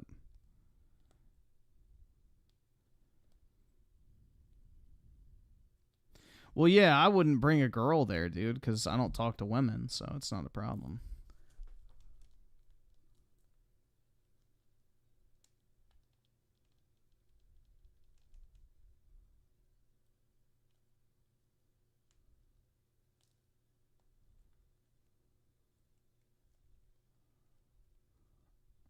I can guarantee you my mom does not want to go to India.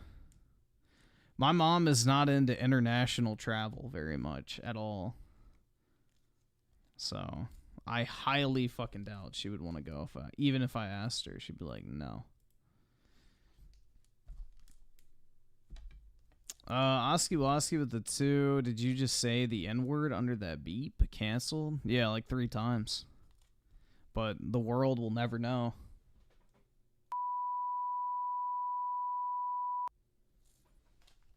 Claus Mystery with the 10 months. I did some calculations about New York City, guys. I think you just looked it up. Let's see. So Democrats have governed New York for 69% of the duration of the 1940s to today, and 57% of the duration from the 1900s to today. Funny. Yeah, I mean, that's most major cities, though. They grift to the brokies in the cities. I just don't understand if you're wealthy wanting to live in a big city like that. Like, you can't even walk down the street without worried about getting fucking stabbed for your watch or something like that. Or getting carjacked or, like, yeah, fuck that, bruh. No city is worth that. Super straight with the 5. Being late for work shouldn't really matter if you're getting work done. Back in my school, if you're late, you can do extra work to make up for tardiness. Yeah, I don't know, man. Like, especially, like, I work remote. So there's no fucking reason I need to sign on at 9 a.m. and join a call just to sit there and say, oh, no update, thanks. Well, I'm, like, half awake. So, like, literally what I do when I fall asleep is I have my laptop open for work on, like, the left side of my head, and I face it towards the wall. So then when my alarm goes off, I just rotate my laptop around, type in my PIN to, like, awaken my computer, and I just sit there in the call. And then when it's my turn, I just say, no updates, thanks. Mute my mic, and then, you know, just sit back and lay down. So, it's stupid. There's no need for me to do that, but, you know. Teamwork, man. It builds team spirit. Yeah, acting like high schoolers, pretty much.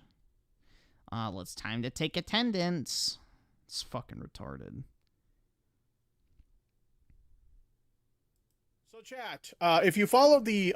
Yo, is Tipster going with the skinhead look now? Olympics at all this year. You've probably heard about... Or is he just balding?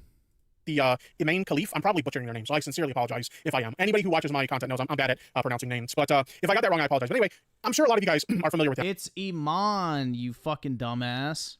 It's just like Pokemon. Or Pokimane, as she's better known. But yeah. You don't even know Queen Poki's real name? What a fucking loser, man. And he says he likes e-girls? Haha. You have not seen anything yet, Tippy. Yeah, the correct way to say Pokemon's name is Pokemon. FYI.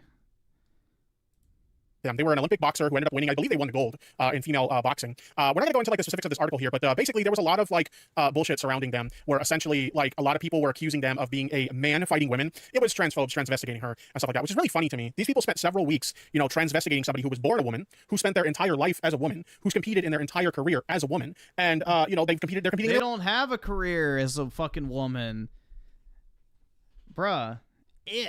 Whatever you want to call it, has the fucking XY chromosomes. So, therefore, let's just say, what do y'all want to call him? She, he, it. What? What should be the preferred pronouns of the fucking stream? Go with it. Decepticon.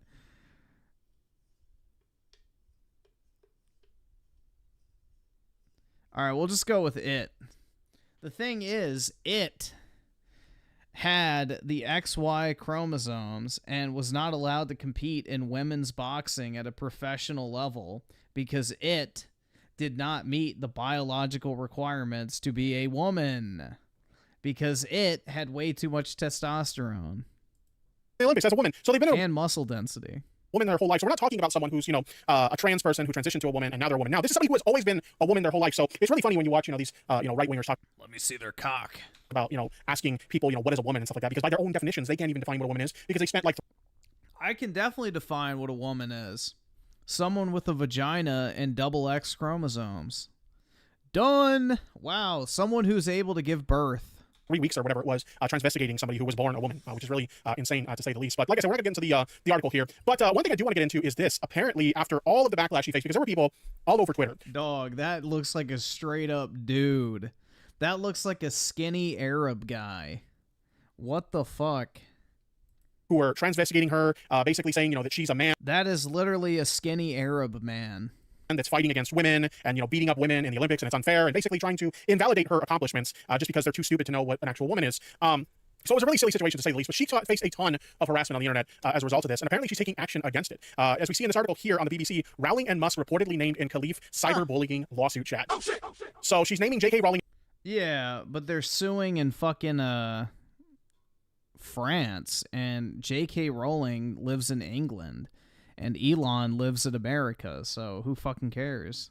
And Elon Musk, who were some of the most vocal people in regards to this situation, basically calling her a man when she's not a man to begin with. Like, it's pretty insane. This is something that actually came out, I think it was last week this news came out, but I'm a little bit late to the party here. But in any case, it says, boxer Iman Khalif has filed a lawsuit over alleged cyberbullying during the Paris 2024 Olympics, which reportedly names author J.K. Rowling and ex-owner Elon Musk. The Algerian boxer won gold, so she did win gold. Nice. Despite being disqualified from last year's World Championships by the International Boxing Association after she was reported to have failed gender eligibility test in 2023. And my understanding of this situation is, like, apparently they didn't even, like, release the records for, like, what test she had failed or anything like that. Like, a lot of it just kind of seems like bullshit. Yeah, they did. It was XY chromosome, bruh. From potentially like other like bigoted people who just didn't want her to be able to compete. In any case, however, the International Olympic Committee strongly defended Khalif's right to compete and ruled her to be eligible. Her lawyer, Nabil Bodhi, again, I'm butchering names, I apologize, told Variety on Tuesday that Musk and Rowling would be named in the lawsuit following comments they made on social media. So that's a pretty big yikes. I can imagine that, Elon Musk and J.K. Rowling are, not in good spirits in regards to this situation right now. Khalif's situation was widely discussed online after Italian boxer Angela Carini abandoned her Olympic bout against her after 45 seconds. My understanding is, like, she said something along the lines of, like, I had never been hit that hard before, and so she basically gave up. Paris Public Prosecutor's Office told news agency AFP on Wednesday that they had launched a cyberbullying probe following a complaint by Khalif. However, a prominent French legal blogger wrote on X that it is unlikely Mr. Musk or Ms. Rowling will face prosecution, as French penal code law doesn't apply to acts committed outside of France against foreign nationals. The prosecutors could press charges against those. Yeah, exactly. Nothing will happen. Who sent messages on French soil. So potentially some people on social media that were signal boosting this misinformation, they might find themselves in potential legal trouble here. Khalif, along with Taiwan's they absolutely will not. Yuting, again, I'm probably butchering the name, was cleared to compete in the women's boxing in Paris, having been disqualified from last year's women's world championship. Because the thing is, it is not even a French citizen. It's some rando from Algeria. Doom Boom with the two. That's not the correct pronoun for the stream. It might be like Brock Lesnar's daughter. I don't know who that is. Championships for failing to meet eligibility criteria, but the IOC took a different view, strongly defending the two boxers. This is a question of justice. Women must be allowed to take part in women's competitions, and the two are women, IOC President Thomas Bach said. So this was just a big thing where, like, a bunch of people on the internet, including J.K. Rowling and Elon Musk, were transvestigating this woman, saying that she was going around beating up women while pretending to be a woman, and it's just not true. It's not. She's not even trans. Okay, she was born a woman. She's lived her whole life as a woman, and she has competed in her entire career as a woman. So it's pretty wild to say the least. All right, let's go ahead and let's continue though. This is where things get kind of interesting, and this is the part that I really, really want to chime in on. J.K. Rowling has deleted 27 tweets since being named in a lawsuit brought by the Olympic women's boxing gold medalist Iman Khalif. Rowling has also not tweeted in 13 days. Okay, if you know anything about J.K. Rowling, she goes on her transphobic tirades basically every day on Twitter. Okay, so for her to go missing for a period of 13... Yeah, the legal team probably just said stay off Twitter for a little while, so who cares? Tippy and these fucking retards like vote Harris Walls can't imagine going a fucking day without tweeting, so... when someone goes missing from Twitter, they get worried. 13 days on Twitter, that's a pretty big fucking deal, to say the least, okay? So she hasn't tweeted in 13 days, and actually this was yesterday, so we're going on 14 days now, and has deleted about 27 tweets. And sure enough, if you check her social blade, which I have done, you can see several tweets here getting deleted. It looks like she started deleting tweets 2 Sundays ago, and just since then, she's proceeded to delete more tweets. So it's very clear that, she's probably, taking the advice of her attorneys, and her attorneys are probably telling her, shut the fuck up, okay? You're making the situation worse for yourself. And she's trying to hide anything incriminating that could potentially cause her any legal trouble. I see Strokes in the chat saying she's coping. She do be indeed coping and seething. I mean, we obviously haven't seen it because she hasn't been active on Twitter, but I would like to imagine that she's probably sitting in her little cottage with all that black mold growing on the walls, coping and seething. Is it this one?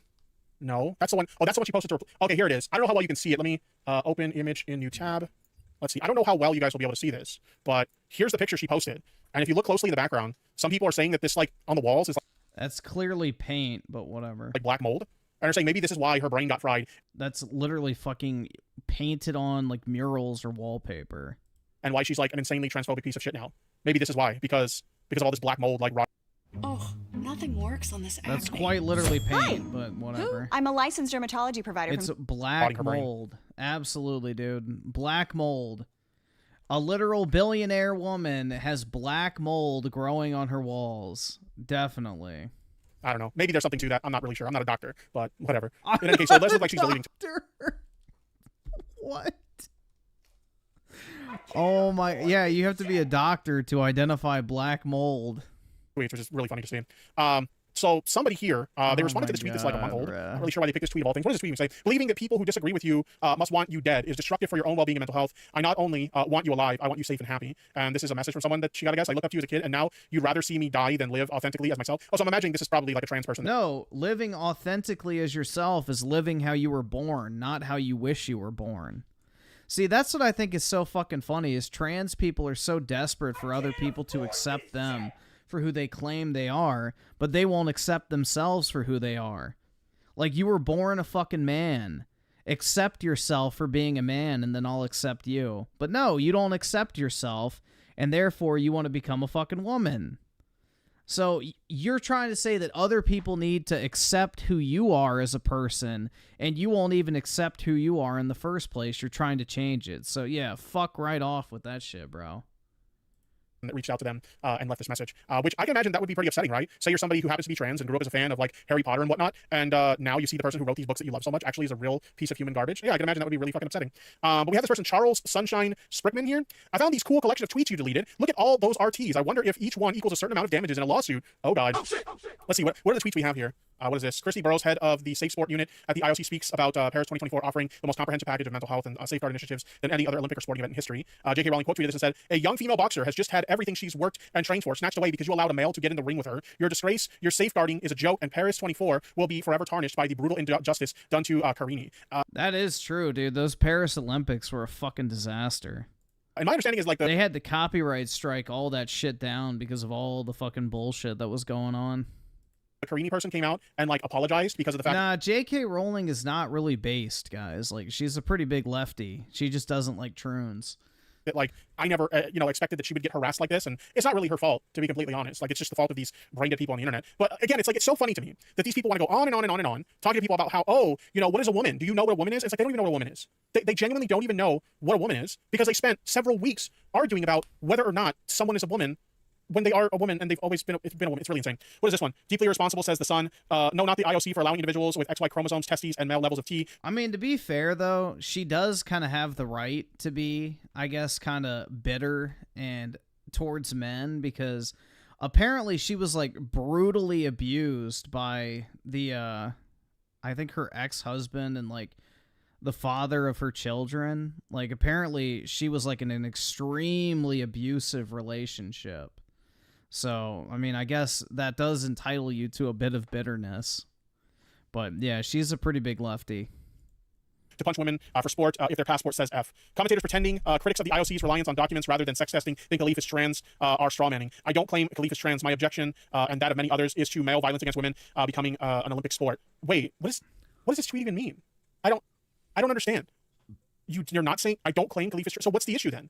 You're claiming you don't want men. When they say men, they're referring to trans women. You're saying you don't want men to compete in women's sports, but then you're saying you don't think she's trans? Doesn't even make sense. Maybe the black mold theory is true, because what she's saying here doesn't even make any damn sense.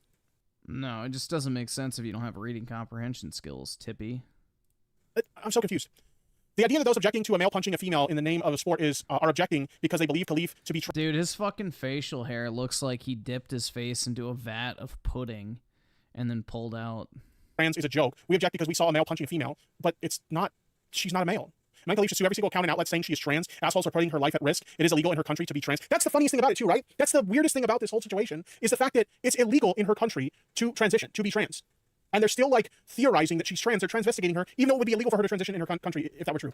Insanity. Utter Tipster, I thought y'all were the party of science. Insanity. Yeah, Men Khalif should sue every single account and outlet saying she's trans. Assholes are putting her life at risk. It is legal in her country to be trans. The continuance of the blatant trans lie continues unfettered on Twitter, and it's true. It was everywhere. It was literally everywhere. If you went on Twitter, even for a few minutes at the time, like it was all over the place. You couldn't avoid it. I remember seeing this tweet from her. Could any picture sum up our new men's right movement better? The smirk. Look at that face! Dude, that is not the face of a woman. Bro, that is a straight up dude. Holy, like, that looks like a scene out of a comedy movie. Like, bro, in the like 90s and early 2000s, this would have been a fucking comedy movie scene. Like, bro, it's like that shit. Hold on.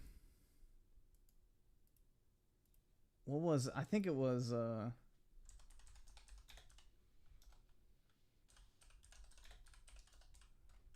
think this one. Was it this? Let's start fresh.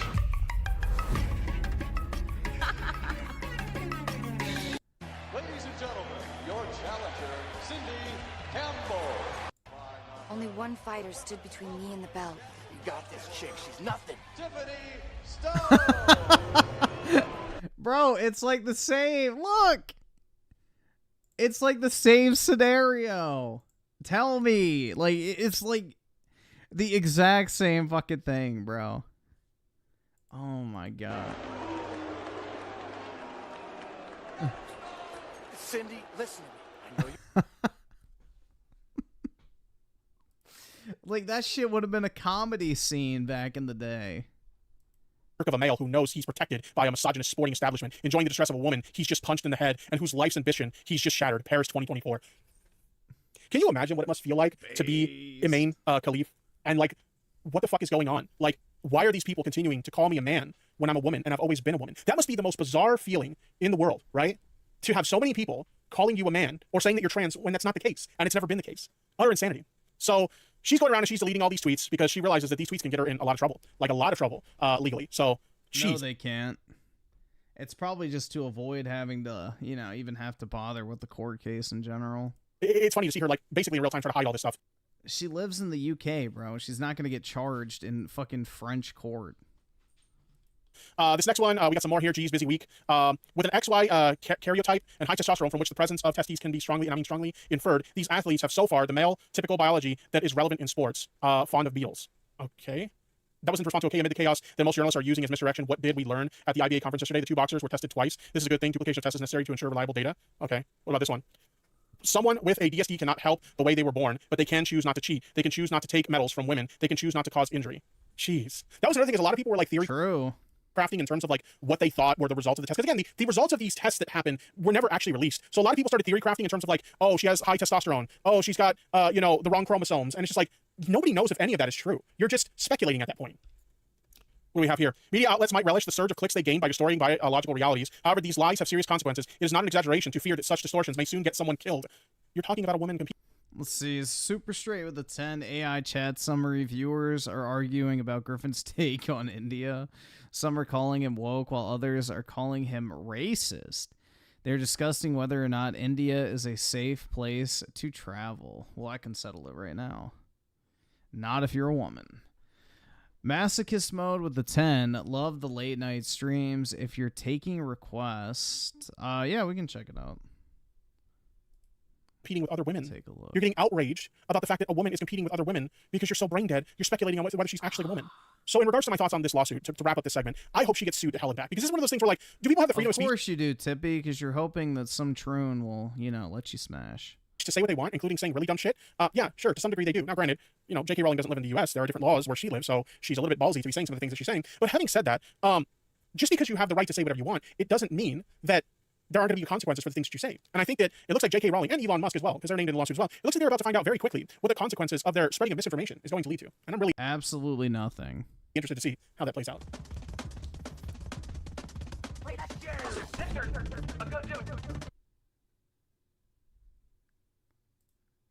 What do you think makes Kamala qualified to become the next president of the United States? She's terrible. If she comes into office, it will be done. Because when we win, there will be a civil war. I'm all for immigration. I'll trade every Republican voter for all the immigrants in. I'll trade them right now. Well, I think she'll oh my God. be able to make the country a lot safer and kick down the immigration and all of that good stuff. I'm afraid he's going to do something to where he's just going to become a dictator and stay in office. So. I'm here in Chicago. I'm at the DNC, and today we're asking people here at the DNC. We can only hope, man. Let's hope God Emperor Trump claims the eternal throne and rules for the rest of his days, and then passes on the torch to his son, Barron, who we will dub Augustus. And then we will have our Pax Americana. DNC, what makes Kamala qualified to become the next president of the United States? It's extremely interesting that now Kamala Harris is suddenly the best person to become president, as she was once the most unpopular vice president of all time. And there's been a lot of problems underneath the Biden-Harris administration, such as inflation, the border crisis, the cost of living has gone up, and crime rates across the nation have soared through the roof. And now off camera it appears I was in a restricted zone because I have now been kicked out of the DNC and I'm standing outside of the walls. But I want to let you guys know, if this video gets 10,000 likes, I'll be doing a live stream here live tomorrow on Tuesday. If you're watching this video on Monday, I'll be doing a live stream tomorrow on Tuesday, live here at the DNC, doing essentially this same video, but live. And this video will include a sponsorship by Ground News. And now You're joking, right? Fuck no, dude. At this point, they've like literally tried to frame Trump as a dictator so fucking much. He might as well. You know what? Fuck it. You know? Give them exactly what the fuck they asked for. That's what I say. let's go on with the video asking the Democrats here at the DNC what makes Kamala qualified to become the next president of the United States. And what do you think won't find a more worthy group of people to say fuck you to in that instance. Kamala qualified to become the next president of the United States? That she's not Trump, and that she's a woman. It's a time for the woman, so she's ready to be a leader. And what do you think makes Kamala qualified to become the next president of the United States? She's a prosecutor, and she knows how to prosecute the case against Donald Trump better than anybody. And what cases against Donald Trump? Basically everything he's ever done, from trying to steal the election, to assaulting women, to just being a crook. And what do you think about Donald Trump's claims of him going after Kamala, saying, well, she really hasn't accomplished much, she didn't even pass her bar exam, and the border's been open since she's been president? What do you think about those claims from people from like Donald Trump? I think they are nothing more than stormy winds, the big clouds, and the blazing flames of obfuscation. If Kamala gets elected, what do you think we can see from her in her first year of office? She's going to do a lot of listening, and she's going to do what the people want. Okay, and what do the people want? What do you want? I want freedom. I want an equal shot at the American dream. I want to control the border. I want a good economy. What do you think about Kamala? It'll be cool. She's terrible. If she comes into office, it will be done. It'll be cool to see a female black, she's half black, not fully black, but it'll be cool to see a black president, female black president, but I'm definitely voting for Trump. Let me tell you something. She's trying to get the black vote. Because if you look at her past things, and maybe 10, 15 years ago, when she's in interviews, she identifies as West Indian. The only way that she's identified as African American is right now. Doing right now. Because she wants the Hey! Base. Because where was she at in these past 4 years and she's vice president? What has she done for us? Can you say one thing that I didn't even know she was the vice president. Can we say what she has done? Let's go, Trump. And I am going to stand on Trump. And I'm so sorry. Hell, dude, even the DNC security chick said, "Let's go, Trump." Hell yeah, bro. My own research, and Trump has done a lot for us, more than what the media tried to portray. They're getting all our favorite rappers. They're having Megan Thee Stallion twerk and all of that to gain, because they think that that's going to make us vote for them, and that's not. And that never got my vote. And that will never get my vote. And I'm going to stand on that. Twerking and having Megan Thee Stallion. First off, the song that she was even saying is very ignorant. And let me just say one thing: Chicago's trying to clean up all the streets so they can have Kamala come into town. Like, we don't have a lot of killing out here. Like, all of these streets right now in Michigan Avenue are not safe. Let's talk about that. But you guys want to clean that up. You want to board buildings up. You want to board businesses up when Kamala comes into town to make it act like Chicago is safe, and it's not. And do you think there's anything that makes Kamala qualified to become the next president? I don't think anything, because things that made her qualified when she was a prosecutor that had evidence to get people out of death row, she didn't give a fuck about it. What would you say makes Kamala qualified to become president in this election? Her whole career. What excites you most about her career and what she's done? She has a lot of accomplishments in terms of her time as a prosecutor, in terms of her period as vice president and being there with the president for the decisions. And do you think if Joe Biden was still running for president, do you think there'd be this much excitement for? No, not be this much excitement. Do you think it was a coincidence that Joe Biden got sick and then Kamala Harris became the next president? I mean, no. Do you think that was planned? No. I think sad. I don't know. That's just what people are saying. And there was no plan to put her in this year if he wasn't going to run. That just all happened. There's no question the debate was a big factor in it. Look, if we finally beat Medicare. Thank you, President Biden. President Trump was right. He did beat Medicare. He beat it to death. Because people saw that he was having a difficult night. That's mild. But I don't believe it was planned, and I don't see how anybody could say it was planned. I don't believe it was Vice President Harris solve the situation on the border if she's elected president? Well, this is my number one thing. Okay, anybody who is not a criminal who wants to come in this country should be vetted. You vet them, and then they get to come in. I'm all for immigration. I'll trade every Republican voter for all the immigrants, and I'll trade them right now. Yeah, well, a lot of people would because they vote for Democrats, right? No, because that's what they should do. We don't want the Republicans. Republicans are evil. And don't forget about this guy, because we'll be coming back to him in just a few moments as he has more outrageous things to say. And what makes you excited about having Kamala Harris as the potential next president of the United States? I'm a woman. That makes me very excited. Everything she stands for in terms of women's right to make a Dude, what a miserable guy. You can just tell. choice, absolutely critical to me. And what fears you most about Donald Trump winning? His incompetence, his vitriol, his inability to work within the democratic system. I just think he's Bro, a you frightening could just tell. He's like, God damn it. human being. Yeah. What has he done that has proven that he's a frightening human being? Just listen to what he says, how he says it, and all the vitriol that he's created. And as you guys know, I've been all over the country asking people who they're going to be voting for and who they think the best candidate is. And I'm always fascinated by the extreme differences in the opinions of others. And I believe it has a lot to do with the algorithms and the news networks we watch and read and which facts are being given to you. And for that reason, I'm excited to tell you guys about the sponsor of this video, Ground News. News, I can write policies, other platforms, other features. Check them out. Question: what makes Kamala qualified to become president? And what makes her qualified to become the next president? Okay, number one is she's not Trump. Number two is that she's been voted in many different positions. She served as a attorney general. She served as a prosecutor. She served as vice president. Do you think it was planned for Joe Biden to get sick and then get replaced with Kamala? I think no. I don't think. Kamala, not Kamala. I don't necessarily think that they planned it, but I think they realized that he's got to be the president in this. It's tough. It's tough. So when the Republicans try to steal the election, which they will, because guaranteed we'll win the popular vote by at least 30 million, they'll try to steal the electoral college. We have to have the presidential right to call executive order. We must retain the military, because when we win, there will be a civil war, and we need the military on our side, and then we will destroy the red state National Guards like Texas. I'd love to. Yeah, buddy. Wait till you find out how the military actually votes. I don't think that's going to be the result you're hoping for, bro. Wait till you find out how 80% of fucking enlisted people in the military vote, or, you know, how veterans vote, or law enforcement, or, you know, the national... Yeah, nah, that's not going to go the way you're hoping for, my guy. See the military go in there after we win, wipe out the Texas National Guard, take Abbott and throw them in the Rio Grande while I watch them drown in that chair of his. So... And what would you say about the people that say the Democratic Party is... Dude, he could say... Like, he could actually be arrested for saying that type of shit. Like, he's threatening to overthrow the governor of Texas and basically have him executed. So, this dude could actually go to fucking jail. And you're calling for Greg Abbott to be thrown into the river. Everybody's for peace. But Abbott is pardoning people who committed murder. So can't have it. Can't have it. And what changes do you think we can expect to see with a presidency of Kamala Harris? Kamala, more progress. Okay, I want to see increased taxes on the rich, 90% taxing until a certain point for billionaires. Okay, and corporations, 90% tax. 90% tax on people like Elon Musk. Yes, exactly. And what would that solve? I said that would look at all the money we'd have to spend on stuff. And what would you say about people that say billions of dollars are getting sent over to Israel and Ukraine? Well, you have to do that. You have to support your allies. Republicans are good at dividing people, saying, oh, they're sending money here. No, we have the money. It's just it's by the corporations. Take the money from the corporations, 90%, okay, and then we got money for everything. I'm ready for the Civil War, okay, and like I said, we must have control of the military. We'll crush them, and we move this country forward. What will Civil War look like? It's going to be more like a guerrilla war, okay, so it's going to be tough, like okay. Yeah, your fucking old ass is going to do great, buddy. The Republicans probably have the majority of the guns here in America. Okay, it doesn't matter. You can only shoot one gun. If we have, you don't need a gun. No, you cannot. Bro, I can fucking dual wield. Are you shitting me? Military will win. Whichever side the military is on will win. Okay? So I'm not even touch a gun, but I'll go out there and fight. You think the military would back somebody who left Afghanistan, left billions of dollars in equipment? Yes, I am. Basically, in my dream world, I'm a communist. Okay. Communist? Yes. In the world, to me, some of the new proposals that Kamala is coming out with, some people are saying are very almost like communist, like price gouging, controlling the price inside grocery stores. That's something that... Well, that's why the corporations doing that, but the government should step in. I'm for that. My name is Guy. I live in Brookfield, Illinois. And this year, who will you be voting for? I'm voting for Harris and Wells. What makes you so excited about Harris and Wells' ticket? Nothing makes me excited, but it's more the platform that they're on. Okay, and you think there's more hope voting for the same people that are in office right now to fix the country? What's there to fix? The economy's doing great. Stock market is up, so if you're a white male, like he said, you're doing pretty good. The economy's doing great. Dude, these guys live in a fucking bubble. 401ks are doing pretty good. Inflation sucks, but the problem is that people think that inflation is due to administrations when it's not. And it is. It's due to government spending, you dumb fuck. Kamala qualified to become the next president of the United States? Well, if you look at her path, she was, Attorney General, then she was a senator, vice president. Much more, I think, qualified than most people that are coming through the system. Would you say she's more qualified than Trump to become president? Oh, absolutely, 100%. 100%. And here at the DNC, they're bringing people in by the buses, dropping them off here for them to go inside the convention. What are you guys excited for this week? See the next president of the United States nominated. Do you think Kamala's qualified to become the next president? I mean, we've just seen 4 years of her in office. So, no, I'd like to see 4 more years of Trump. Open borders, crime sky high, inflation, wars all over the world. It's like everything's burning. And I think it's to do with Kamala. What do you guys notice about him? He's in good shape, looks normal, and isn't like some fucking disgusting genetic defect. I mean, we've got 4 years of Trump in office, 4 years since, and I mean, crime's up since he's out of office. Illegal crossings are up, inflation's up. Now, all that necessarily isn't the fault of the administration, but now Kamala is running for president, obviously, and she's still vice president. 0 votes in the primary. And how do you that works. How do you think that's possible that she was suddenly just became the next best person to become president when she was the most unpopular vice president? Well, because if they took it to an open convention, there's zero chance she would have won. The only way to keep all the money they had raised thus far was to install Kamala. So you saw it happen over a weekend. I mean, prior, MSNBC, CNBC, CNN are all talking about how Kamala's got the worst approval ratings of any VP in history. They're talking about how Biden can get her off the ticket, and then all of a sudden, she's a saver of the country. Like, give me a break, dude. She's been the nominee for 28 days, hasn't done a single press conference, hasn't talked about policy. The two things that she's announced is no tax on tips, which Trump already said, and then J.D. Vance talked about a $5,000 child credit. Now Kamala's proposing a $6,000 one. Crazy. You think she'll take control of the border finally once she becomes president, or do you think it's just going to get worse? No, it's only going to get worse. Just lip service. She's been the border czar. She didn't do shit for it. She wants to let as many illegals in to give them pathway to citizenship so they can vote. They're all going to vote Democrat. They're giving them free phones, free health care, free education, free money. Why would they not vote for Democrats? What do you think makes Kamala qualified to become the next president of the United States? She's not.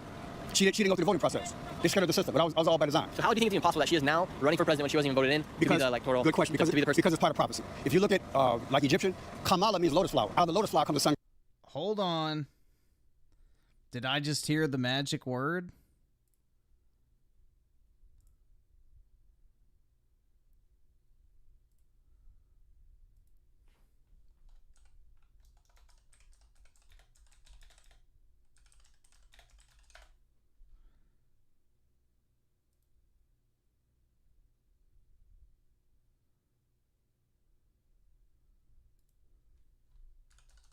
I should just download this file.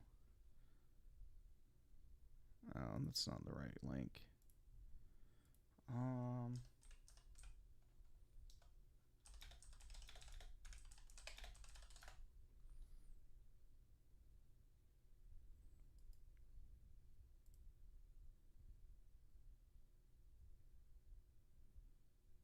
Let's see.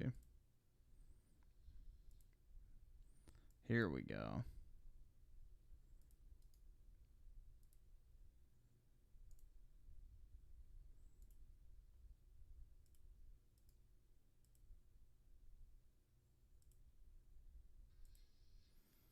It's time to get educated.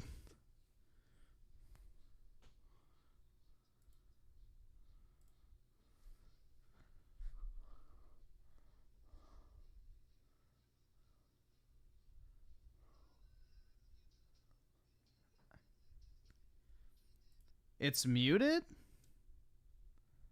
The fuck? Let me see. Properties. Focus right. All right. It didn't change. Here, does it work now? We good? Did y'all hear that? All right, I don't know. OBS like dropped the fucking input. For Dr. Bill. My hotel. Miracle.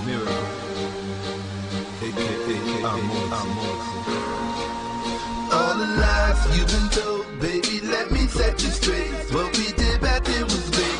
You just don't know. Let me show you the past so your future can look bright. Help you walk into the light. Help you see yourself. I've heard them say that we wasn't even there. Baby, let me make it clear. We were the ones. If you pay attention to what I'm about to show, there's no doubt that you will know. We were the ones. And I'ma show you who Nefertari was. Said she was black because that's the way that my man. I'ma show you who Egypt was a black man, King Tut was a black man. Cause that's the way that my man is now. Which we came from the southern land, so I know they think that we forgot. Remember the time from the horn in the west. These black people made their way. See them coming for Friday. And here we are, as above, so below. This is how they built in stone. We have never been alone. This is the truth. If you can't see yourself, then it's true you've been misled. Got them lies all in your head. Let me help you out, and I'ma show you who Nefertari was. Said she was black because that's the way that my man. I'ma show you who Egypt was a black man, King Tut was a black man. Cause that's the way that my man. I'ma show you our history. It ain't no mystery. Just listen and understand and show you what they cannot hide, what they can't deny. That Egypt was a black land. Lately I've been thinking of days gone by and all the things that we forgotten. Voices from the distant past make themselves heard. Resurrection, something's now the juice been revealed. Tell me what you gonna do. Gonna keep it to yourself or gonna tell the world? If you do, then prepare for the challenges you face. My heart goes out to you, precious black boys and girls. And I'ma show you who Nefertari was. Said she was black because that's the way that my man. I'ma show you who Egypt was a black man, King Tut was a black man. Cause that's the way that my man. I'ma show you our history. It ain't no mystery. Just listen and understand and show you what they cannot hide, what they can't deny. That Egypt was a black man. You'll see how it's related. Egypt was a black man. Egypt was a black man. It was a black man. Ooh, top. King Tut was a black man. Egypt was a man. Egypt was Egypt.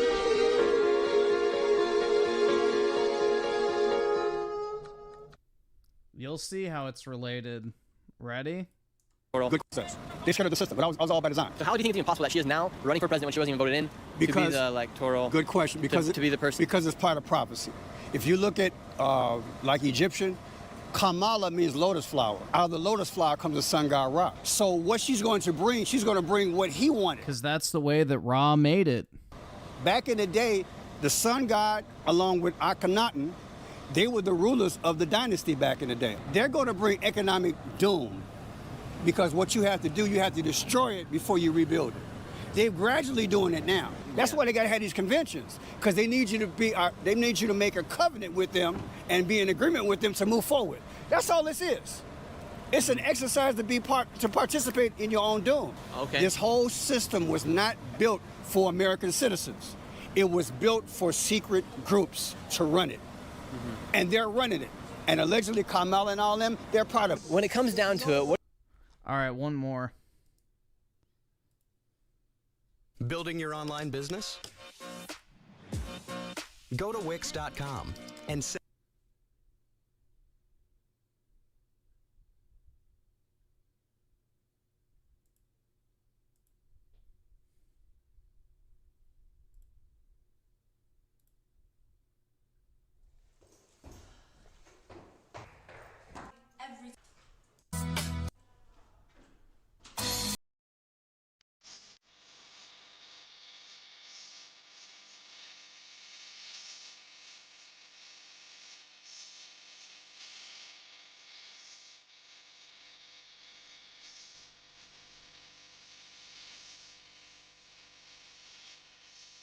Watch out now, I'm the song that you've been singing.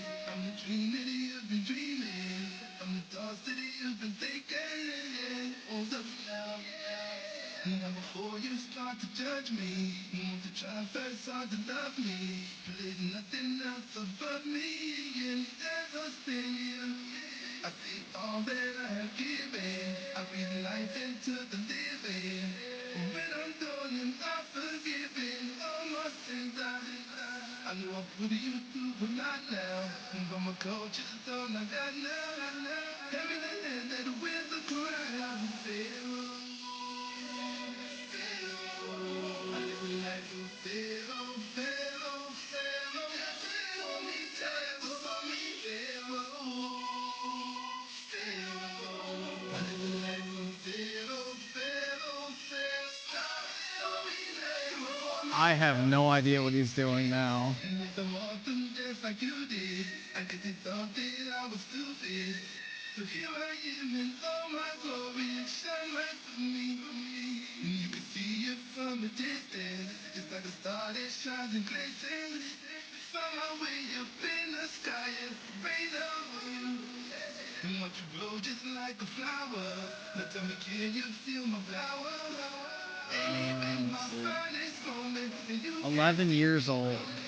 I'm the one whose name is hidden. All the lessons I've been given, I just wanna share with you. Pharaoh, Pharaoh, I live a life of Pharaoh, Pharaoh, Pharaoh. That's for me, terrible for me, Pharaoh, Pharaoh. I live a life of Pharaoh, Pharaoh, Pharaoh. For me, when they say they try to tell me I was nothing, I said, let me tell you something. I'm the living image of Pharaoh, and y'all don't know me. No watch me get down for my father. I know you're hard, but I bring it harder. I accept my right. Absolutely, man. This shit goes hard at the gym. 100%. And tell them all just where you heard it. It was written on the wall and take my vengeance. I ain't holding back for no one. Don't need a story, got my own one. Tell my future generations. Pharaoh, Pharaoh. I live a life of Pharaoh, Pharaoh, Pharaoh. For me, for me, Pharaoh, Pharaoh. I live a life of Pharaoh, Pharaoh, Pharaoh. For me, son, born of the sun, son of the rain. They don't want that rise, that will be eternal. That's in heaven, your best birthday to save your sacred. Nah, I never found the Pyramid of Music video. You can find the audio for it, but not the actual music video, unfortunately.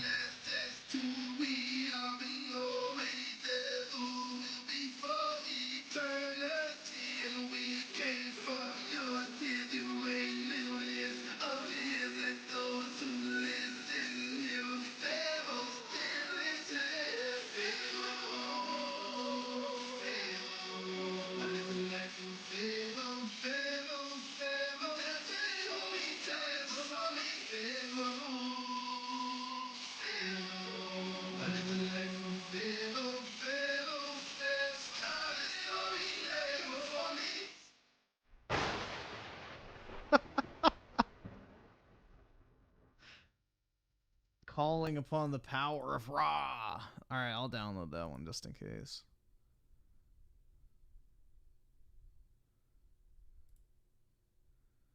That one's a banger, bro.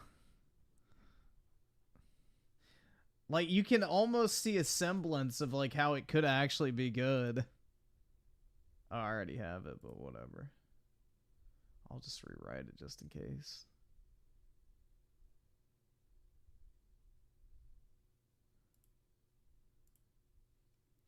But yeah, he purged most of his content. It looks like he has a theatrical short film up on his channel if you guys want to watch it.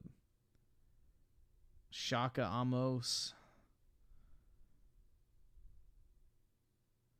But yeah, that's the only song he still has up. I guess this one too. A BLM song or whatever. Let's see if he has it in his playlist. I don't think so. Yeah, songs I like, MJ, Deep, Judo, and X-Clan. Hotep Jesus.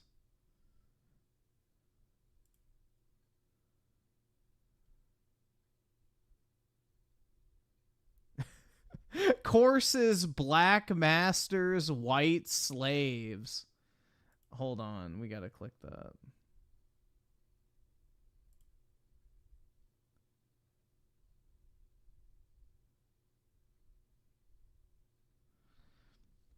For only $47, you can learn about the enslavement of ancient whites by ancient black Egyptians, a conversation America needs to have when things were the other way around.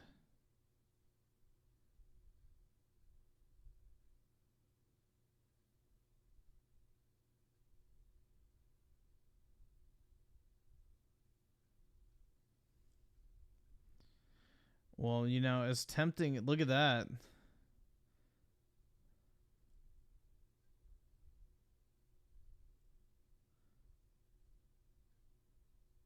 The untold story of $2 and $20 bills. Wow, man. I mean, this is like some top tier shit. Wow. I already feel smarter. Let's see what this website has on it. So you can buy the film. I'll just see if you could buy the music.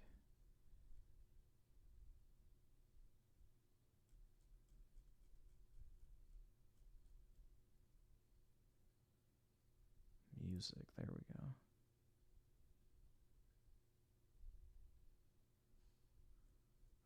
Yeah, see, he deleted most of these. Pyramid of Music. See, the video's private, man. RIP. That was one of my favorite ones because he's out on the beach in his pharaoh garb and there's like a bunch of fat people walking around him. It's like so random.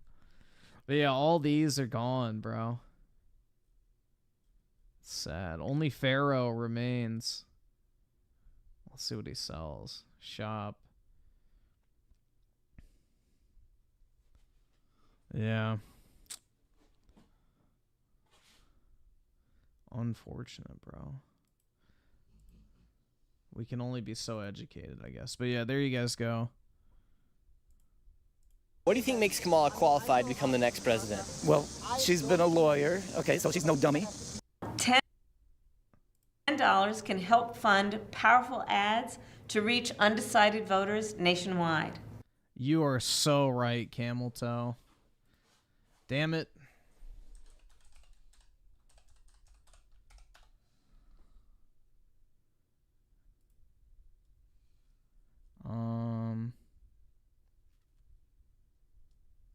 Oh, let me see if I have one of those links that gives me like a free hat or something. I'll just do one of those. Let's see.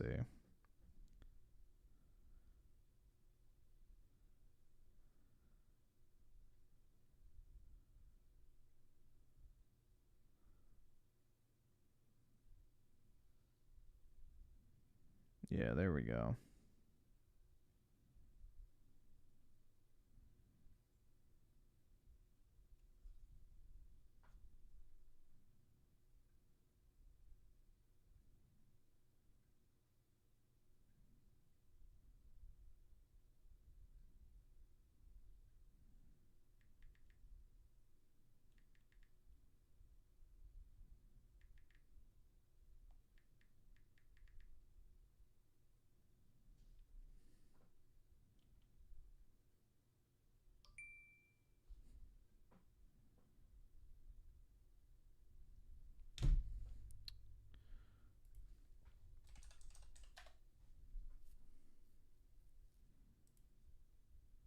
Alright, we gotta wait to see if it pops up.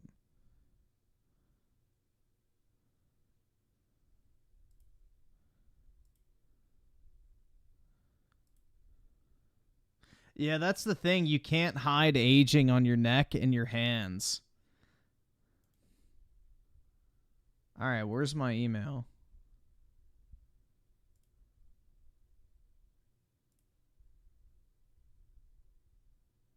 Let me see if it's in spam.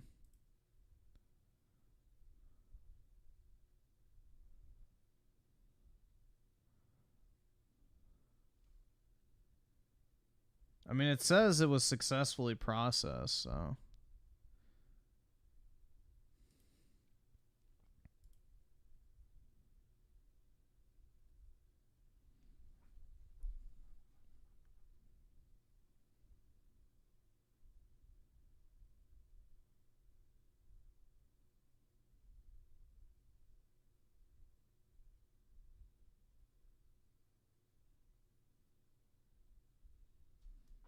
Damn, bro, it's not gonna pop up?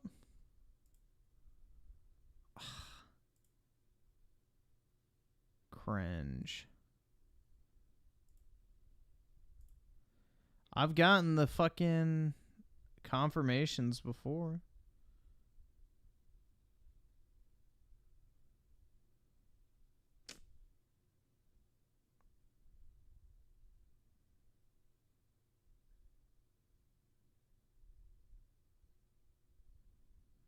Oh, well. I mean, I have my Apple Card, like, notification, so I guess that works. I'll just pull that up.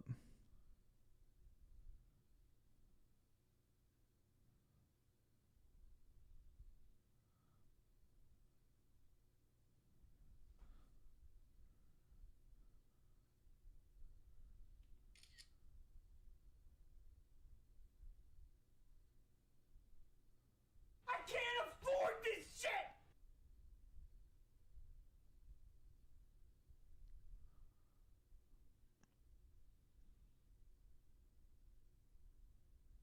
Let's see. Yeah, that's pissing me off, bro. Typically, I get the confirmation email. It's like, thank you for helping save America, or whatever the fuck.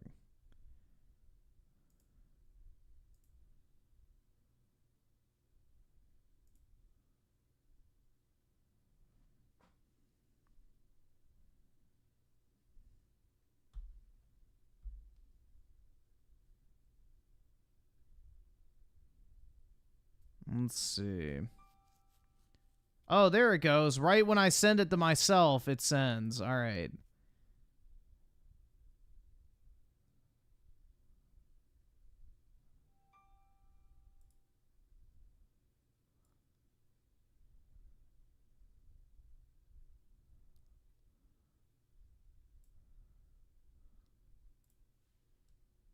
There you guys go.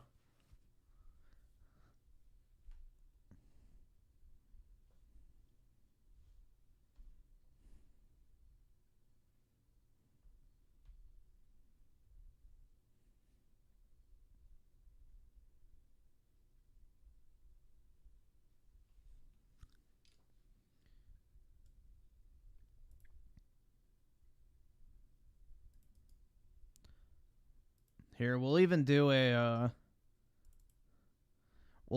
shameless plug. Here we go. There we are. I'll do my part. Yeah, see, this is why I need... Well, the thing is, it's $47 is, like, the default donation amount. And then you get, like, a hat with it. And then you can choose to cover the credit card transaction fees. So it's, like, the extra $1.93 for the transaction charge. So it's $47 is what I donated. And then I covered the transaction fee for the credit card as well. So, yeah, there you go. So, there you go, Camel Toe. 5 times the impact you were talking about.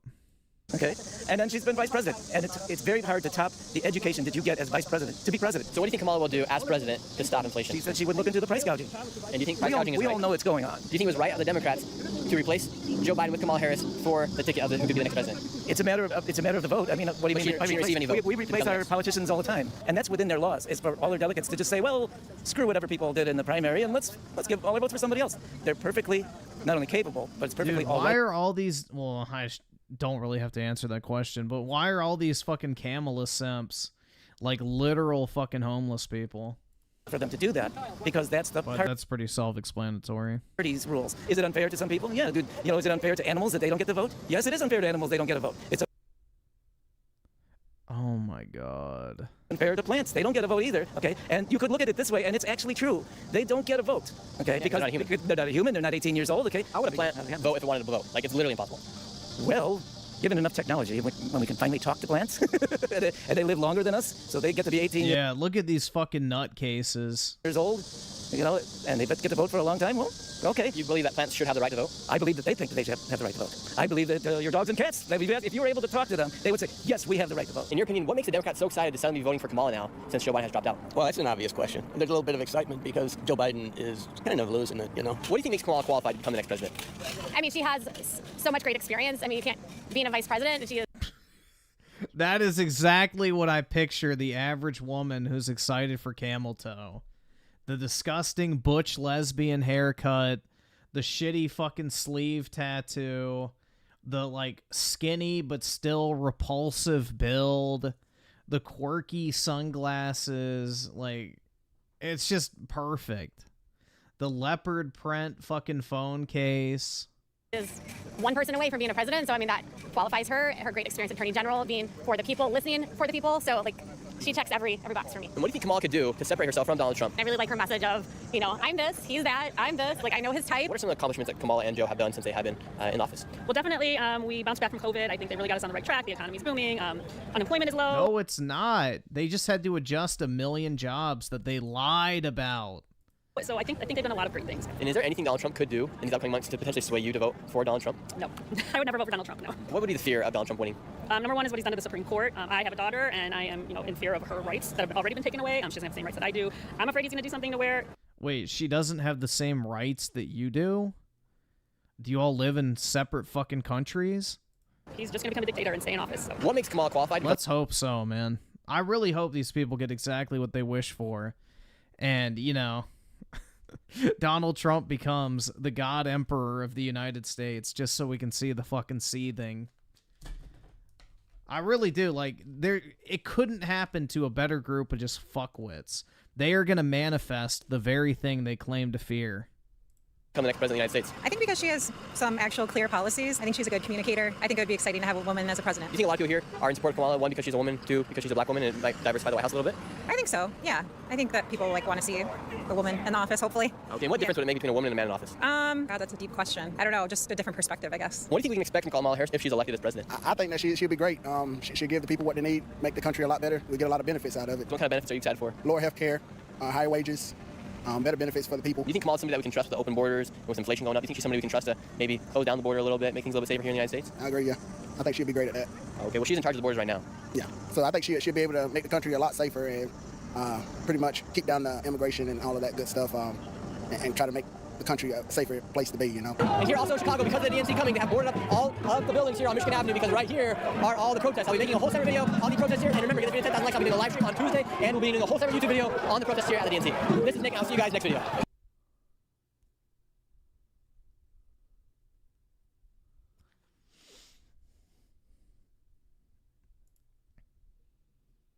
Yeah, if you look at the polling, like Biden was up 8 points in the national vote.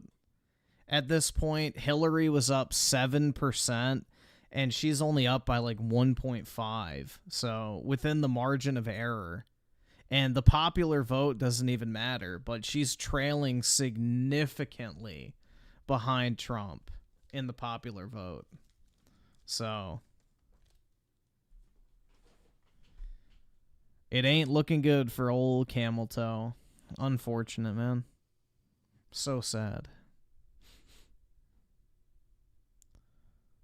Let's see. Super Straight with a 5, and apparently Camel Toe used to be a cop. Why is she not trying to get them to vote for her? It's almost like her target demographic doesn't like them. Well, the thing is, it's funny, is she's probably like that cop that slept with the 5 dudes in her, whatever precinct. Noticing a trend, huh? The Scotty Man with the 5, Common Keemstar W. Alright, what's this? To anyone voting for Kamala Harris, I personally think you're retarded. Based. Absolutely based. I'd have to agree. But yeah. I would have to agree at this point. Jesus Christ. I really can't see a good case to vote for her. She's incompetent. Absolutely fucking incompetent. I could understand why people would vote for, Joe in 2020. I could at least understand why people would. I personally wouldn't have. But I could understand. I cannot understand why you would vote for Camel Toe.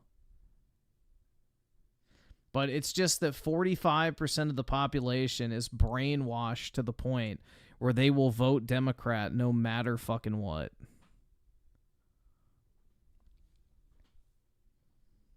DJ Neonscape with a 2. Camilla will make things worse, continuing Joe's work. Well, Joe didn't do any work. That's the thing, is, she and the bureaucrats were running things the entire time. An even star with the 5. The perfect ending of 2024 will be Trump winning and Peak Birth winning Game of the Year, and the cherry on top, PC announcement.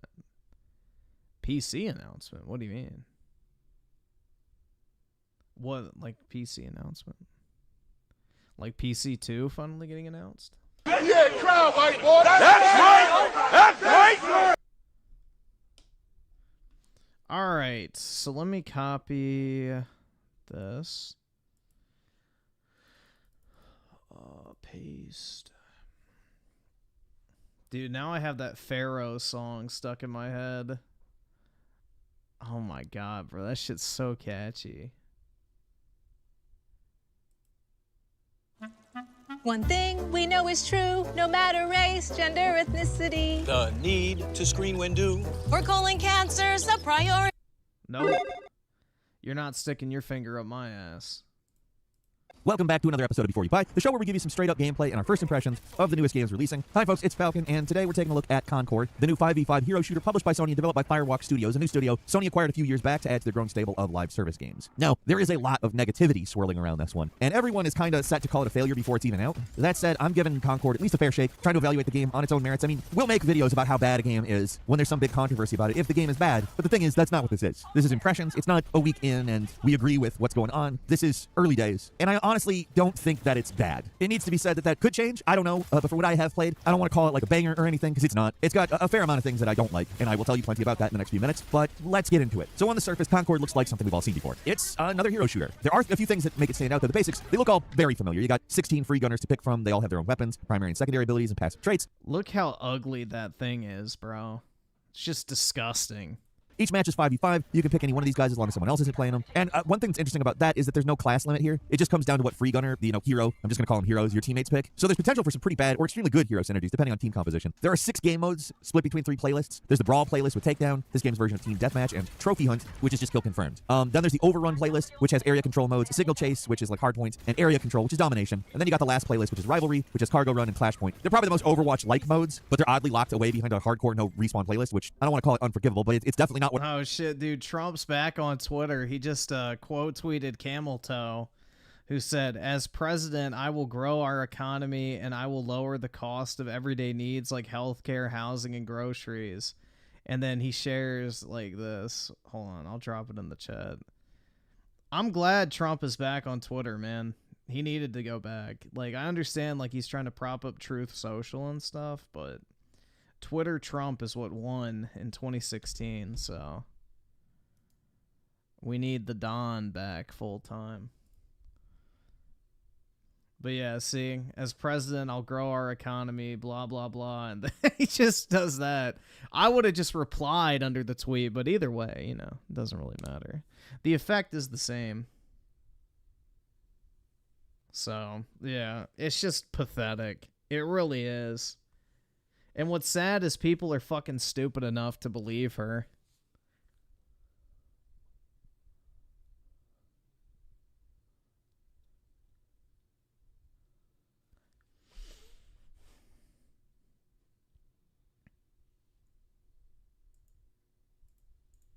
What I would expect. Effectively, you're only playing 4 game modes. At least that's the way it is right now, pre-release, because nobody is playing Rivalry. I tried to get into a game multiple times. One time I managed to wait 7 full minutes in a queue before the game just gave up and kicked me out. Not joking. That's a completely serious thing. I couldn't play these modes if I tried right now. Maybe when the game is actually out, this will be more popular, but right now, I cannot play it. So all the currently available game types are pretty generic. It's the sort of thing we've seen many, many times already, but when you're actually playing the game, it does feel like its own unique thing. What surprised me when I started the game up for the first time were health pickups that appear at fixed locations on each map. Rather than almost instantly restoring your health, like in a Call of Duty, or having to entirely rely on your team to keep your health topped off, like Overwatch, this game has more of a hybrid approach. With our heroes with healing abilities, but you can also restore your health by grabbing these pickups. It gives the game a little bit of an arena shooter vibe, and it makes knowing the maps even more important. It also puts a big emphasis on survivability. If you play your cards right, it can actually be difficult to die in Concord. Time to kill is already pretty slow, and combine that with the many movement powers. Everybody has some kind of dodge ability, and it's possible to go for a long time without getting killed if you know what you're doing. Another interesting change is that a lot of your abilities have limited cooldown, and at a certain point you can't use them unless you take out an enemy. Most support abilities can be used endlessly, but a lot of the abilities that do damage or are particularly powerful force you to kill somebody else before you can use them again, and I like that. It encourages aggressive play. On top of all that, there is the crew builder, a feature that lets you build a custom crew to bring into matches, and depending on what characters are included, you can get special crew bonuses that give you little bonuses for the actual matches, like improved healing or longer effective range on your weapons. Picking a certain hero or switching to another one will give you a bonus related to their class. Nothing huge, but it can give you an edge. It seems like something that could be annoyingly metagamey at higher levels, especially if your whole team is swapping between characters just to get bonuses and there's no consistent team formation. But I don't know, it seems like the buffs you get are minor enough that it probably doesn't matter a whole lot. Basically something that might encourage somebody to try multiple characters at lower levels until they find something that outweighs the benefits of those buffs, or at least I would guess that's what they're going for. And on top of that, there's alternate versions of the heroes unlocked that have different passive buffs, which are thankfully not that hard to get, and at least from my experience.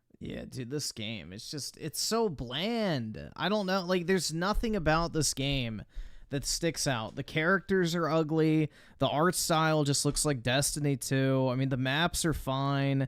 The combat's slow. The movement's slow. There's just nothing about this game that stands out at all. It just looks like recycled garbage that just takes a bunch of ideas from games that have already done it better. Even start with a 2 PC announcement. Oh, for Rebirth. Gotcha.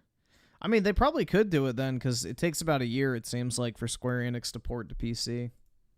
They don't feel game breaking or anything, but it does obviously affect how you're playing with that hero. So there are some unique things going on here. I'm not saying all this stuff has never been done before, but the way Concord combines hero shooter and elements of an arena shooter, I would say is novel. I've never seen a game quite do it like this. I'm not sure it's unique enough, though. There are some general mechanics that give this game its own flavor, but the overall package feels kind of been there, done that. So a lot of the design of this game calls to mind something I've seen in something else. Class abilities from 04 Alphatron with the 5. Anyone notice how CNN and all the fake news complain about Trump started January 6th, but never mentioned he tweeted to go there, but don't be violent? And then he also said to go home, and that's when they banned his account so that he couldn't put out a public statement. No, they deliberately banned his social media account so to make it look like he didn't discourage people from doing that. No, the media are dishonest, traitorous pieces of shit, honestly. And we just need to exile them to their own little fucking island. Overwatch movement of a Destiny 2 and the character designs that are kind of a great value, Guardians of the Galaxy. It's not bad. I will say some of the characters look pretty lame. Not gonna lie about that. Like, look at Starchild, this big muscle alien dude. He's just one of the blood brothers from the Guardians game. Practically the same. It's uncanny. Let's actually take a second to talk about the characters. In a hero shooter, you need appealing characters that look cool and seem like they would be fun to play as. You don't necessarily need good characters, like with deep backstories or something. Just solid, visually interesting characters. And I'm sorry, the current roster isn't doing it for me. I don't hate them. I've seen worse. But a lot of them just don't look great. They're both too simple and too complex in a weirdly off-putting way. Half the roster are just humans in Buzz Lightyear suits. And the cartoon aesthetic is kind of jarring, combined with the hyper-realistic characters. The more alien and robot-looking guys fare better, but honestly, most of the background NPCs in the last Guardians game were interesting and iconic compared to these guys. I'm just not particularly enthusiastic about playing as literally any of the hero characters, so when I'm playing, I'm mostly just focused on their weapons and powers, and that's it. And that just doesn't feel like enough for one of these types of games. As cheesy as it sounds, you gotta have some kind of aesthetic connection to your character to really get into it, and I just... Yeah, dude, like, Diva makes me rock hard, so I'm always excited to play as her. So, you know, I don't get that from this game. So, I'm not trying to impress my Overwatch waifu in this, so, you know, what's there to even play for? Don't, which is obviously kind of a problem, because for some reason the developers decided to go for some kind of storytelling angle It's here. like the same effect when a girl sits on your lap when you're bench pressing. It makes your testosterone flare and you can get out better reps.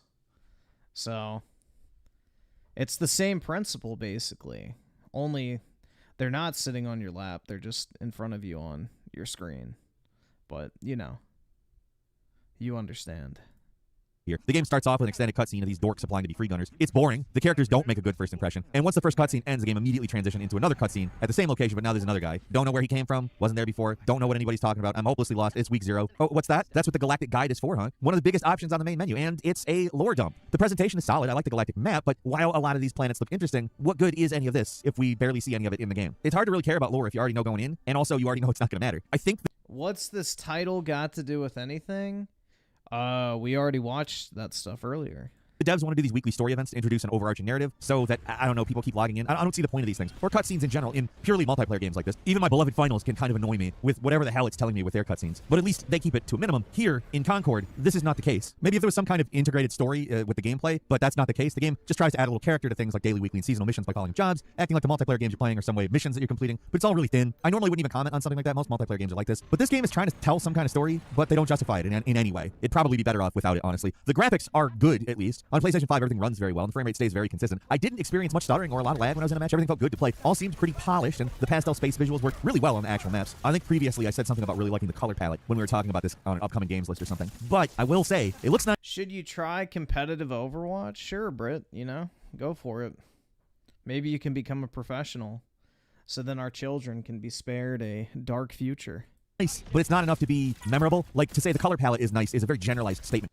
You know, the children of America can be spared a very dark future of you being their English teacher.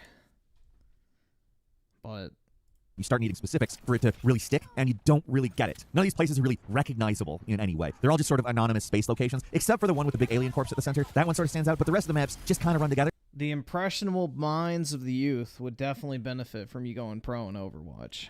Let's just put it that way. They look good, and there's a decent enough selection, but nothing really stood out as particularly great. It all looks nice, but doesn't leave much of an impression otherwise. So I've gone this long talking about the game, and I'm going to admit to you guys something I feel a lot of shame about. The terrible truth is, I suck at Concord. The vast majority of the games I played here, I lost. I'm not holding that against the game, but I will say it does kind of have a snowballing problem. Most games I played, either the enemy team totally dominated us, or we completely destroyed them. Maybe it's just because it's early and people are still learning to play the heroes, but with this game, more than pretty much any other hero shooter I've had some experience with, the quality of your team is going to make or break your experience. The time to kill is high. There's healing everywhere, and depending on your team, there are buffs, debuffs, and traps all over the place. And if your team isn't on the ball supporting each other, then your team is just going to get destroyed. This can lead to some pretty short games. Extremely short. And that can be really disorienting for someone new. The actual tutorials are also subpar. They're not good enough. Even with the ability to read all about a character's ability, when you get them, it can be overwhelming to try to figure out certain heroes in the middle of a game where there's all these effects. Yeah, the thing is, though, with Wu Kang, is all the fucking user hype for it is all in China. If you look at the number of reviews on Steam by country, it's like 95% Chinese reviews. So hardly anyone in the Western world bought this in comparison to China. So all the hype is probably from Chinese bots. So just don't overestimate how popular the game actually is. The Chinese do this type of shit all the time, like when they botted the poll for Genshin Impact for Game of the Year. and special abilities flying around. Generally, any team that globs together and has a proper support character or two will do pretty well, while a team of lone wolves is always going to get massacred. It's a complex game that requires players to know how 16 different characters behave, but they do almost nothing to set you up for success starting out. So my experience... Yeah, hold on. Let me see if I can find it.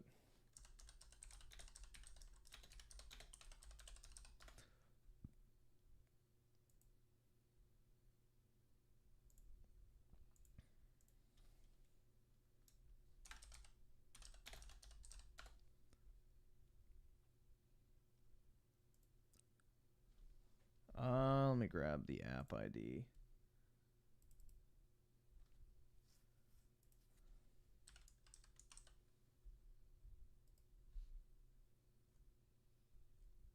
Where is the app ID listed?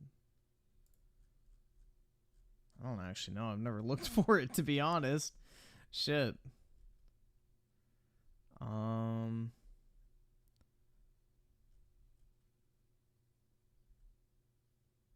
Huh. Maybe here. No, fuck. You are. Yeah, that's what I was thinking, but I was just saying. You can try it. Copy URL. Paste.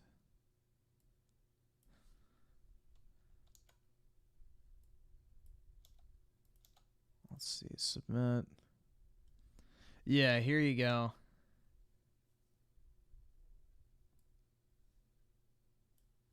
Look, so 93% of the reviews are in simplified Chinese, 4.2% are in English, and 0.6% are in traditional Chinese.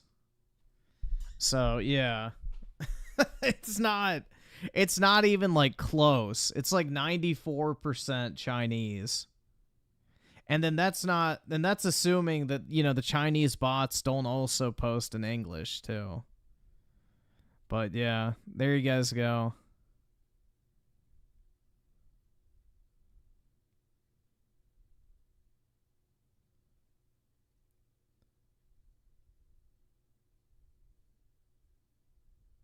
So, simplified Chinese.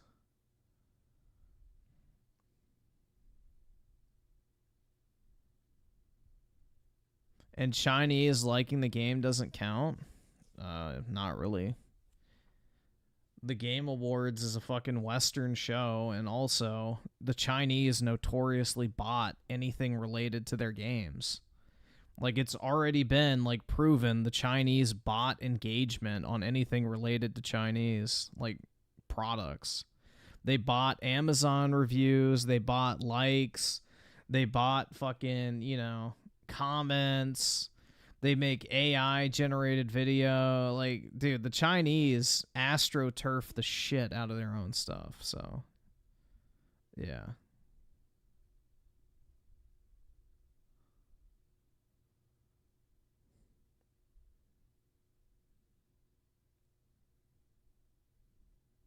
Also, PUBG, I think, also was, like, a thing with that, too. They had a big botting problem. But, yeah. The Chinese notoriously, like, bot. So, this isn't surprising. So, yeah, 94% basically is Chinese reviews. So, it's not super popular in the West. It's not hard to become the #1 selling game on Steam. What else is out right now? People overestimate that too. How many games have come out recently? New releases.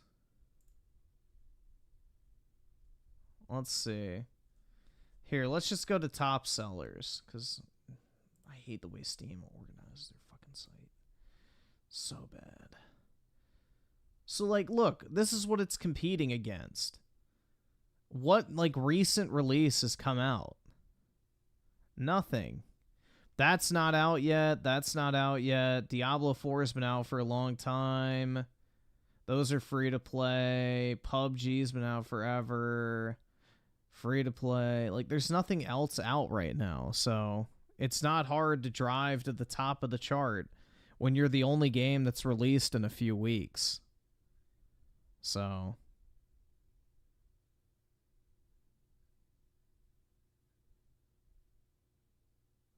It's not hard to become the #1 top. Dude, fucking whatever it's called. What? Hellblade got up to #6. Hellblade got up to #6, bro. It's not hard to move up the chart in fucking Steam. So, yeah, there's nothing that's released recently, so of course it's the #1 game. When Space Marine comes out, this shit'll be dropped by then. It'll be way down by next week. The game just came out 2 days ago. Of course it's going to be high. It's the only recent release right now. That's how fucking Steam works. No, Warhammer is not too niche on Steam, bro. Space Marine 2 is going to do numbers. Like, hold on. Look at that real quick. Wait, fuck. Can I go back? Dude, Space Marine's outselling COD right now, but it's too niche. Yeah, miss me with that shit, bro. Space Marine's too niche, but the $60 pre-order for it's outselling Call of Duty. Come on, bro. Space Marine 2 is going to do very well on Steam. There's a lot of interest in that game, especially on PC. Like, Warhammer is incredibly popular on PC.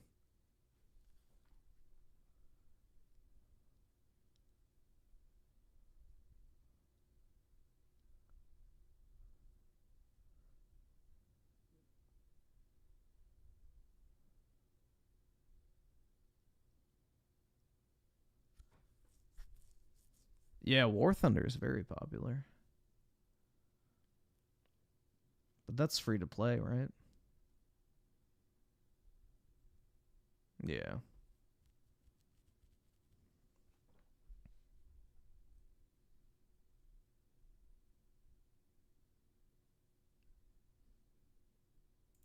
But yeah, a lot of the hype around that game is manufactured.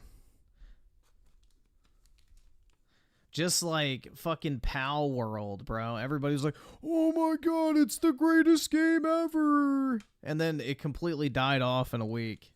Nobody cared. All the hype around Pal World died in like literally a week. So it's just the fucking flavor of the week, essentially. It'll have its 15 minutes of fame and then people will move on to something else. That's how it works nowadays. It's like TikTok attention span in game format.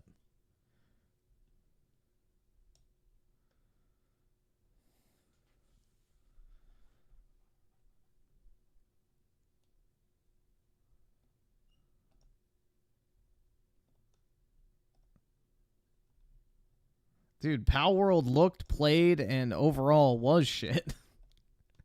It wasn't very good at all. Claus Mr. the 20 Griffin says this because Wukong gave him a boo-boo. Go treat your monkeypox, bro. You've been sucking so much fucking woo cock that you probably have a very severe terminal case of monkeypox. Go get that shit checked out. DeVito Frito with the 5. Last I heard about Xbox was Avowed was delayed. What new info dropped?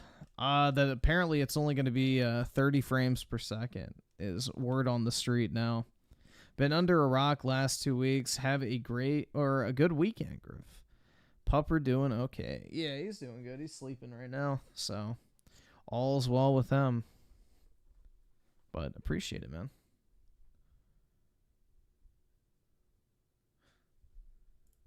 Experience is probably going to be the same for a lot of other players. You're going to get massacred for the first few hours before you start getting the hang of things. And if you're somebody who likes to bounce between multiple characters, that's, I mean, going to suck, kind of. Eventually, I started to see success by focusing on survival over trying to kill everything. If you go into this game with a Call of Duty mindset, you're going to get cooked. Movement's too slow. There's too many heavies who can tank tons of damage. Griffin only likes comfy Western games like Dustborn. I don't even know what Dustborn is, bro.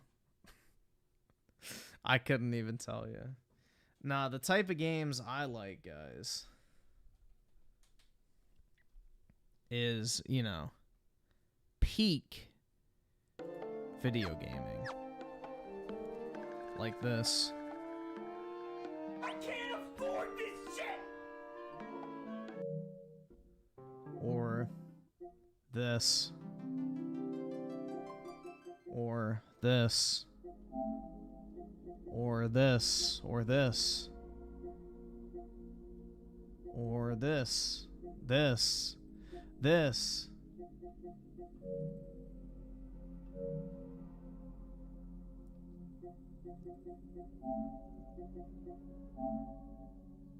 Stellar Cheeks, that's right, man. Yeah, Rebirth, aka Peak Birth. Yeah, Final Fantasy 16, banger. Dragon's Dogma 2, banger. Crisis Core, banger. Rise of Ronin, banger. Stellar Blade, banger. Black Flag's banger.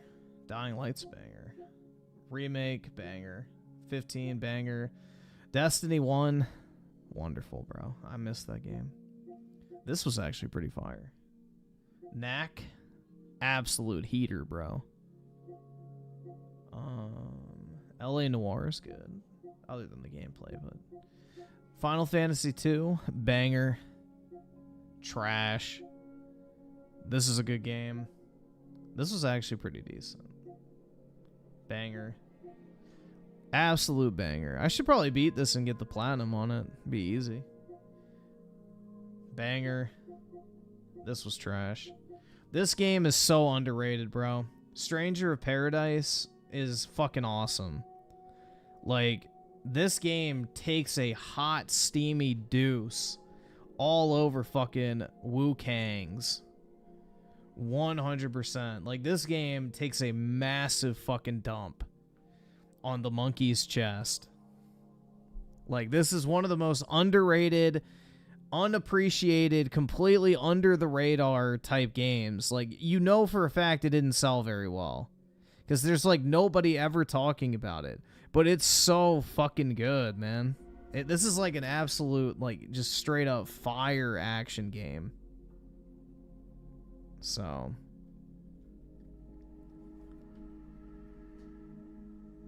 nah, the near platinum's really easy, because all you have to do is play through the game 3 times, and then you can just buy the rest of the trophies.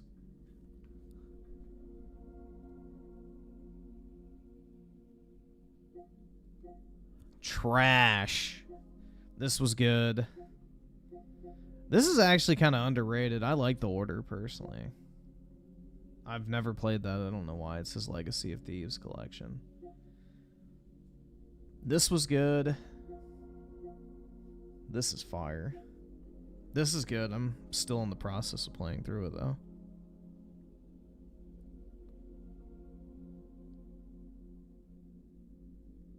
That's what I said when you play Type 0. I don't like Type 0. I never really got into it. I think Type 0 is played on here. I just didn't, like, put much time into it. Let's see. See how far back we have to go for Type 0. I think I did play it on PlayStation, but I'm not sure. It may have been Xbox. Don't remember what I bought it for. I just remember not liking the control scheme. Let's see. I guess it's not on there. Although it could be on my other accounts. I had like 3 PlayStation accounts back in the day, because that's the only way you could do name changes.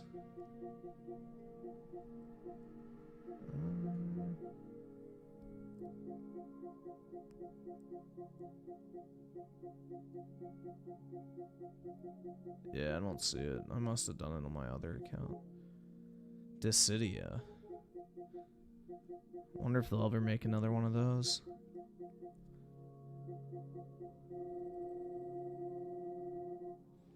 No, like in the store, in game, like with your like cash you get from killing enemies, you can buy the trophies in Nier, like at the vendor in the resistance camp. So, but yeah, that's the type of peak gaming that I like. Shit like this, not this. Reject monkey, return to peak. Return to Peak Birth. A real video game.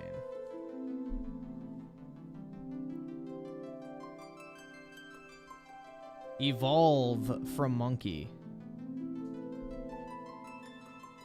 That's the message here. Evolve from being a simple-minded ape and experience the best that human civilization has to offer.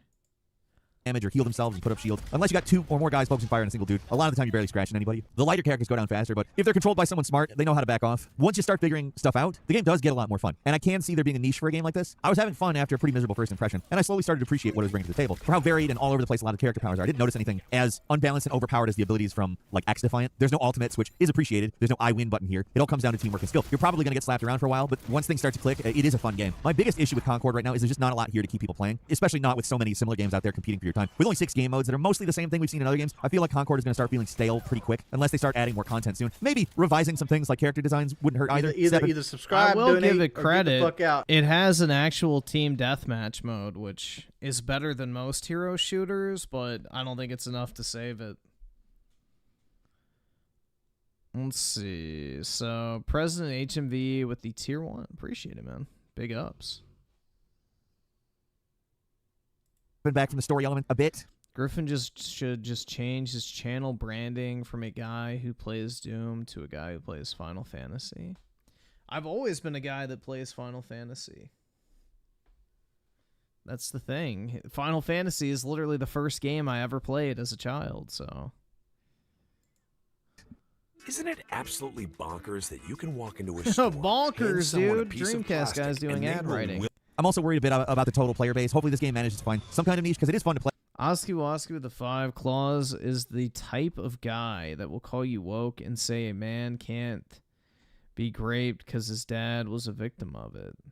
And more likely he was too. Yeah. Creepy Uncle Jerry. Groovy! Sad. Very sad. Apparently, when it comes to claws, this is kind of how it's described. My mother twisted my fucking balls as part of the abuse, and she twisted my balls and my dick. No, my dad fucking masturbated in front of me and showed me pornography and asked me if I wanted to join in and encouraged me to touch him, and I fucking did. I did. I fucking did. I fucking did. I fucking did. Play, but after the abysmal beta performance, I don't know how many people are going to be playing when the game actually comes out. It ain't free to play. It's going to be $40 at launch. And while there's no battle pass or in-game store or anything, which I do appreciate, I feel like a multiplayer shooter like this really needs to be free to keep a solid player base, especially with it not really being particularly standoutish in a lot of ways. It's a balanced game, and I think honestly that is becoming a little more of a commodity, not going to lie, but the developers need to expand on it, add in new game modes and map stuff that you're not seeing elsewhere if the game is actually going to have long... Dude, they should have just made sexy-ass characters with great skins. Like, bro, First Descendant, perfect example. You got busty-ass character skins. Everybody wants to buy it. Like, bro, I spent double the price of a game on one skin in that game because it was, like, you know, appealing to the male gaze. So, you have to make your characters actually appealing in the first place. On legs, but that's probably... Just play a porn game, you fucking coomer. Well, I bought a porn game, bro. It's called Fate Stay Night, where you bang bitches and kill people, I guess. I don't know if this has the porn scenes in it or not. I didn't check. But originally it did.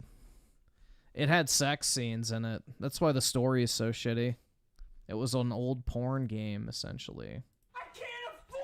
Downstream of people buying the game, and you see a chicken and egg problem arise there. It has a lot working against it, and some unnecessary elements that they could frankly do without, like anything to do with the story, for instance. But the core multiplayer experience is solid. It's fun. There are some entertaining powers, and I really like the old school map design. I'm just not sure anyone's going to still be playing in a month, which makes it hard to recommend. If you're really jonesing for a hero shooter, don't mind weird looking characters and want nothing to do with the other big hero shooters coming out, like Marvel Rivals or Deadlock, which, by the way, I am not averse to those games. I think this is one to give a shot. It's not a game I'm loving, but the more time I put into it, the more I appreciate what it's doing, and frankly, I think they just need to focus the experience more. Honestly, there's aspects I really do like, but for every one of those, there's something unnecessary that bogs it down. Not necessarily during matches, even, but just around. Like I said, if they can redesign some characters and pull back on the story elements, I think they have something here, but they need more unique stuff in terms of modes, particularly in terms of modes. But that's what I think. What do you think? Leave us a comment and let us know. If you like this video, like. If you're not subscribed, it's gonna be dead in a week. It's a great time to do so. We upload brand new videos every day of the week. Best way to see them first is, of course, a subscription. So click subscribe. Don't forget to enable notifications, and as always, dead in a week. That's my prediction. But yeah, let me check. I'm gonna look it up. Does Fate Stay Night Remastered have sex scenes. The PS Vita version, the sex scenes were omitted.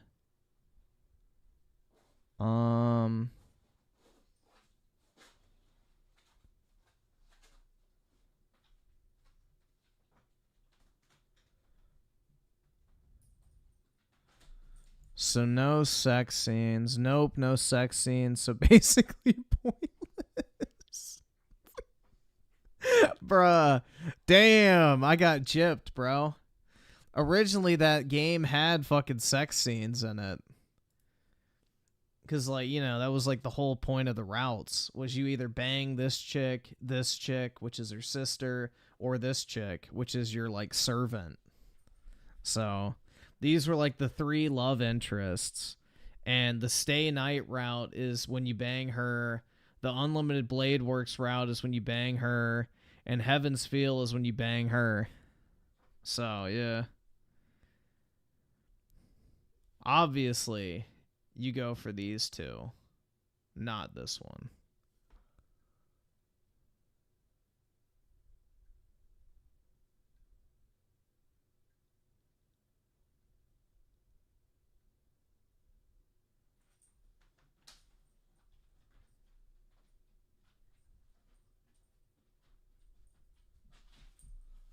Which route allows me to breed with the Aryan?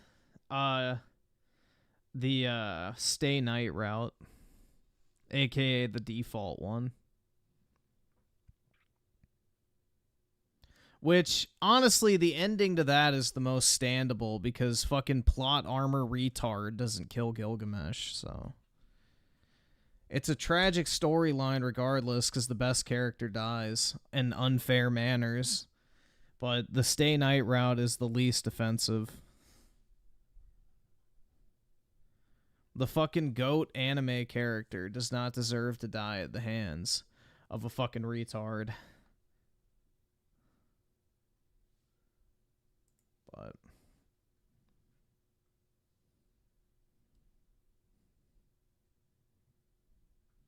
Nero Redwood with the 10. You know what's funny about the French? They can't count by 3. The FAMAS holds 25 rounds but fires 3-round bursts.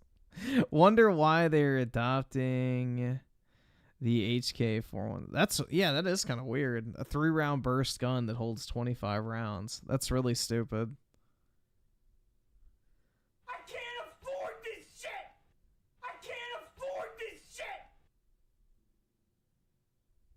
Oski with the 2. Here's some more money for you, bro. I appreciate it, man. It's very kind of you. Give me monies!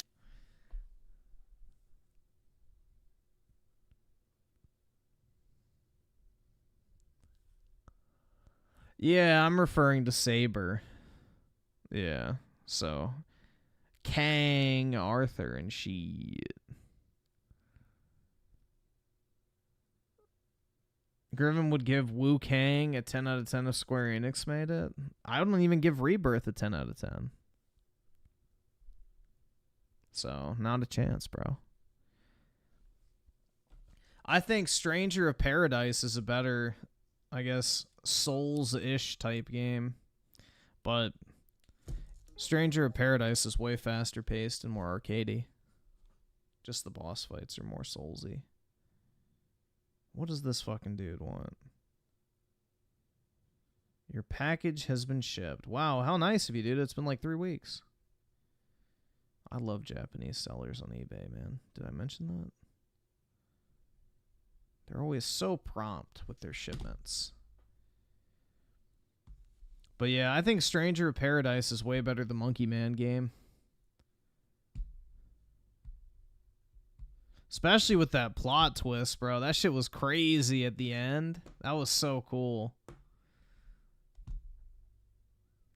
Especially now that I've played Final Fantasy 1, it's like, oh, bro, that's so fucking awesome. I don't know. Like, it makes me appreciate Stranger of Paradise even more. It's like, wow, that's fucking awesome. But yeah, Rebirth, I think, is probably Square Enix's best game that I've played recently. The problem is I don't want to judge Remake, Rebirth, and then the inevitable third part separately. I want to judge them all together as one experience. So right now, my favorite Square Enix game is still Final Fantasy 15. But if the Remake trilogy holds with the quality standard, which it sounds like they are, because, you know, the head guy is already fucking hyping that shit up. You know, Hamaguchi's already out there saying that it's going to blow your mind. So if part 3 holds with the quality standard, then it will easily be probably my favorite Square Enix game and possibly in the running for my favorite game. But we'll have to see how it turns out. So I don't want to judge any of them as like a complete experience because it's like 1, 2, and 3. It's like judging the Lord of the Rings trilogy, you know? It's like it doesn't feel right to like piece it out. It's like all one wonderful fucking story just split up into 3 parts. 15 is mid. I mean, yeah, if you're dumb, but 15's great.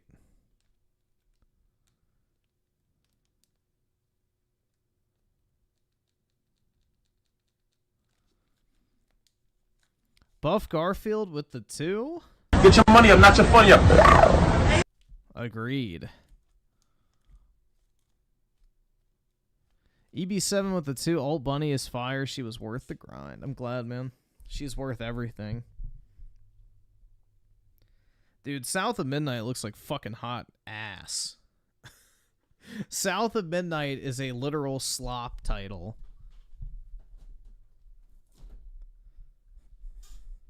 Like, it's a nice swampy ass, like in honor of it being set in the bayou. It's a hot, swampy ass that's been sitting in a fucking Magic the Gathering tournament and hasn't been wiped properly in weeks. And, of course, no shower.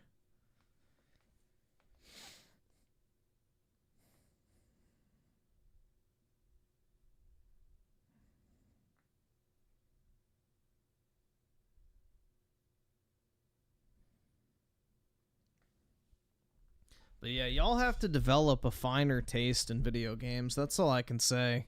Is I unironically feel bad for y'all if you can't appreciate the artistry that is Final Fantasy VII Remake and Rebirth, bro. Like, I actually feel sad. It breaks my heart.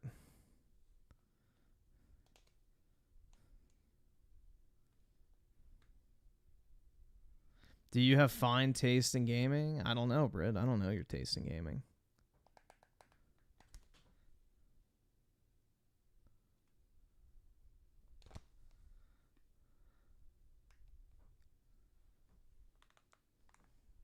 I don't know, bro. I challenge you to point to a game that has a better cast of characters, a more interesting and just cool, unique story, an interesting world. Like, I don't know. Like, Final Fantasy VII Remake and Rebirth just checks all the boxes, bro. You have, like, one of the best, like, casts of characters ever.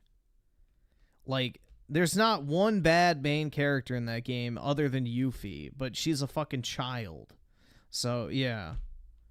That can be excused. But every other character in that game is, like, great.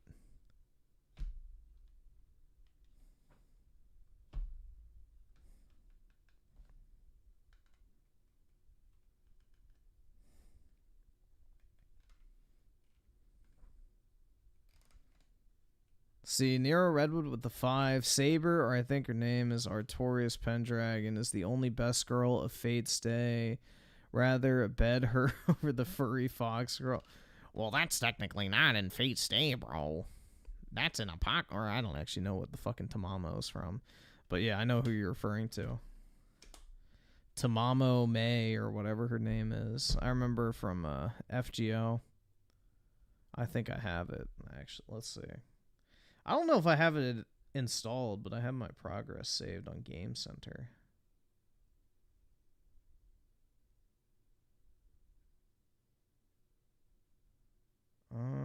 Where is it?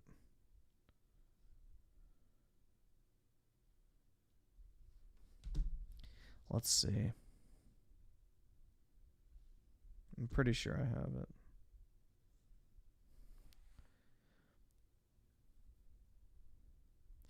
DMC is definitely the GOAT of like hack and slash. I could see that. Griffin only says he likes Final Fantasy VII because he's a coomer. Then why have I never jerked off to a Final Fantasy character in my life? So, try again, leftist. You may have porn brain rot, but I do not.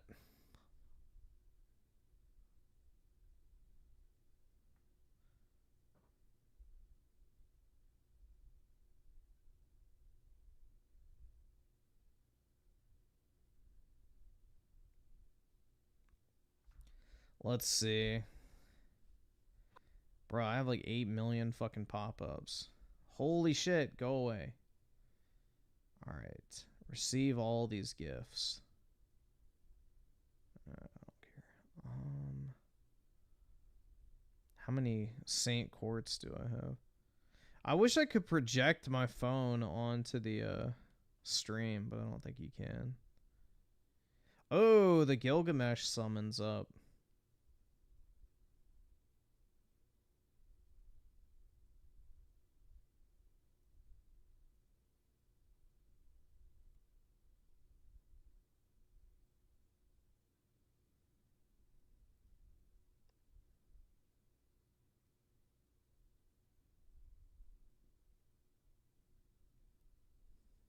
Shit. Well, I'm glad I saved a bunch of these fucking Saint Quartz. Sweet. Let's see if I can get a 5-star real quick. Summon again. Alright. Besides Nier and Final Fantasy VII, are there any other great Japanese games? Yeah, Monster Hunter, Devil May Cry. Shit. I can't think off the top of my head. Fuck. I mean, the whole Final Fantasy franchise, for one. Ninja Gaiden. Street Fighter. Shit, dude. Why can't I think? I mean, fucking Nintendo. Like, all of Nintendo. Yeah, I guess Resident Evil. Like, there's a lot of stuff.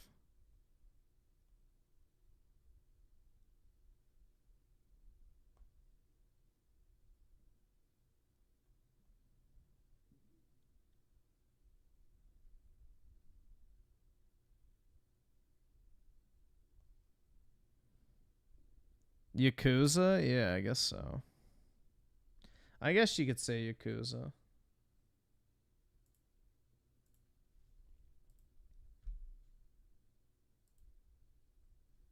Mafia the Old Country? What the fuck is that? A new Mafia game? They just can't let anything die, can they? Everything's just old franchises being re-released. Just to decimate the corpse even further.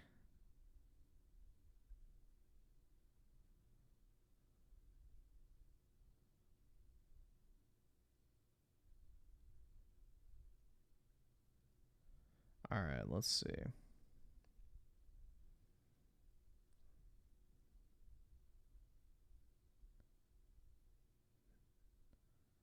I can't afford this shit!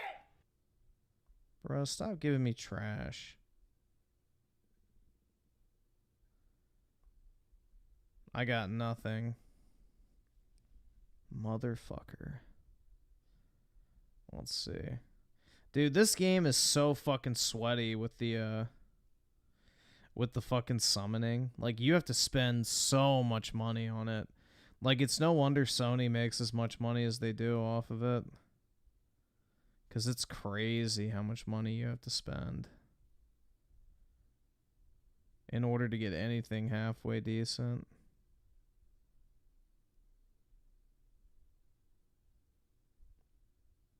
Which game? The Fate Grand Order game. It's like a mobile game for Fate. I just re-downloaded it to see if I had a character, but then I noticed I had like a shit ton of like summoning material, so I'm just doing my free rolls right now. I'm doing my free rolls because they have a Gilgamesh summon. Oh, fuck, I got him! Shit, let's go! Hell yeah! Alright. I finally got Noble Phantasm 2 on him, so there we go. I don't even play the game anymore, but I just got him. So, sweet. That's actually mad rare. It's like a 0.1%. It's stupid. But he was the first character I ever summoned in the game when I first started playing it, like, back in, I don't even know how many years ago. But, yeah.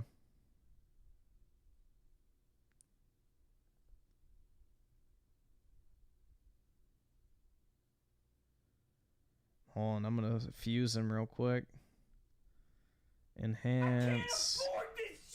Noble Phantasm. Oh, I'm gonna have to unlock him probably. Yeah, locked. Shit. Formation. Fuck me. Dude, this is so irritating. Okay. Where is he?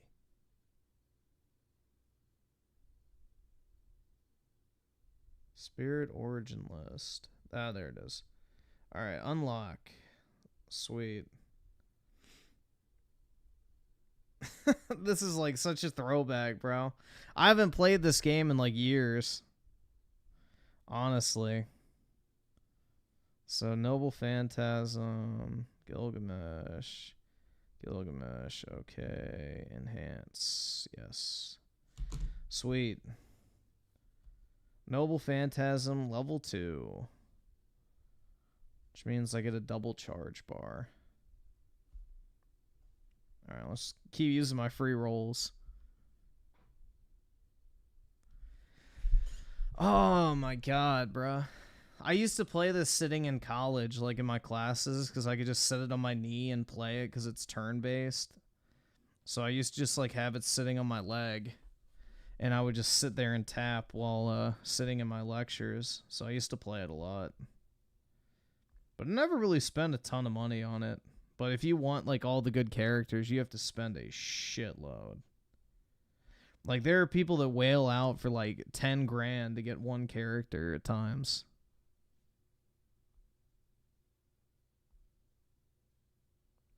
Which is just insane. Bro, I got another one? What?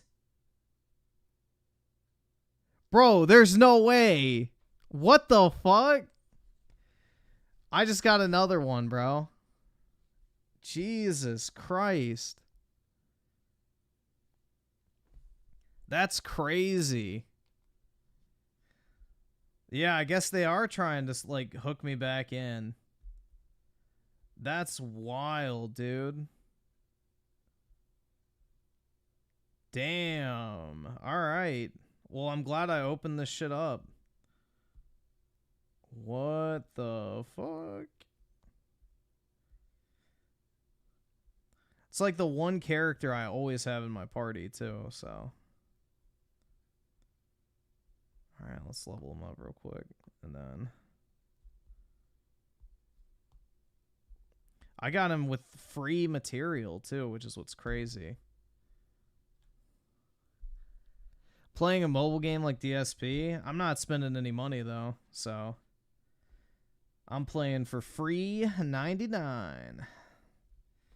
Sweet. That's actually kind of rare, man. I mean, people, like in the span of 5 10x summons, I got 2. That's crazy. The odds for that are like insane. So I just used up all my gambler's luck for like the next 10 years.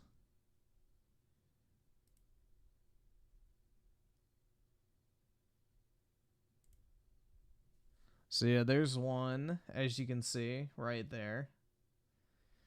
I got one, and then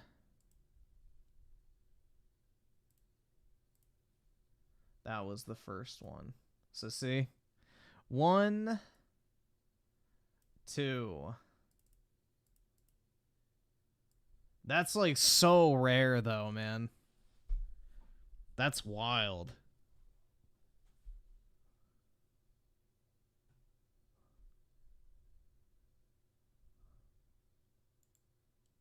So now he's Noble Phantasm 3, which is really good.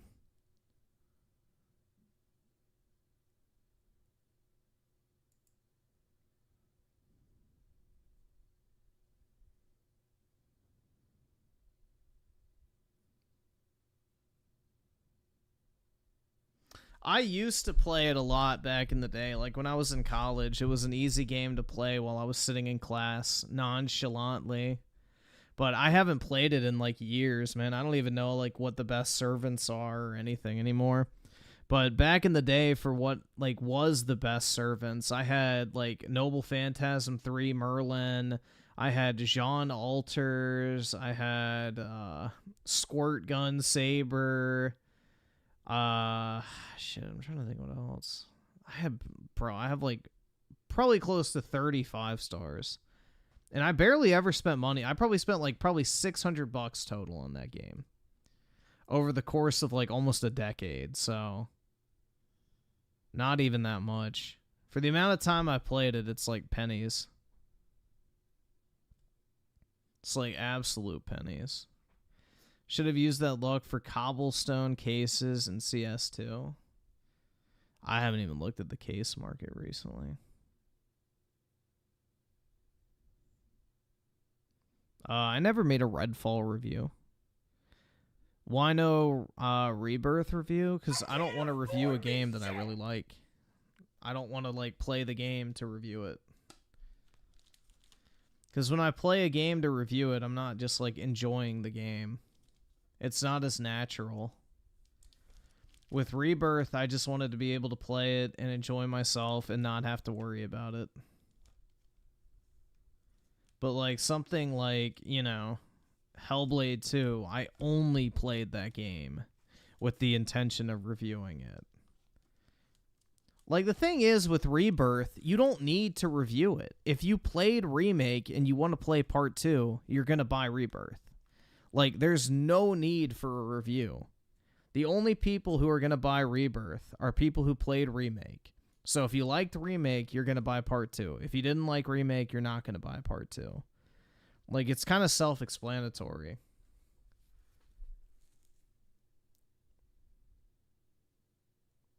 Well, yeah, Remake came out on the PS4 at the end of its life cycle, and also at the peak of COVID lockdowns, when literally everybody was stuck inside. So, Remake came out at, like, literally the perfect timing for a video game to release. Same with Animal Crossing. So, both of those games did incredibly well because they had a captive audience, essentially.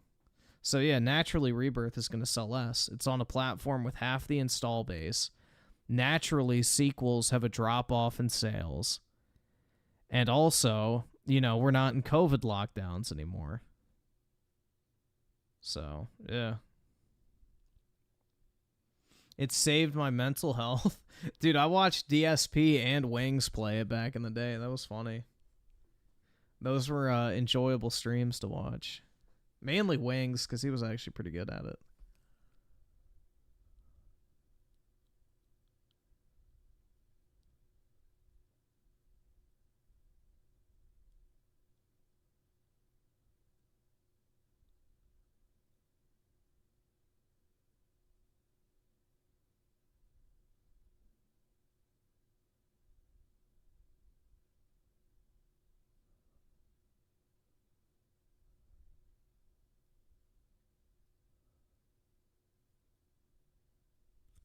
Will Part 3 ever come out? Yeah. Apparently in 2027.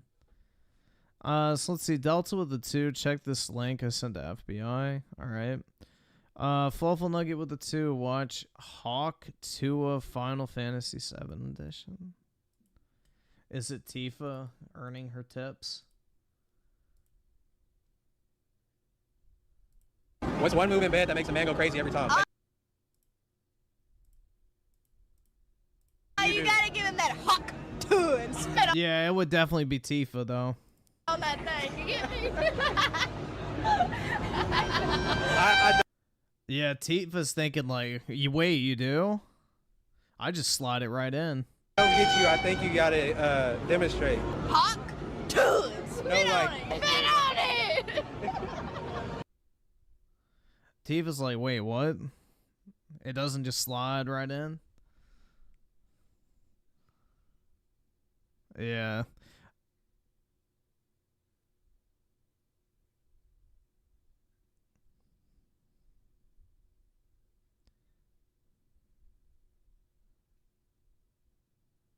Let's see. If you like Final Fantasy, then you should try Legend of Dragoon.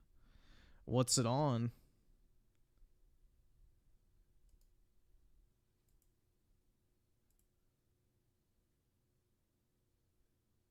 Let's see. Makes sense why Concord is hot trash. Colt Eastwood infiltrated and sabotaged the game. Oh my god. Yeah, that is a... There is definitely a resemblance there. He has a lot more full of a beard in the second one, but it could have been corporate sabotage. 100%.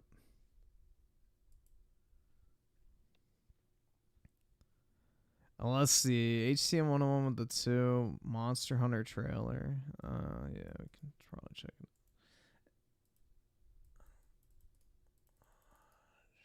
Paste. I guess it's not going to come up.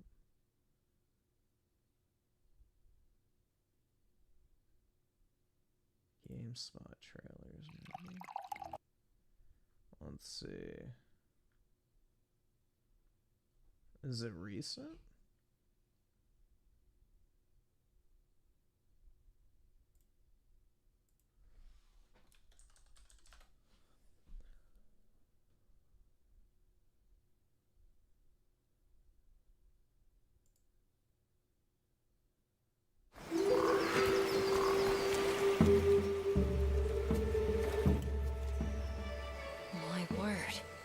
Vendetta with the 2, go to sleep, Griffin, baby.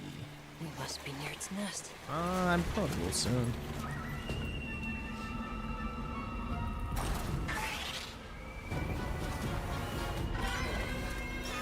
It kind of looks like JKB back with another episode, and today on the show, we're gonna... I don't know.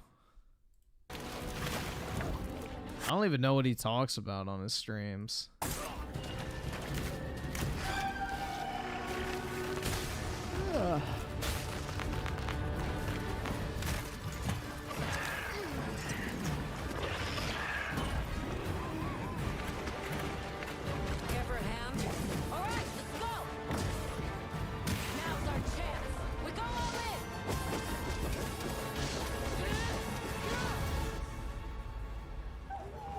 We could do a lot worse for an interim camp.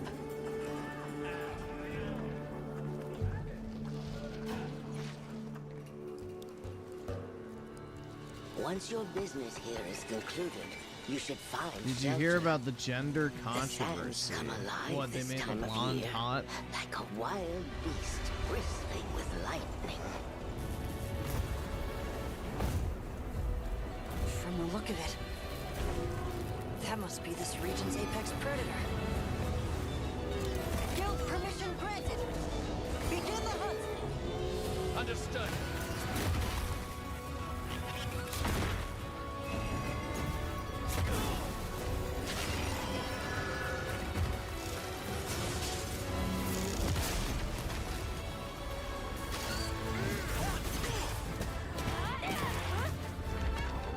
Well, Dragon's Dogma 2 and Monster Hunter are very different games, to be fair. Dragon's Dogma 2 is a power fantasy game when you like start leveling up. Monster Hunter's more of a, you know, hunting game.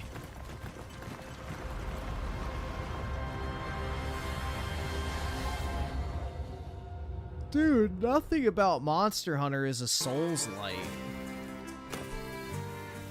Like, there is literally nothing similar to a Souls game in Monster Hunter other than it's a third-person action game. It's nothing like Dark Souls. So tasty. You can literally die and continue the fight. Like, that's like the opposite of a Souls game. It's like the complete opposite.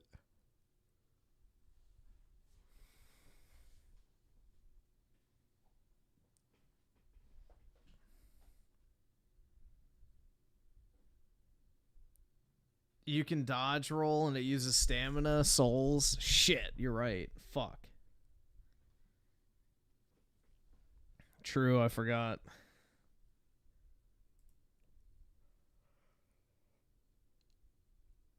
What the fuck is that? That's creepy looking. Small talk versus Russian girls. When Americans try to small talk, but you are Slavic. Oh, hi, how are you? Oh no, what does he want from me? I'm good. Are you from around here? Why does he need to know that? This is No, listen to her accent. suspicious. Is he spying on me? No, I'm from far.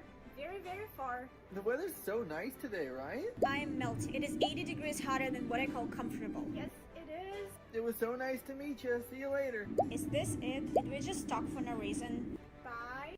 When Americans try to small talk, but you are Slavic. Oh, hi, how are you? Oh no. What? Eufy alert. The fuck?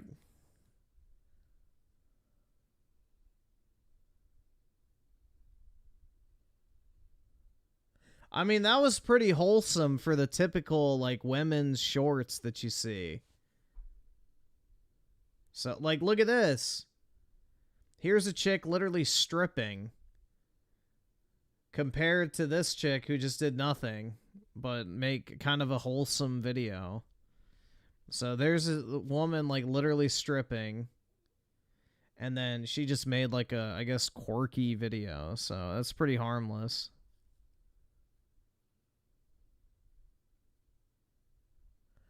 I honestly have no thoughts on Black Ops 6 because I haven't even been keeping up to date. I haven't watched any of the gameplay for it. I just, like, Treyarch games to me are dead on arrival.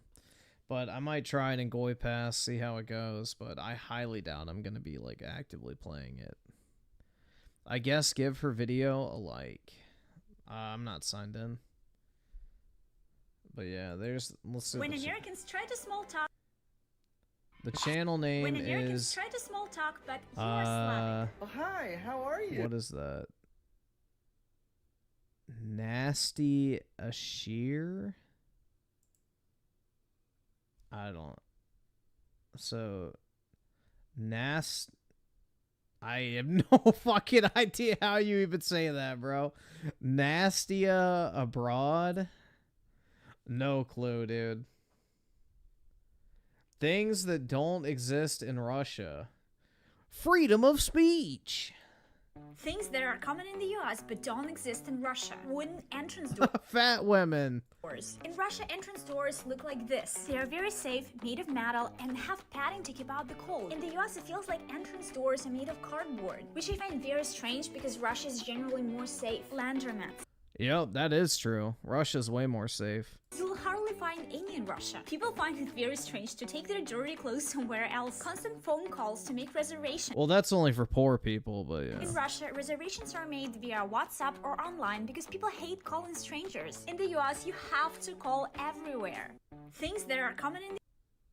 That is true. Europeans are way less social. That's something you'll always hear if you ever talk to fucking Europeans, is Americans are way more social and will talk to people more and are more outgoing. Whereas like in Europe, everybody just likes to kind of keep their head down and kind of keep to themselves. So that's actually a very common theme, is like Americans are more outgoing than Europeans typically. Bruh, Griffin is an introvert liar? That has nothing to do with anything. An introvert has nothing to do with how social you are, bro. An introvert just means that you, like, enjoy being alone. It doesn't mean you're, like, incapable of speaking to people. The fuck? Most, like, CEOs and, like, heads of state and successful people in general, athletes, are considered introverts because you have to basically have that ability to, you know, work with yourself in a sense in order to problem solve. Like, introverts actually are much better at solving problems and figuring things out because they have that ability to interact with themselves, essentially, versus relying on, you know, interaction with others.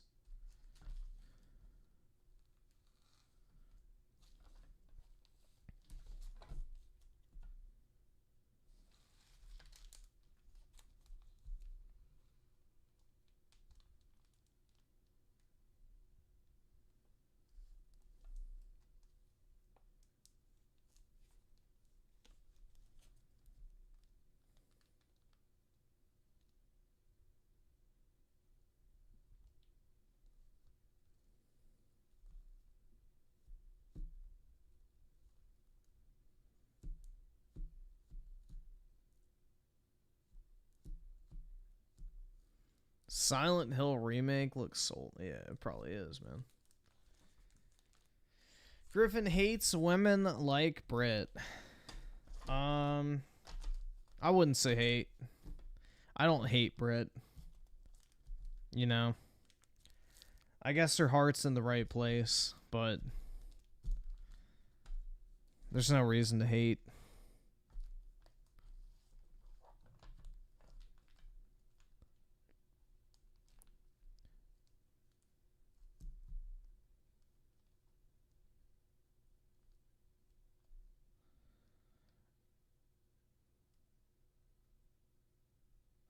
Griffin, I can speak to you. Come to the UK. We will have a non-stabby chat. Bro, I'll get arrested for my fucking digital footprint. They're gonna walk up to me like, "Oi! You got a license for that Islamophobia?" Yeah, bro, I'm cooked if I go to the UK.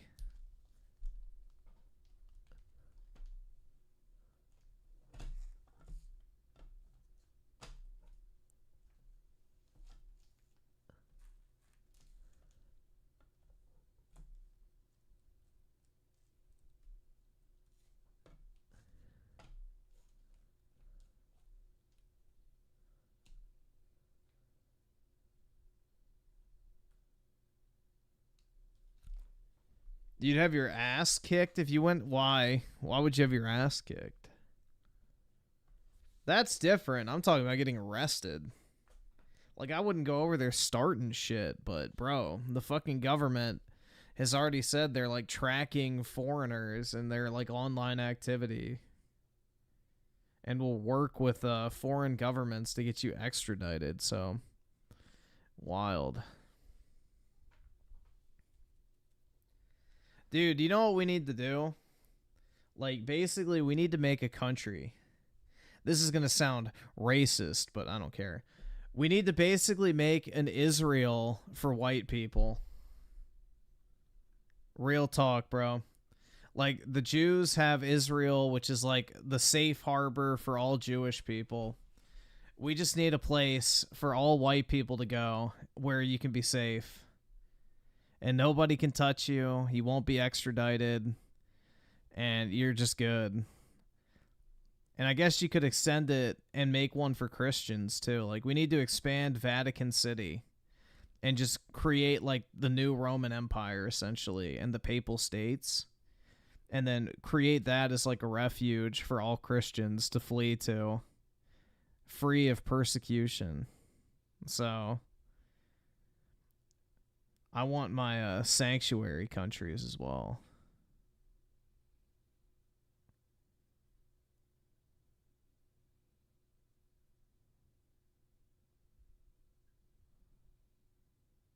Going full white supremacy? That's right, man.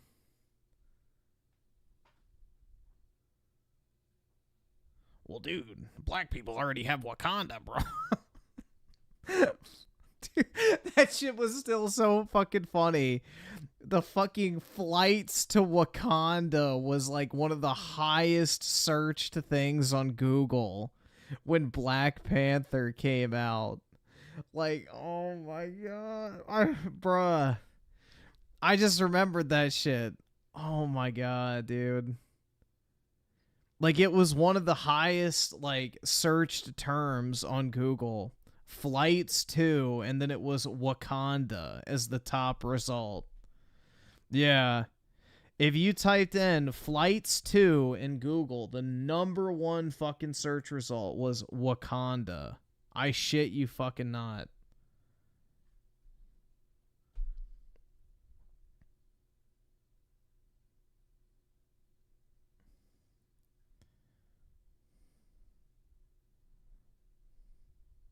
I remember that. Yeah, dude, it was funny as shit, man. And then all the guys like LARPing with their fake Chinese-made African like garb, pretending to be like a tribal African or whatever. And they would wear like those stupid fucking cloaks or whatever and go see the movie. It was like just so cringe, man. So fucking cringe. And then you had all the white people being like, I'm not going to go see Black Panther on release day because I don't think white people should take up the theater space from blacks. They deserve to see it first. It's a fucking superhero movie, dude. It's just pathetic. Absolutely pathetic. Holy shit.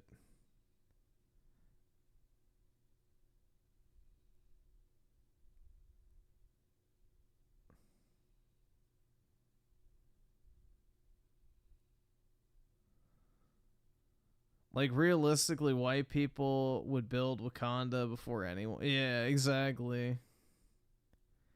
Well, I guess the Japanese probably have the closest, to be fair.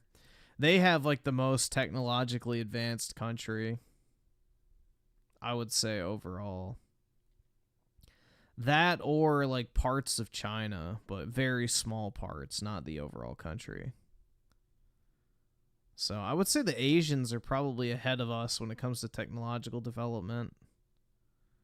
We're more interested in importing a bunch of, you know, undesirables illegally and then wasting $500 billion a year housing them in luxury hotels. It's just fucking insane.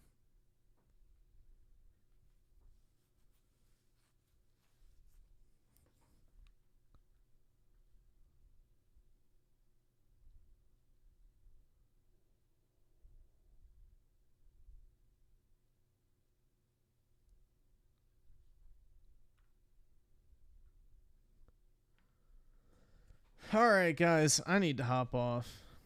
It's like, what? Yeah, 4:07. I'm tired as shit, man. Jeez. My eyes feel like, literally, I have, like, cement weighing him down. Jeez, bro. So, I hope y'all have a great Friday. Wait, yeah. Is tomorrow Friday? Or I guess today? Yeah, Friday. Okay, cool. Yeah, so have a great start to your weekend, everybody. I will see you all later tonight. And, yeah, I'll talk to all of y'all then. Peace out, guys.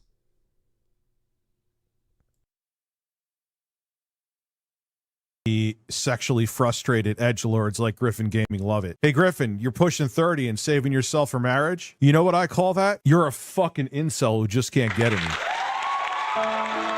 Griffin Gaming. Yeah. He's saving him.